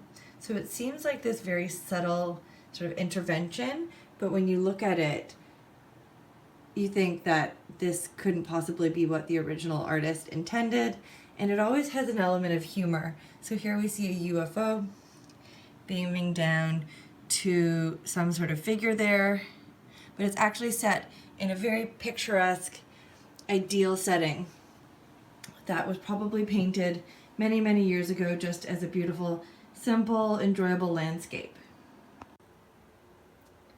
There are many of these Team Macho paintings all over the Drake Devonshire. They're some of my favorite because they're funny, but they're also quite subtle. They're often in their original frames that they would have been found in at either estate auctions or pawn shops or secondhand stores. And so they have this really rich historical detail, but then in it they have this contemporary, very humorous approach, and you never know what you're going to find in any given painting by Team Macho. This is a large-scale mural by the collective known as Fail. They originally came together in 1999 and have been creating work together since that time. It's two gentlemen, Patrick McNeil and Patrick Miller, and they had an original founding member who is now known as Lady Aiko but went out on her own. They have a really identifiable style and have been inspired by leading pop culture artists like Roy Lichtenstein and Andy Warhol. You'll also often always see the number 1986 in their work, which actually does not have any specific meaning, but they just sort of like to play with the viewer. Within Failed's work, there are a lot of recurring themes of binaries such as love and hate, peace and war, triumph and calamity, satiation and desire, and they're all prevalent in work that seems to assimilate the global urban landscape, but tenders only oblique opinions about that landscape. They have also been inspired by contemporaries like Shepard Fairey, who you'll know made the iconic Obama poster for the original 2008 election, and you'll recognize a lot of their work also uses the sort of iconography that you'll see in comic book work. This is an artwork by Toronto-based street artist named Berto. He blends the fantastical, surrealist nature of Salvador Dali and the crisp aesthetic of Swiss graphic design. His passion was originally realized on the Canadian prairies and continues to grow as he pursues his global vision. And so you'll always see his work includes an element of some sort of animal embedded with these abstract shapes, his use of shading, and it always has this sort of lifelike characteristics, and then it turns into something totally unfamiliar. So there's that element of intrigue and then always really beautiful composition and color. Gustavo is originally a philosophy student, and so a lot of his work incorporates much of the learnings that he experienced in his education. So the idea of self, the understanding of self, and the way that these mirrors are convex and concave also sort of reference the way that we perceive ourselves in the world. It's never through a clear, direct lens, and it's always within the context of something else. As you can see from this piece, he uses traditional industrial materials, ones that you would find in any hardware store. He painted it with silver paint and then fastens these car mirrors that give you sort of a distorted perspective onto the sculpture, We first built this piece in the tree next to the waterfront, and it has had a few iterations. But he's really interested in the way that sculpture and humans can interact with each other. So by seeing yourself in these different perspectives, either from afar or underneath, and how they reflect the environment around you, you can interact with it in many different seasons, weather conditions, with other viewers, and have a very different experience. So it's a constantly evolving, shifting sculpture, but with these really rigid materials. And they sort of extend into unexpected, almost organic forms, one growing off another. This is a sculptural piece by New York-based Jason Peters. He creates large-scale sculpture with sort of found materials. And so originally he was interested in creating really large sculpture, but was limited by the kind of materials he could use on a smaller budget. He discovered buckets, 2-gallon buckets, behind an industrial wear space near his place in Brooklyn, and started to create these sort of sculptural drawings or swirls with the buckets. And it actually changes from day to night. So in the day, it's this white continuous line that is identifiable as buckets, but in the evening, it's lined with red lights. And so it has this glowing effect. You can't actually quite decipher what it is, but what I love about this piece is that it has a transition from day to night, and that it also uses familiar objects, but that it changes the nature of the meaning of the object by creating a sculpture with it, as opposed to its original intent as being a vessel to hold some form of liquid. So it's amazing what you can create, of course, being industrious with the materials that you have at hand. And this is a huge, huge sculpture that is on top of a building, and you can't even really quite understand the scale, but I'll back up. Here we go. And so it is massive. The Devonshire's outdoor exhibition is set among nature, and you'll see the sign that directs you to the rest of the outdoor art space. We have permanent collection pieces as well as rotating exhibition artworks. And what's really special about experiencing art in nature is that we really don't get to do it very often. We think about art in sort of these closed off environments, but to create site-specific artwork in the natural environment and see how it responds to it, and also how artists respond to creating work that is going to be in nature, you get to see it in an entirely new light. And again, it evolves as the seasons evolve, and you get to approach it. You're one with nature. It's really special and sort of allows you to get that fresh air and wander around and see all the corners of the property. So here we go. This is a really interesting piece by Gord Monahan. He is a composer and a visual artist and an engineer of sorts. So he's taken this old baby grand piano and fastened it to a motor system at the top. And you'll see that all along here, there are strings that pull on some of the keys. And so it's called Piano Listening to Itself. And while it is not working right now and needs to be repaired, usually it will be playing sounds of Chopin pulling at the strings so that this piano is quietly moving and quietly playing this very, very quiet piano song in nature. So it's this sort of symphony of sounds, and it's really elegant and subtle, and it just sort of shows you how music and art can combine to create this really beautiful piece in nature.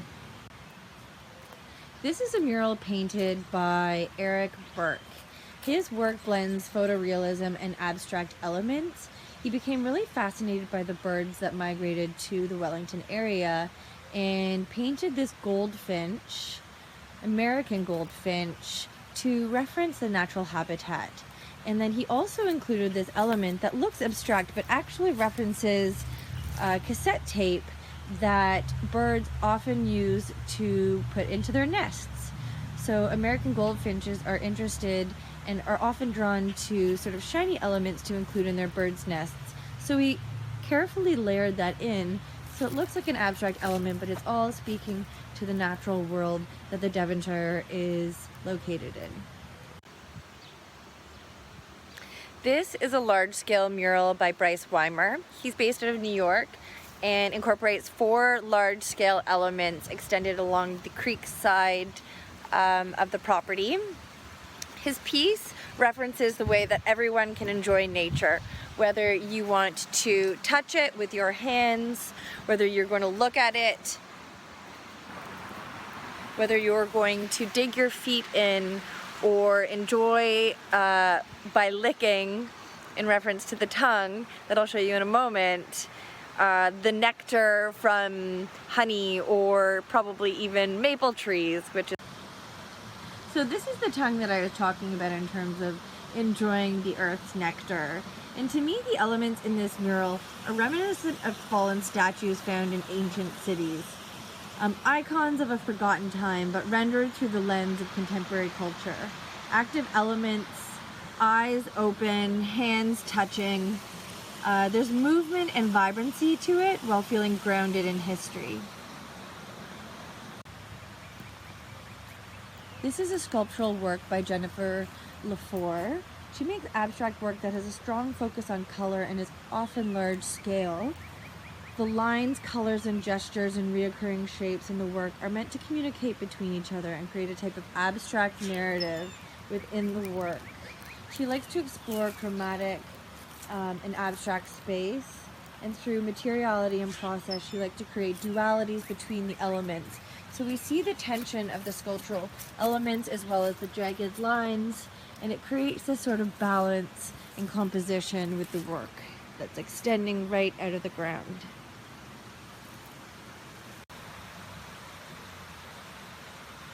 This is the creekside view. So we see the Jennifer Lefort, the Bryce artwork, Ante Lou, and Trevor Wheatley and Cosmo Dean's piece New Shade. This totem created by Ante Lou is reminiscent of a figure, but it is composed of a bronze casting of styrofoam packaging for electronics and consumer goods. So he creates a timeless image out of materials that will survive a millennia or more, but are rarely given a second thought. So it looks familiar, and it sort of toes the line between representational and abstract, but they're all items that we would have had our own interactions with. The final artwork you will see on the creek side is actually hanging at the very end of it over the creek. It's an artwork by artist duo Trevor Wheatley and Cosmo Dean that has been a part of the collection since the Devonshire opened. It's even been tattooed onto somebody's ankle. It's become so iconic. It's a bit of humor, it's text piece, and it's installation. They use colloquial contemporary terms and often contrast them with the environment around them so that they sort of create some humor, some intrigue, but also remain mysterious to some extent. And this piece hangs above the creek and has the best view of all, Lake Ontario. Okay, so we've done Creekside and we just finished seeing Trevor Wheatley and Cosmo Dean's artwork. We finished with the art walk at the Drake Devonshire, and now we're going to head over to Drake Motor Inn to see the final piece by Antonio Marest. There's a large-scale mural. I think you're really going to enjoy it. This is the sister property to Drake Devonshire, the newest member of the Drake family, and it has a large-scale mural by Spanish artist Antonio Marest. So he's really interested in architecture and light and design and color, and you sort of see all of these things come together in his work.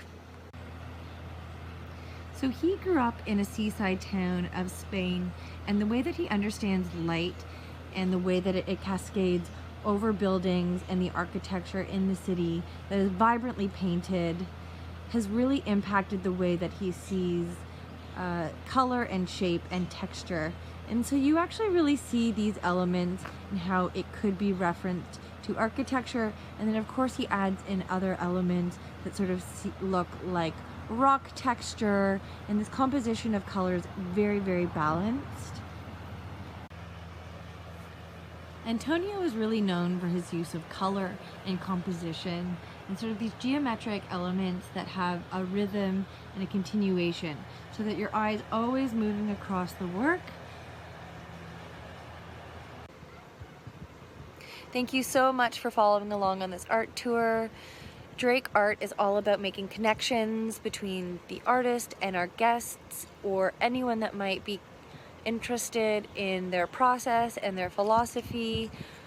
It's really important that we communicate their messages to a wider public because we really see the value in art as a healing tool and a communication tool, and we're so happy that you were able to follow along with us. And again, we hope it provided some inspiration, and we hope to see you on the other side. Please stay safe, stay home, and art can be an incredible resource even through the internet. All right, thank you so much for that tour. I also wanted to congratulate Allison Sheriff, who won a $200 gift card. That is thanks to Baskets. As I mentioned a little bit earlier on, in case you missed it, for every single person that donates, you have a chance up until 7 p.m. to be put into a draw, and you could potentially win one of these gift cards. So $200 every hour, thanks to Baskets. Thank you so much to them, and congratulations again to Allison Sheriff. Another thing I wanted to talk about is the Sinai pop-up, because I've mentioned it a couple times so far, but I really do want for all of you to have a chance to look at what's in here. As you can see, they have beautiful artwork in this pop-up. So you can head on over there, you can check out the artwork. They have so many different items. They have art, they have jewelry. There are a list of things that you can buy within this pop-up shop. The excellent part about this is that every single purchase that is made at the Sinai pop-up shop will, of course, be helping in terms of our Sinai Live event. And that means that you have a chance not just to donate today, but also a chance to shop and help out in terms of frontline workers. So head on over to the Sinai pop-up shop and check out all of the beautiful art that's there. There's t-shirts, there's socks, there's jewelry, and I am sure that you will find something that you love. Okay, next up, since it is around dinner time, we are going to have a cooking class with Liberty Grand Chef Scott Saunderson, and he is going to show us a thing or two, and I definitely need help in this area. Let's take a look.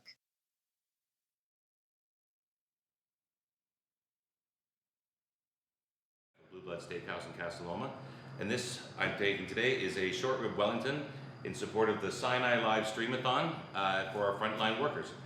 So right now I'm going to begin start the beginning stages of how to prepare this. We are using a prime chuck short rib, which you can see right here, and we have puff pastry. We're going to make a mushroom duxelle, and at the same time we're going to blanch off some vegetables and show you how to prepare this meal at home.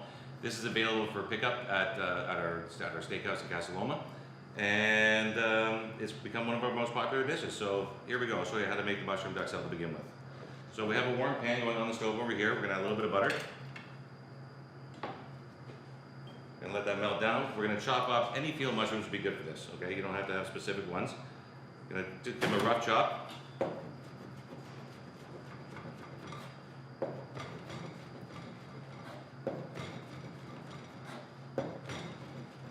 And a mushroom duxelle is just a fancy French name for a mushroom puree, okay? And what this does is it creates a lot more depth to the dish. So we're going to take those mushrooms, we're going to place them in the pan and saute them. And essentially what we'd like to do is remove the water from the mushrooms themselves. We're going to add some minced shallot. So just another again. Okay. Don't need the whole shallot. Just enough to actually flavor the onion. We're going to chop this again once it comes out of the pan, so it doesn't have to be that fine of a dice. I'm going to give it a little bit of seasoning. Okay. Well, while that's going, I'm going to show you how to make the actual short rib Wellington. What we've done is we've taken these short ribs, we've braised them for about 4.5 hours at 350. Braising is a method of cooking where it's low and slow in a liquid. You use tougher meats for braising, such as the short rib. You can do, briskets are a great example of a braised meat. Anything that normally has a lot of muscle structure and is tougher, so it breaks down the muscles. So we're going to take the short rib bone out. This is easier to do while the short rib is actually warm. If you wait for it to be cool, if you wait for it to cool down, it seizes up on the actual bone itself, and it's far more difficult, and you'll end up wasting some more. So we have the short rib here. We're going to reserve that to the side. And what I'm going to do now is we're going to take some of this puff pastry, which has come out to room temperature because it's far easier to manipulate.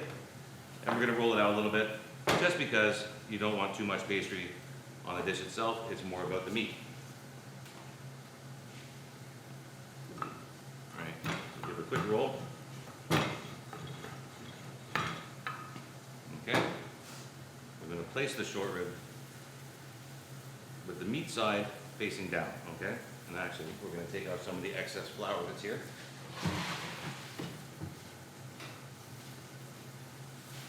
Okay, that's good. I'm going to place the short rib with the top side facing down. That rests in there. We're going to get this quick saute over here.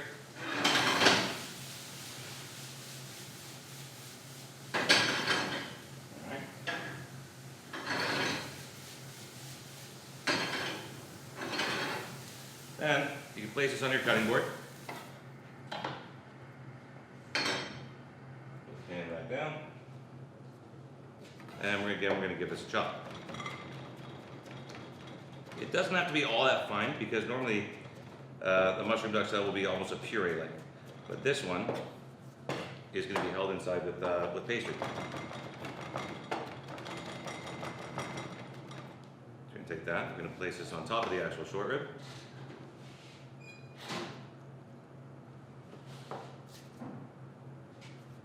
Here. You can take a little bit of fresh herb, chop that up.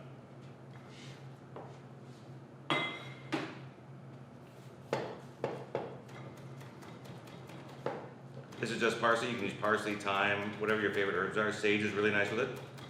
I'm just going to sprinkle this on top as well. And now what we're going to do is roll the pastry.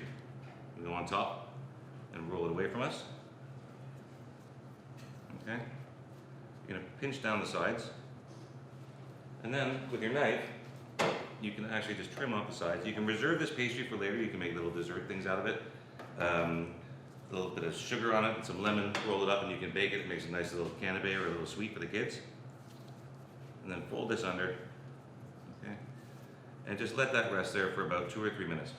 While you're resting, we're going to make what's called an egg wash. And my egg wash is egg yolk and whipping cream. So I'm going to separate the egg.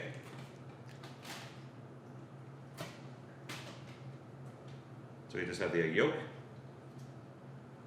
And we're going to add a little bit of whipping cream. There you go. A very delicate amount that I just put in there. It's a refined recipe. And then we're going to mix the egg yolk and the whipping cream together until it's one color. You will have, hopefully, a preheated oven at 350 degrees. A convection oven is good, always for puff pastry, because it allows the pastry to rise. We're going to place the Wellington on a baking sheet. And we're going to brush it with the egg wash.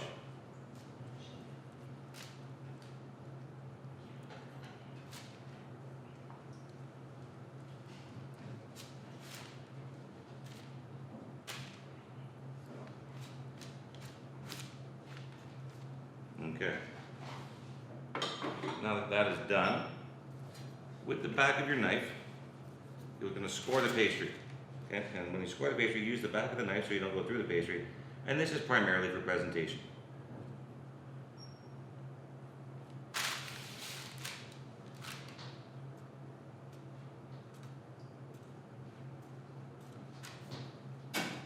Okay.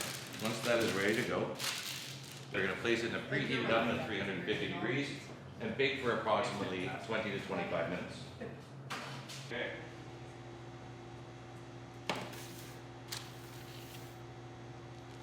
There we go. Okay, while that's resting for a couple of minutes because it's too hot to use, we're going to do some blanching of vegetables. You can use any vegetables you like. Today we're going to use some broccolini, baby carrot, and asparagus. And my favorite way to do this is actually just in a little pan with a tiny bit of water in it. Because what this allows you to do is just drain off the water quickly at the end and add a little bit of butter and some seasoning to finish off your vegetables. Okay? So that water is already hot inside of there, so we're going to take a couple of asparagus spears. which are already partially cooked. They've been blanched, which means they're cooked about halfway, and we're just going to finish them off quickly. This will save you a lot of time if you do this in advance. And we'll add some of the broccolini into it.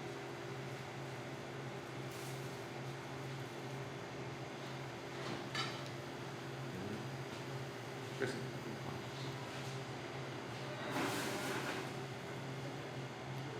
And while that's going, I'm going to take this, take our Wellington, and put that there, get this ready to carve.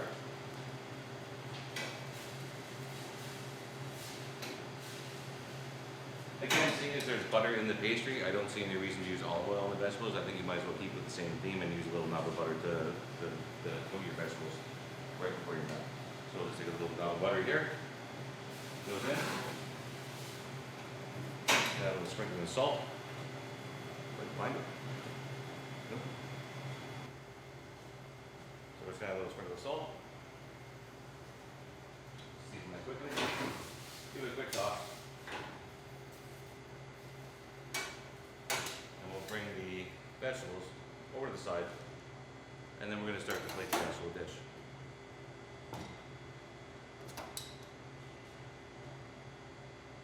So vegetables, whenever they go onto a plate, they should not be the primary focus unless the primary focus is the vegetable themselves.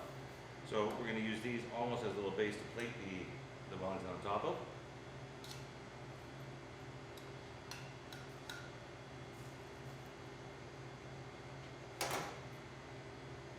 Quick. Now there are two ways to do this. One, you can use a very sharp slicing knife, or two, you can use a serrated knife. I would prefer to use a slicing knife, but a serrated knife will work for you. Just try and be a little bit more gentle before you do it. So you're going to take this, and slowly go through, holding the pastry at the same time, so as the meat doesn't fall apart. Okay. I'll let that sit for 1 second. I'm going to plate the vegetables in the other plate, as this dish from Blue Bloods is meant as a dinner for two.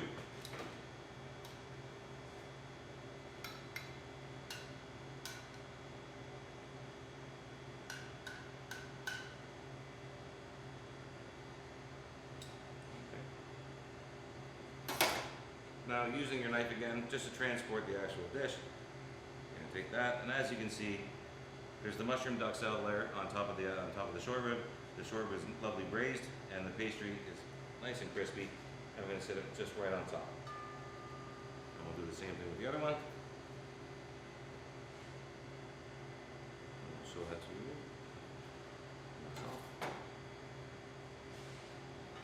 And if you wish, you can add a little bit of garnish. We have some sorrel leaves here. Just as a little finishing.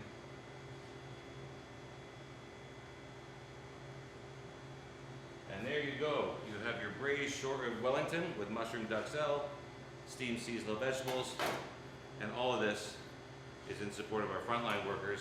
We look forward to seeing you at Blue Blood Steakhouse. Thank you very much.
Hello, today we're going to make the Blue Blood Steakhouse famous Caesar salad tableside.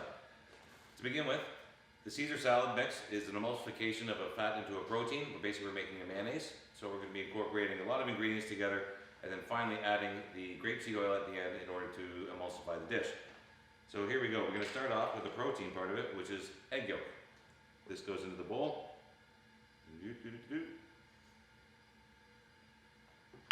Then we're going to add some Dijon mustard. This helps to emulsify it and keep it as one homogeneous mixture. We're also going to add anchovy paste, which we make here from white anchovies instead of the dark anchovies. It has a far more subtle flavor to it. We're going to add some garlic puree.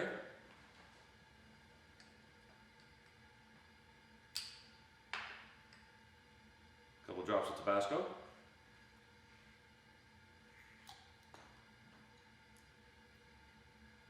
Whenever you're making a mayonnaise, it's always good to add all of your acids in first before you add any of the fats. And we're going to add a little bit of Worcestershire sauce.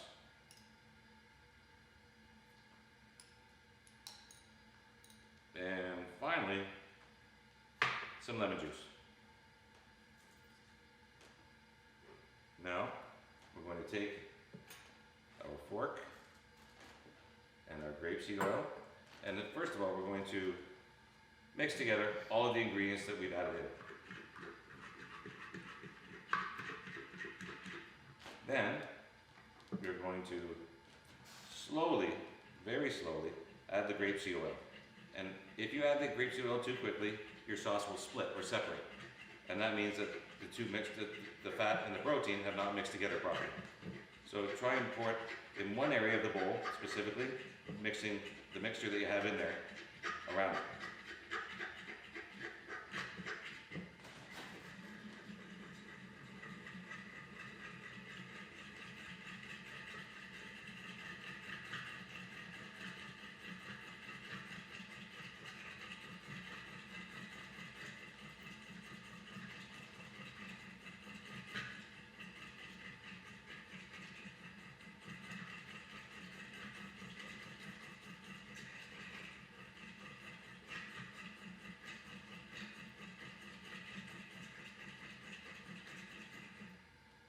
Okay, now if you look at that, give it a little mix.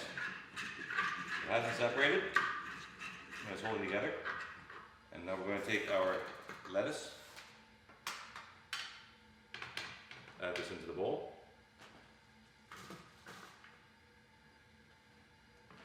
And we're going to take the tongs and just lightly toss the romaine hearts inside the dressing.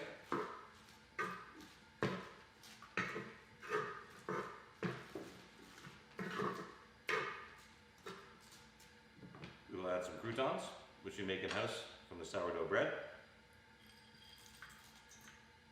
We're going to add some double smoked bacon. We'll give that a toss just at the end here. We're going to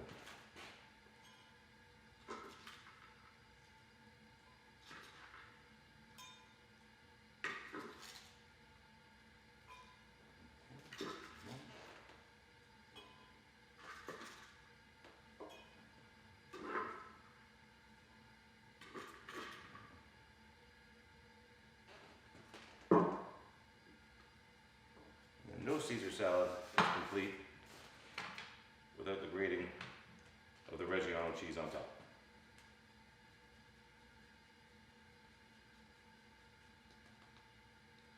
And there we go.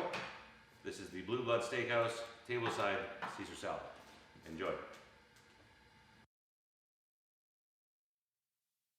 To Chef Saunders. Now, before we get into this next video, I wanted to say that in this video, you're going to see some shout outs, and you're going to see some shout outs from two artists that you need to hear about.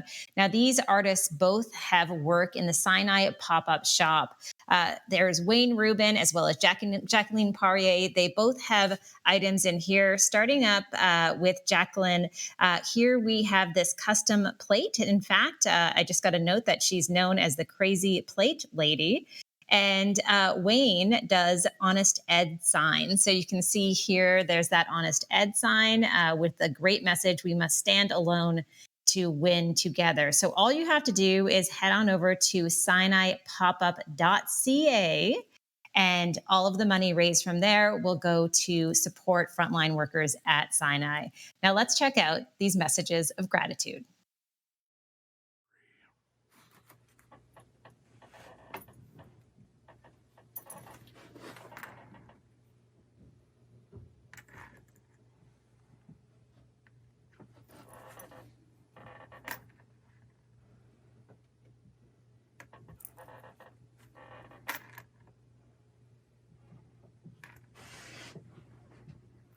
Hi, Wayne Rubin here, Honestad Sign Painter.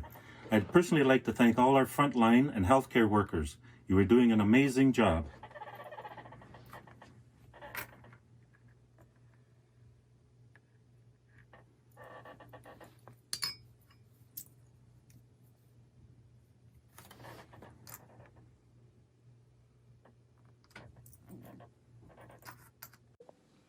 Hello, my name is Jacqueline Poirier. I am also known as the Crazy Plate Lady, and I am a custom porcelain artist from Toronto. I am here because I would like to do my part in giving thanks to our essential frontline workers, our nurses and our doctors. Thank you so much for your hard work every day, for putting yourselves, your families at risk for the greater good of our city.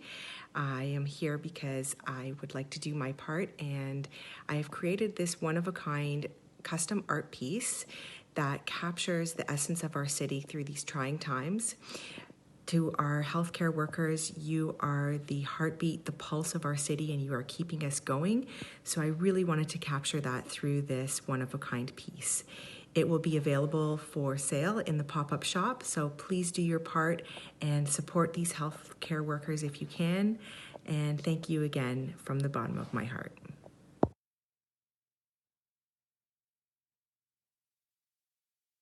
All right, next up features some other local Toronto artists. First up, we have two performances by Owen Barney performing a new acoustic piece called Tough Times. Following that, we have Noelle performing a song called Shades of Blue. We also have Jess Ty, who's studio director at Mac House, guiding viewers through the basics of creating their own customized sneakers. I know my son would love this. And after that, we have Miss Mosu, who is Toronto's Portuguese-Canadian fashion queen, who will be doing a performance. So let's check out these local performers and artists.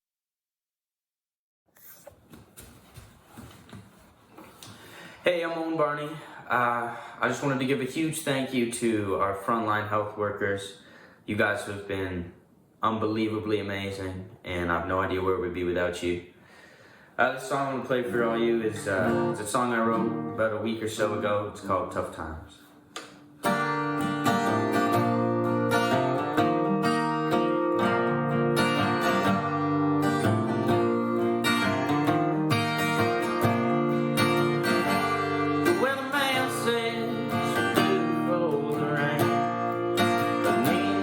Feel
well. These are some crazy times that we're going through right now, but we're all going to get through it together. And I just wanted to give a quick shout out to our Sinai Health frontline workers. Thank you so much for everything you're doing. I'm going to play a song that I wrote called Shades of Blue.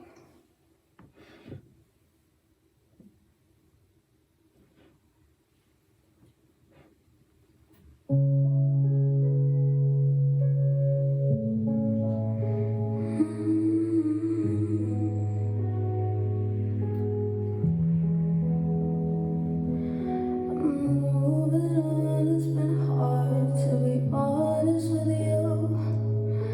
Late at night it gets dark and reminds me of you. Feels like I could do better. Am I wearing your sweater? You don't even know what you're capable of. All these broken hearts, I never love. Cover from your ship, baby, nobody does. Nobody does.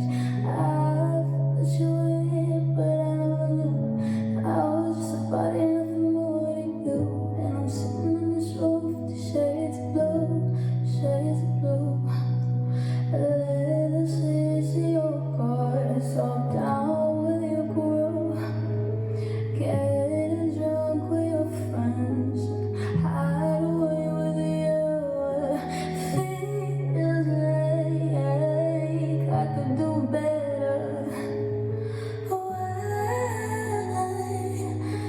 When you're sweater, you don't even know what you're capable of. Got all these broken hearts I never love. Cover from your shit, baby, nobody does, nobody does. I thought that you were here, but I never knew. I was just a body, nothing more than you. And I'm sitting in this room with the shades of blue, shades of blue. I could do better.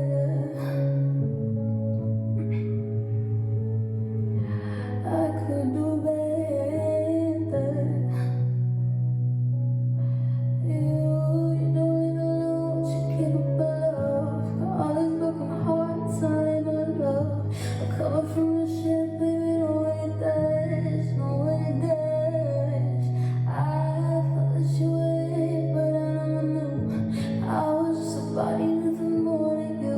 And I'm sitting in this room with the shades of blue, shades of blue.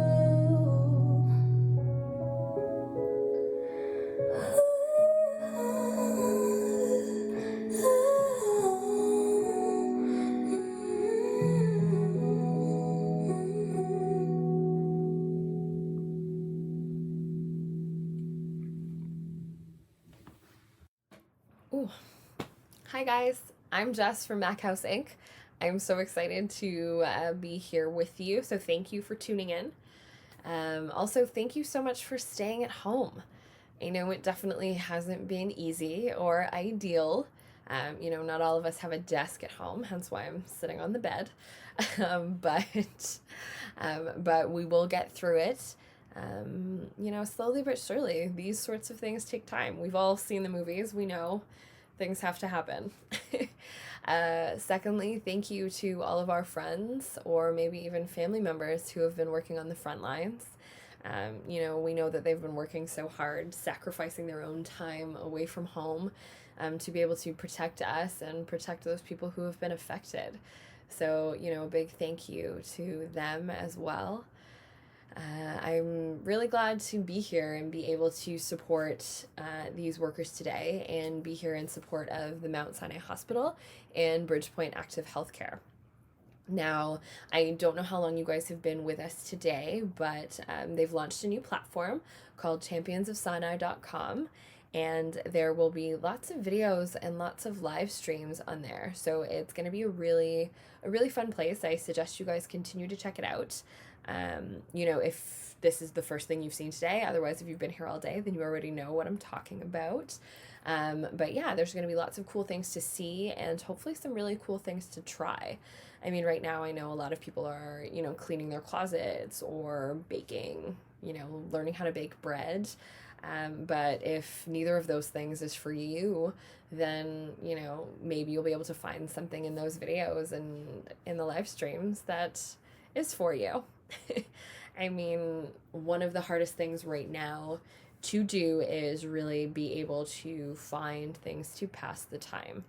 You know, some people out there have finished Netflix twice, or have read every book that they own, sort of thing. So yeah, I definitely feel you on that. But yeah, so I'm here to hopefully give you guys something else to try your hand at if you would like. For those of you who have ever thought about sneaker customizing at Mac House Inc., so you guys know, we actually guide you guys through the basics and through the process of customizing your own one-of-one sneaker.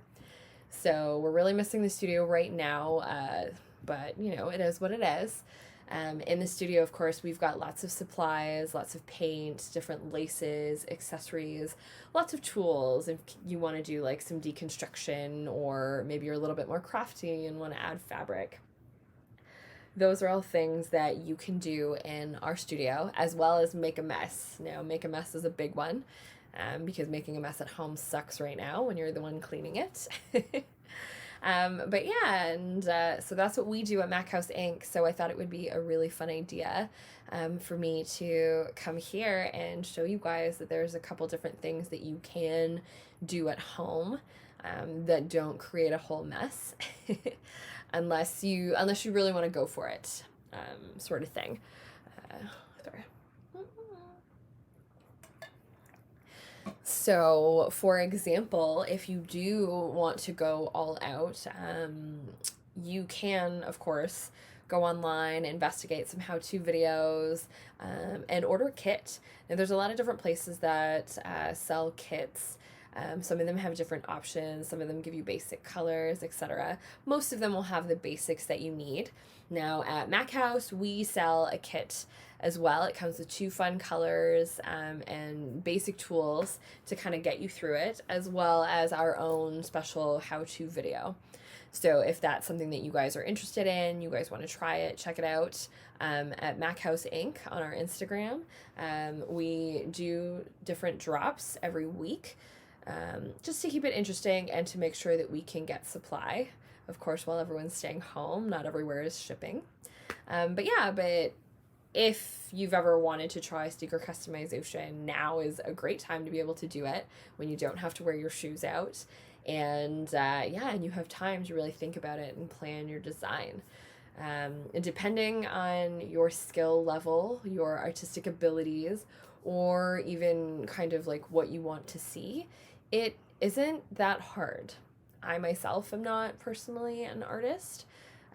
I do love making things with my hands, so I found it quite an easy transition to be doing sneakers. But of course, again, like everyone's level and everyone's confidence level as well is a little bit different. So, but yeah, it really isn't super hard. You just have to be super patient with yourself, which is a lesson I think we're all learning right now. But yeah, if you guys do decide to go that route and buy a kit, good on you. Keep in mind, it is really about planning. You always want to know what you want to see or what you want to do. Because of course, once you start a process like that, you know, sort of like, what is it, like renovating a kitchen, you kind of have to have your decisions made. You have to have a clear plan in sight, because you can't necessarily erase everything that you decide to do. A great way to do that, I have always found, again, because I am not an artist, is actually using paper and pencil crayons and really trying my ideas first. Use blank paper, or if you're lucky, I was lucky, I found graph paper in one of my drawers, dot paper, any kind of paper that you want to practice on. This can help you, especially if you have a shoe in mind. This can help you figure out like your sizing, your alignment. You can practice drawing whatever it is that you want to draw to make sure that it looks the way that you want it to look. There's nothing worse than having this beautiful idea and then going to do it and then maybe it's not so good. You know, it can be really disappointing and frustrating. So I would always suggest planning on paper first. Planning on paper first also makes it really great to test your colors. Because in theory, maybe this color scheme works out really great, but then you go to do it and you're like, oh, not so much. And again, not so easy to erase. So yeah, paper, paper, paper first. Something else that we have at Mac House actually that can help with that, in case you're worried about silhouette, you're not sure which shoe you'd really want to try it on. We actually also just dropped our new coloring books. So you can actually buy a coloring book, and it comes with 11 silhouettes so that you can go right ahead and sort of draw right on the shoe, and then you can test and figure out what kind of design, what kind of shoe you'd like, etc. And what's great about the kits, it comes with some limited edition stickers and a pack of markers. So it's a really great way also to jumpstart your sneaker customization journey, if you will. Yeah, so that's fun. Or if you have kids at home, the coloring book obviously is great. It's a no-brainer, and it's fun. Another really easy way that I like to think of jazzing up a shoe, especially if maybe you like lots of colors and you can't pick just one, I like to switch out shoelaces. Changing the colors can be a nice pop, especially if the shoe is like plain white. It can be a lot of fun, or it can help change up the design of your shoe, especially if your shoe is a couple of different colors. Then you can make it more blue one day or maybe more green another day. So yeah, just swapping out the shoelaces, right? Because otherwise this is so super white, and then I can maybe make this blue. And don't forget to, especially again, if you have kids at home, sometimes changing the shoelaces can help make it more interesting for them to learn to tie their shoes. Graduate them to colors that they like. They might be more interested in doing it. Also, again, this might be more for the kids, but if it is your vibe, I say go for it. Laces are just really thick string, so you can totally string beads on it if you want, macaroni for the kiddos, any charms you have. I say totally go for it. It can be, again, a lot of fun and make something really interesting and make it your own. If you're a little more adventurous, maybe you're into tie-dyeing, you can probably tie-dye your shoelaces as well, especially if the white ones are not so white anymore because they never stay that way. But yeah, giving it a new color, maybe matching your laces to your new sweatpants you just did or to your socks. Super cool, super fun idea. Oh. But yeah, so those are just a couple of like really easy ways to do it, and something that can be a little bit more generic. So coloring books, shoelaces. For some of you who might be, again, a little bit more daring and really kind of want to go for it, and maybe you already have a pair of shoes at home that you want to work on. You can obviously work on a brand new pair of shoes if you feel like it, or if you want to jazz up maybe an older pair, something that's maybe a little scuffed.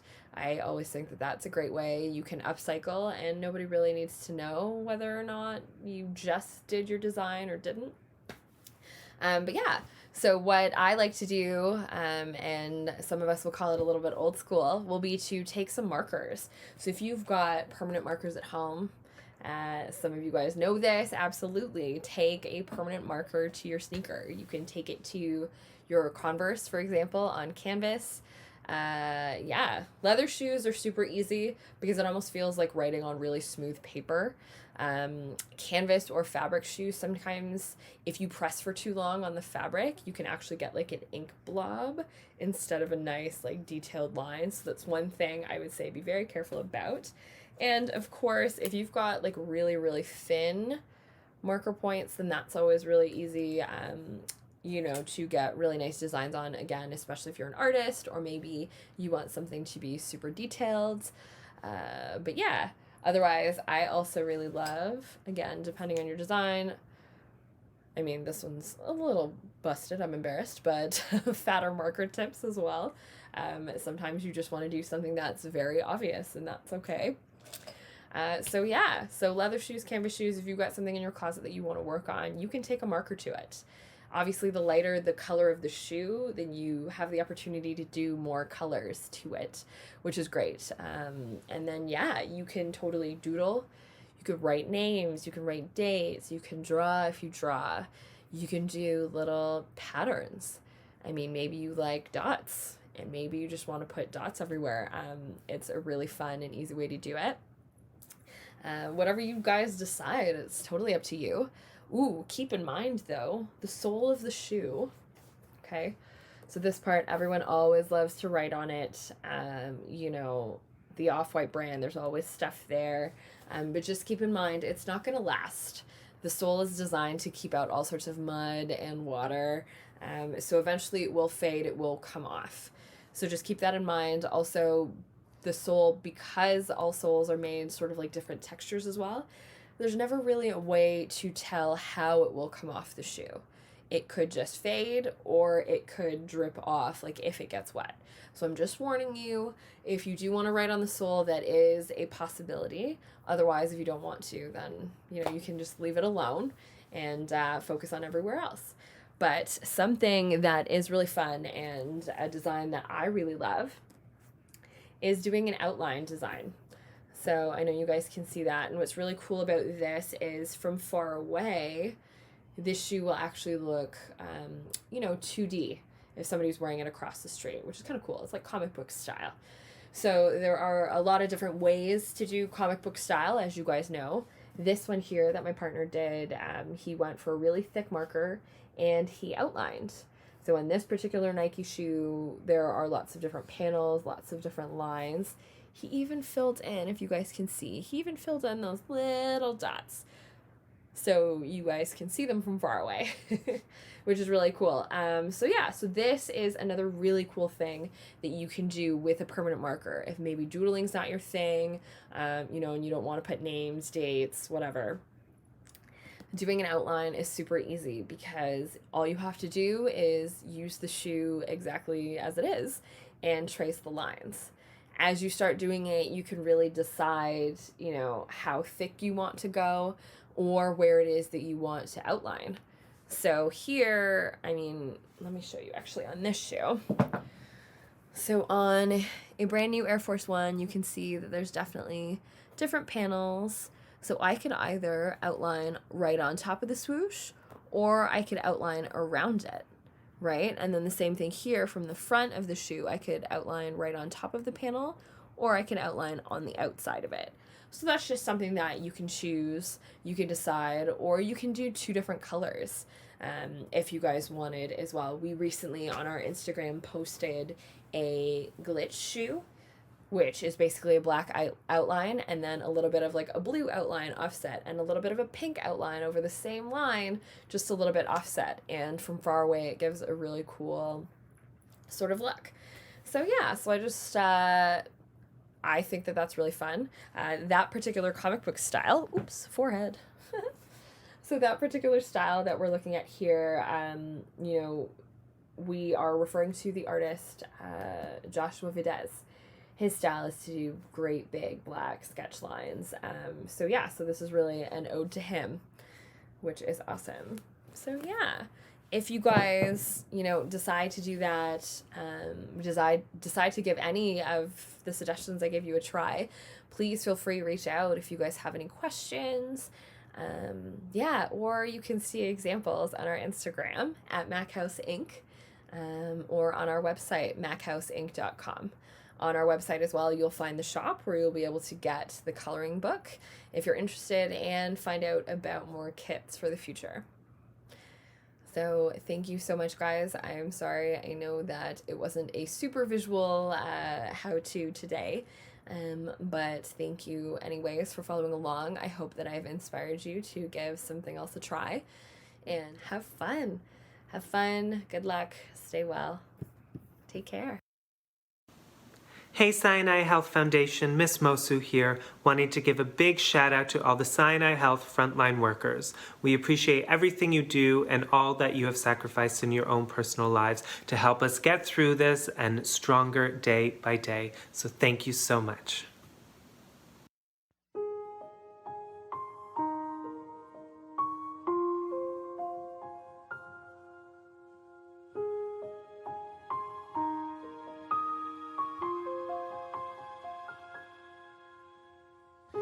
I'm trying to hold my breath. Let it stay this way. Can't let this moment end. You set off a dream in me, getting louder now. Can you hear it echoing? Take my hand. Will you share this with me? 'Cause darling, without you, all the shine of 1,000 spotlights, all the stars we steal from the night sky will never be enough, never be enough for me. All the shine of 1,000 spotlights, all the stars we steal from the night sky will never be enough, never be enough. Towers of gold are still too little. These hands could hold the world, but it'll never be enough, never be enough for me. Never, never, never enough. Never, never, never enough for me, for me, for me.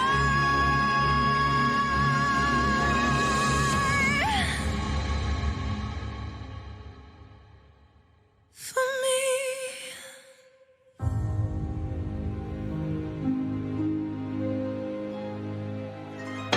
If you don't wanna see me, did a full 180, crazy, thinking about the way I was. Did the heartbreak change me? Maybe, but look at where I ended up. I'm all good already, so moved on, it's scary. I'm not where you left me at all. So, if you don't wanna see me dancing with somebody, if you wanna believe that anything could stop me, don't show up, don't show up, don't come out, don't come out, don't stop caring about me now, walk away, you know how, don't stop caring about me now.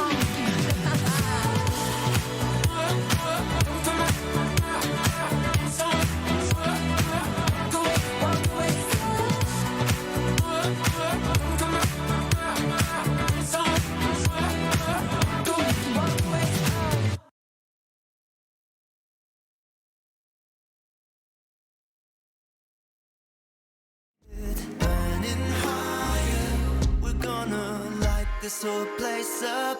And you know, when I'm with you, I am alive, alive. You make me feel you are the night, the night. You pull me in, you make me shine, shine.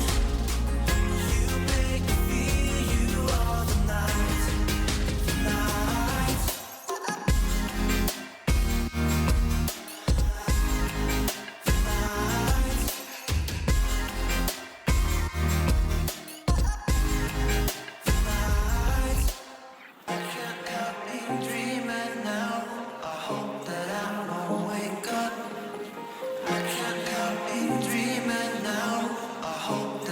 Before the sun goes down, I can't help me dreaming now. I hope that I won't wake up. I can't help me dreaming now. I hope that before the sun goes down. When I'm with you, I am alive, alive. You make me feel you are the night, the night. You pull me in, you make me shine, shine.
Looking at me like I'm something else. You're feeling different, we both are. Yeah, I've been feeling things I've never felt. Just give me another chance to show you. Please hear me. I'm just trying to tell you, come with me, and we'll be everything we want to. Just give me another chance. I know I should've known better. I know I should've never taken off. I know I should've known better. Cause when you're not around, everything feels wrong. But no one's ever treated me better. I guess I wasn't used to feeling good. I know I should've known better. But I didn't know I loved you until you were gone.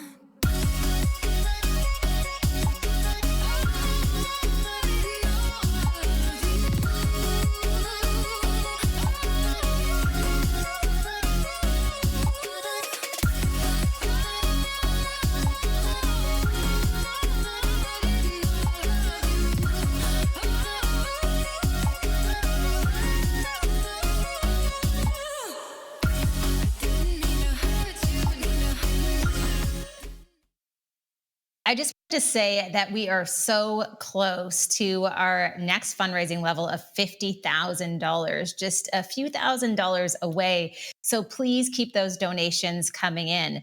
I also wanted to mention that this is the last hour that you could potentially win a Baskets gift card worth $200 simply by donating. So we are giving one of these away every hour up until the 7 p.m. hour, which is just over a half an hour away. I also want to congratulate our recent winners who won that $200 gift card from Baskets. Those winners are Maria Ramos and Layla DeSantis. Congratulations to both of you for winning that $200 gift card, and enjoy your Baskets gift card. And thanks again for your donations. Now, next up, I know so many of you are looking forward to this performance. We have Toronto-based DJ, producer, and promoter, Jayam Kayam. Can't wait for this. I just can't let you go. And why does it feel like my heart's about to implode? And I put that on everything. It never meant much to me, being an L-O-V-E. Ride with you, I'll ride with you, die with you. If anything go down, baby, I'm gon' side with you. For life with you. Can't you see I wanna hold you down? Oh, baby, I'm high with you. On high, I'm high for the first time in my life with you. It never meant much to me, being in L-O-V-E. Love will make 'em talk, taste in your neck, hands on my waistline. Hello. Whoa, affecting affection, even in the nighttime. I've just been told that I'm now on the Champions of Sinai website. So hello, everybody. 1, 2, 3. This could happen to me. Why if it ain't love, I just can't let you go. And why does it feel like my heart's about to implode? And I put that on everything.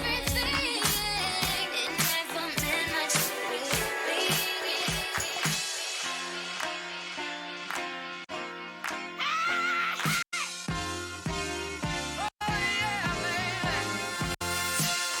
Like a fool, I went and stayed too long.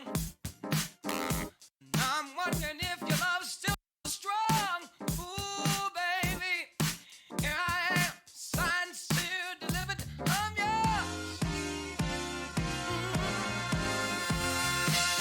Then that time I went and said goodbye. Now I'm backing up. What up, Maggie? Gotta shout out the Twitch crew. It's JMKM. I'm happy to be here to support Sinai Health here in Toronto.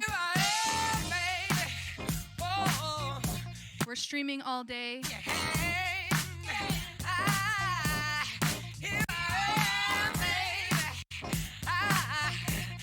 You got my future in your hand. Hey, I've done a lot of foolish things that I really didn't mean.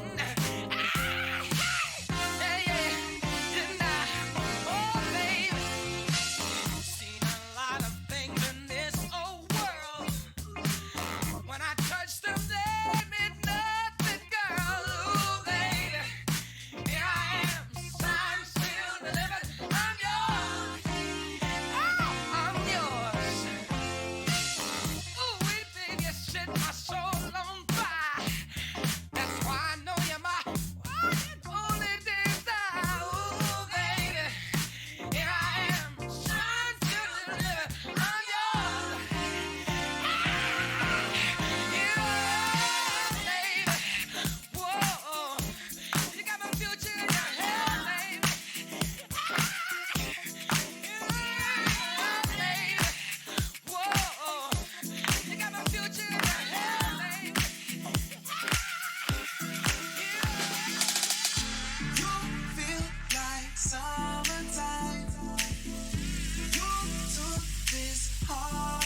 What up, Jay Harmony? We got New York in here. And thank you, Aggie. You are my only one. Just dancing, having fun. Out in the shining sun of the summer. Of the summer. Do love me, do love me, do love me, do love me, do. I love you. Do love me, do love me, do love me, do. But no one else above you. Do love me, do love me, do love me, do love me, do. I need you. Do love me, do love me, do love me, do love me, do. Oh, do love me, do love me, do love me, do love me, do. I love you. Do love me, do love me, do love me, but no one else but you. Oh, do love me, I need you.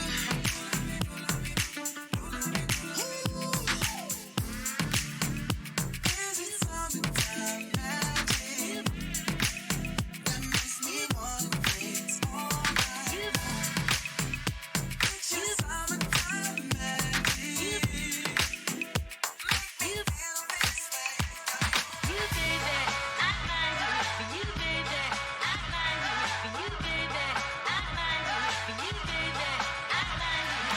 Wouldn't get far, far, far, far. Wouldn't get far, far, far, far. Wouldn't get far, far, far. For you baby, I find you. For you baby, I find you. You wouldn't get far, far, far, far. Wouldn't get far, far, far, far. Wouldn't get far, far. I'm just checking out the site, and it looks like we've raised $46,000 today, which is amazing. The next target is $50,000, so if you can afford it, please donate. We would really appreciate it.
He is playing The Witcher, Stupa. Make sure that I smell good. Maybe we should get him on here streaming. Endless. I know that it looks trendy. So glad that it's not windy. Here comes that girl named Bonnie. There's been a lot of amazing streamers all day today for the Champions of Sinai initiative in support of Sinai Health. Folks tripping, I don't know. Money flying everywhere. Champagne, we won't go there. Bottles popping in the air. They'll be screaming, I don't care.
future shines so bright.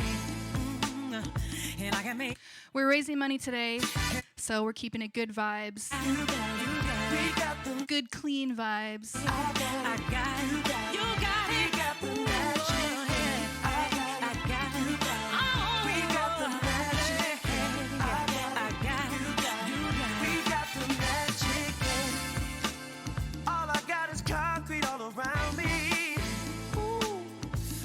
See the countryside. You can be rich when you're poor, poor when you're rich. Yeah, it can be raining, and I can make the sunshine. I got it, you got it, we got the magic. Yeah, I got it, you know you got it, baby. We got the magic. Yeah, I got it, you baby. We got the magic. Yeah, I got it, we got the magic. Yeah. I know sometimes you feel no hope, yeah. Well, I've been there, I've walked that lonely road. I've been there. I took whatever devil offered me. Because I knew that he would set me free. Set me free, set me free. I got it, you got it, we got the magic. Yeah. I got it, magic, you got it, we got the magic. Yeah. We got the magic, baby. We got the magic.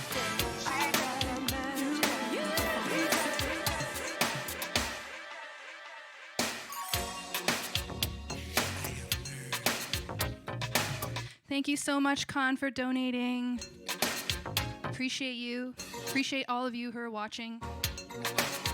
We're raising money for frontline workers today in support of Sinai Health. I'm Jam Cam from Toronto.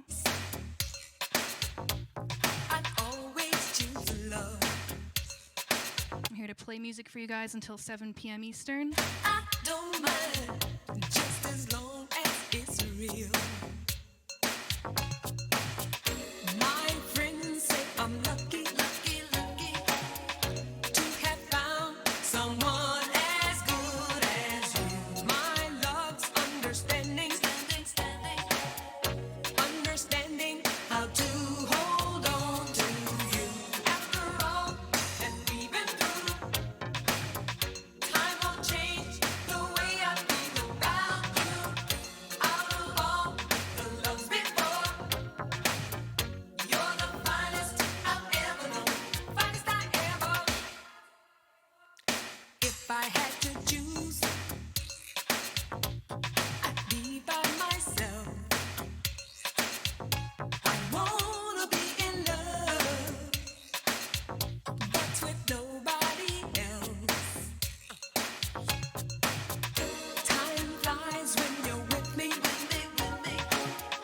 Go so slow whenever you're away. Made up my mind and I'm positive. A better love will never come my way. After all that we've been through, time won't change the way I feel about you.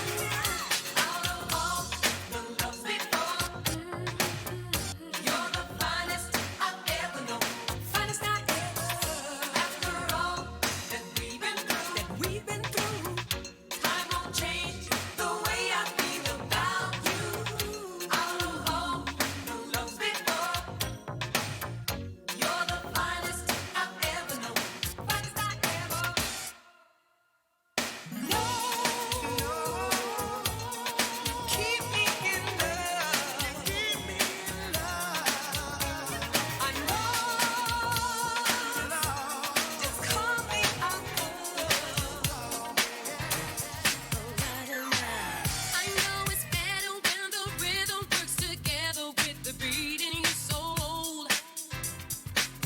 Did I ever tell you how you make me feel? Every night you're under control. So come on, daddy, won't you take it away? I know I call your line every day. I'm dialing 555-0429 so that I can hear you say, hey, hey, baby, boo. Just tell me what I can play. I'm glad you guys are liking the vibes. Positive vibes. You just got through the read. Oh snap, it's Rod. What up, Rod?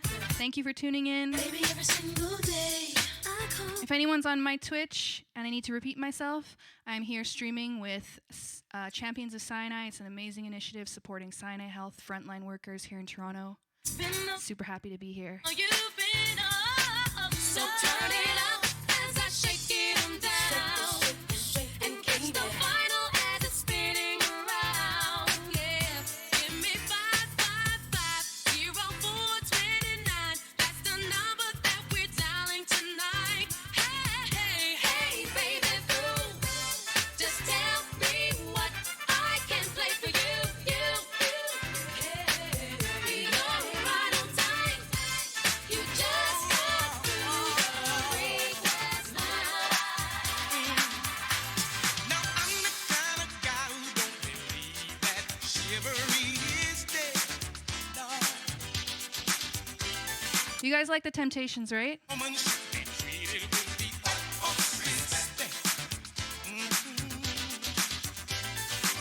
Don't be afraid. Don't turn and walk away. I wanna get to know ya. Don't be ashamed. Don't say love's the blame. Just come and look me over. You have a heart that you've always been looking for. How could anybody ask for much more? Now I like opening doors, picking up your hanky off the floor.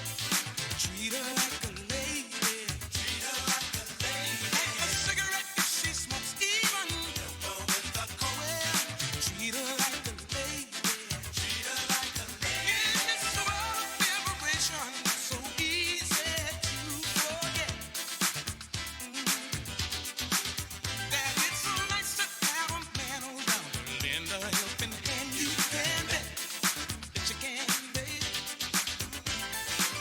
When I was young, my mama used to say, boy, a woman's like a flower. With love on her, you shower. Ever since that day, her words never went away. I'll always will remember to treat my baby tender. You have a heart that you've always been looking for. How could anybody ask for much more? Now I like opening doors, picking up your hanky off the floor. Treat her like a lady. She's a bad son of a gun. I'm her loving gun one. Treat her like a lady.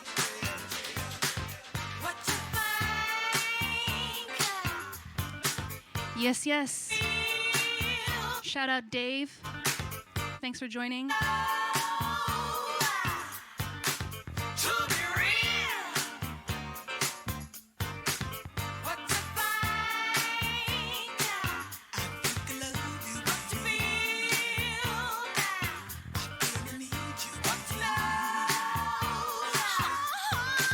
To be real.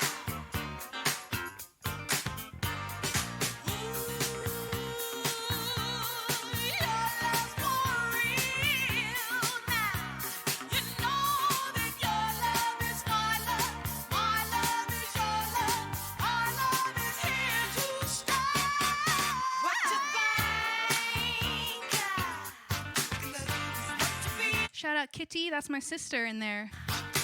Thanks for joining, Kitty.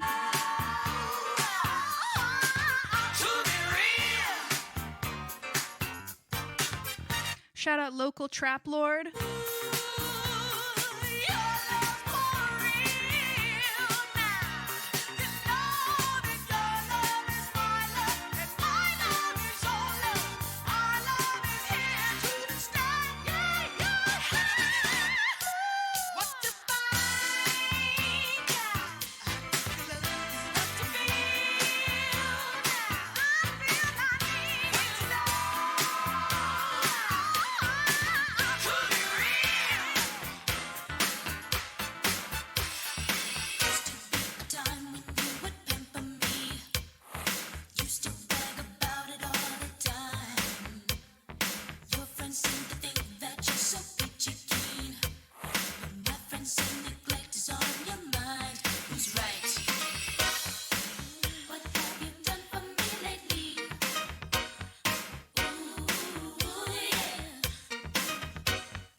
beginnings. Shout out Richie, DJ Grump. Keeps the planet spinning. Everybody in the Twitch chat room, thank you guys for joining. We're here today in support of Sinai Health. This is the Champions of Sinai fundraiser, supporting frontline workers here in Toronto. I think last I checked, we had raised $46,000, trying to get to that $50,000 mark. So if you have a couple extra bucks, please feel free to toss it their way. We'd really appreciate it. All night to the sun. I'm up all night to get some. She's up all night for good fun. I'm up all night to get lucky. We're up all night to the sun. We're up all night to get some. We're up all night for good fun. We're up all night to get lucky. We're up all night to get lucky. We're up all night to get lucky. We're up all night to get lucky. We're up all night to get lucky.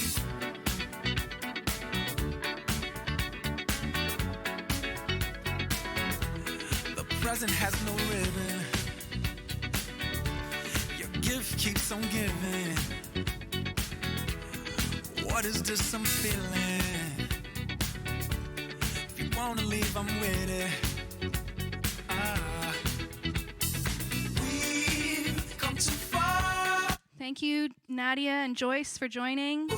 Appreciate your support. So let's raise the bar and our cups to the stars. She's up all night to the sun. I'm up all night to get some. She's up all night for good fun. I'm up all night to get lucky. We're up all night to the sun. We're up all night to get some. We're up all night for good fun. We're up all night.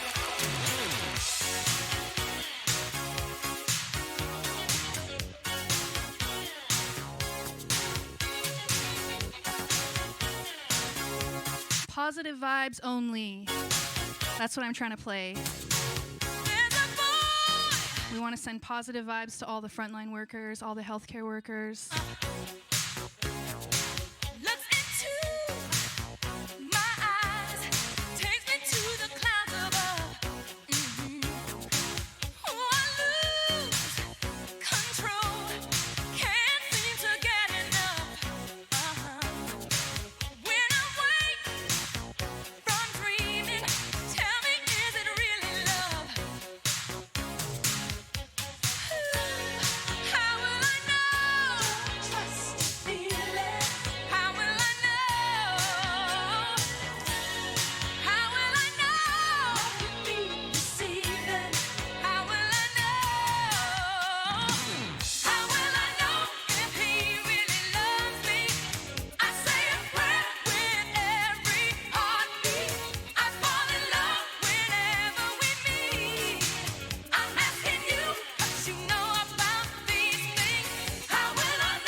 Solid one from France. Thank you for joining.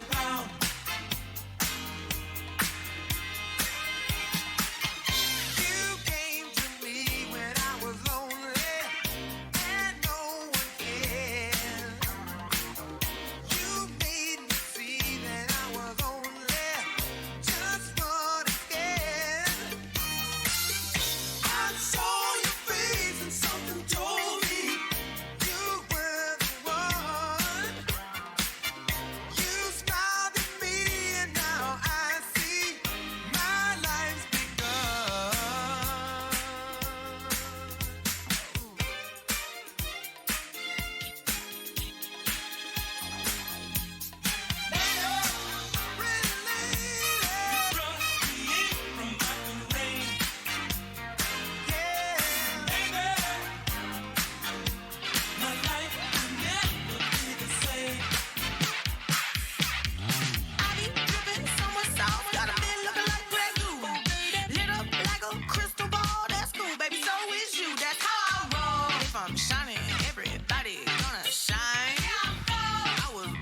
out Sabrina. Gotta try. I like shot a nigga better over time. They just say I'm not the baddest bitch you like. It ain't my fault that I'm out here getting loose. Gotta blame it on the goose. Gotta blame it on my juice, baby. It ain't my fault that I'm out here making news. I'm the put it in the proof. Gotta blame it on my juice. Yeah, get down.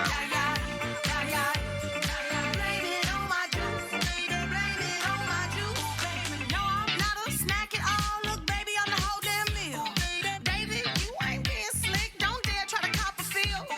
The juice ain't worth the squeeze if the juice don't look like this. Hold up, nigga, please don't make me have to take your shit. If I'm shining, everybody gonna shine. I was born like this, don't even gotta try. I like shot a nigga better over time. Heard you say I'm not the baddest bitch you My name of the day, I will call, you would say, baby, how's your day? But What up, nudes? same Love you. Thanks for joining. is a you okay? Could it Raising money today for Sinai Health. a lady? If you took it there, first of all, Last I checked, we're almost at $50,000. Amazing. Thank you, everybody, for your donations. Going straight to frontline workers, healthcare workers here in Toronto. So, bless up. why don't you say the things that you said to me yesterday? That you said to me yesterday. That you said to me yesterday. That you said to me yesterday. Or at the crib with another lady. That you said to me yesterday. That you said to me yesterday. That you said to me yesterday. When you cannot say my name. Say my name, say my name. No one is around you. Say, baby, I love you. You ain't running game. Say my name, say my name. You acting kinda shady. Ain't calling me baby. Why the sudden? Say my name, please say my name. Please say my name. Better say my name. What is up with this? Tell the truth. Who you with? How would you like it if I came over with my clique? Don't try to change it now. See you gotta bounce when 2 seconds ago said you just got in the house. It's hard to believe that you are at home What's up, Megan? when I just heard the voice. My pleasure to be here and supporting Sinai Health. Someone else heard the Hi, Margie. Thank you so much. voice of someone else, or at the crib with another lady. Heard the voice of someone else. Heard the voice of someone else. Heard the voice of someone else. When you cannot say my name. Say my name, say my name. No one is around you. Say, baby, I love you. You ain't running game. Say my name, say my name. Say my name. Why the sudden change? Say my name. If it doesn't change, oh, you ain't running. Say my name. Say my name. Say my name.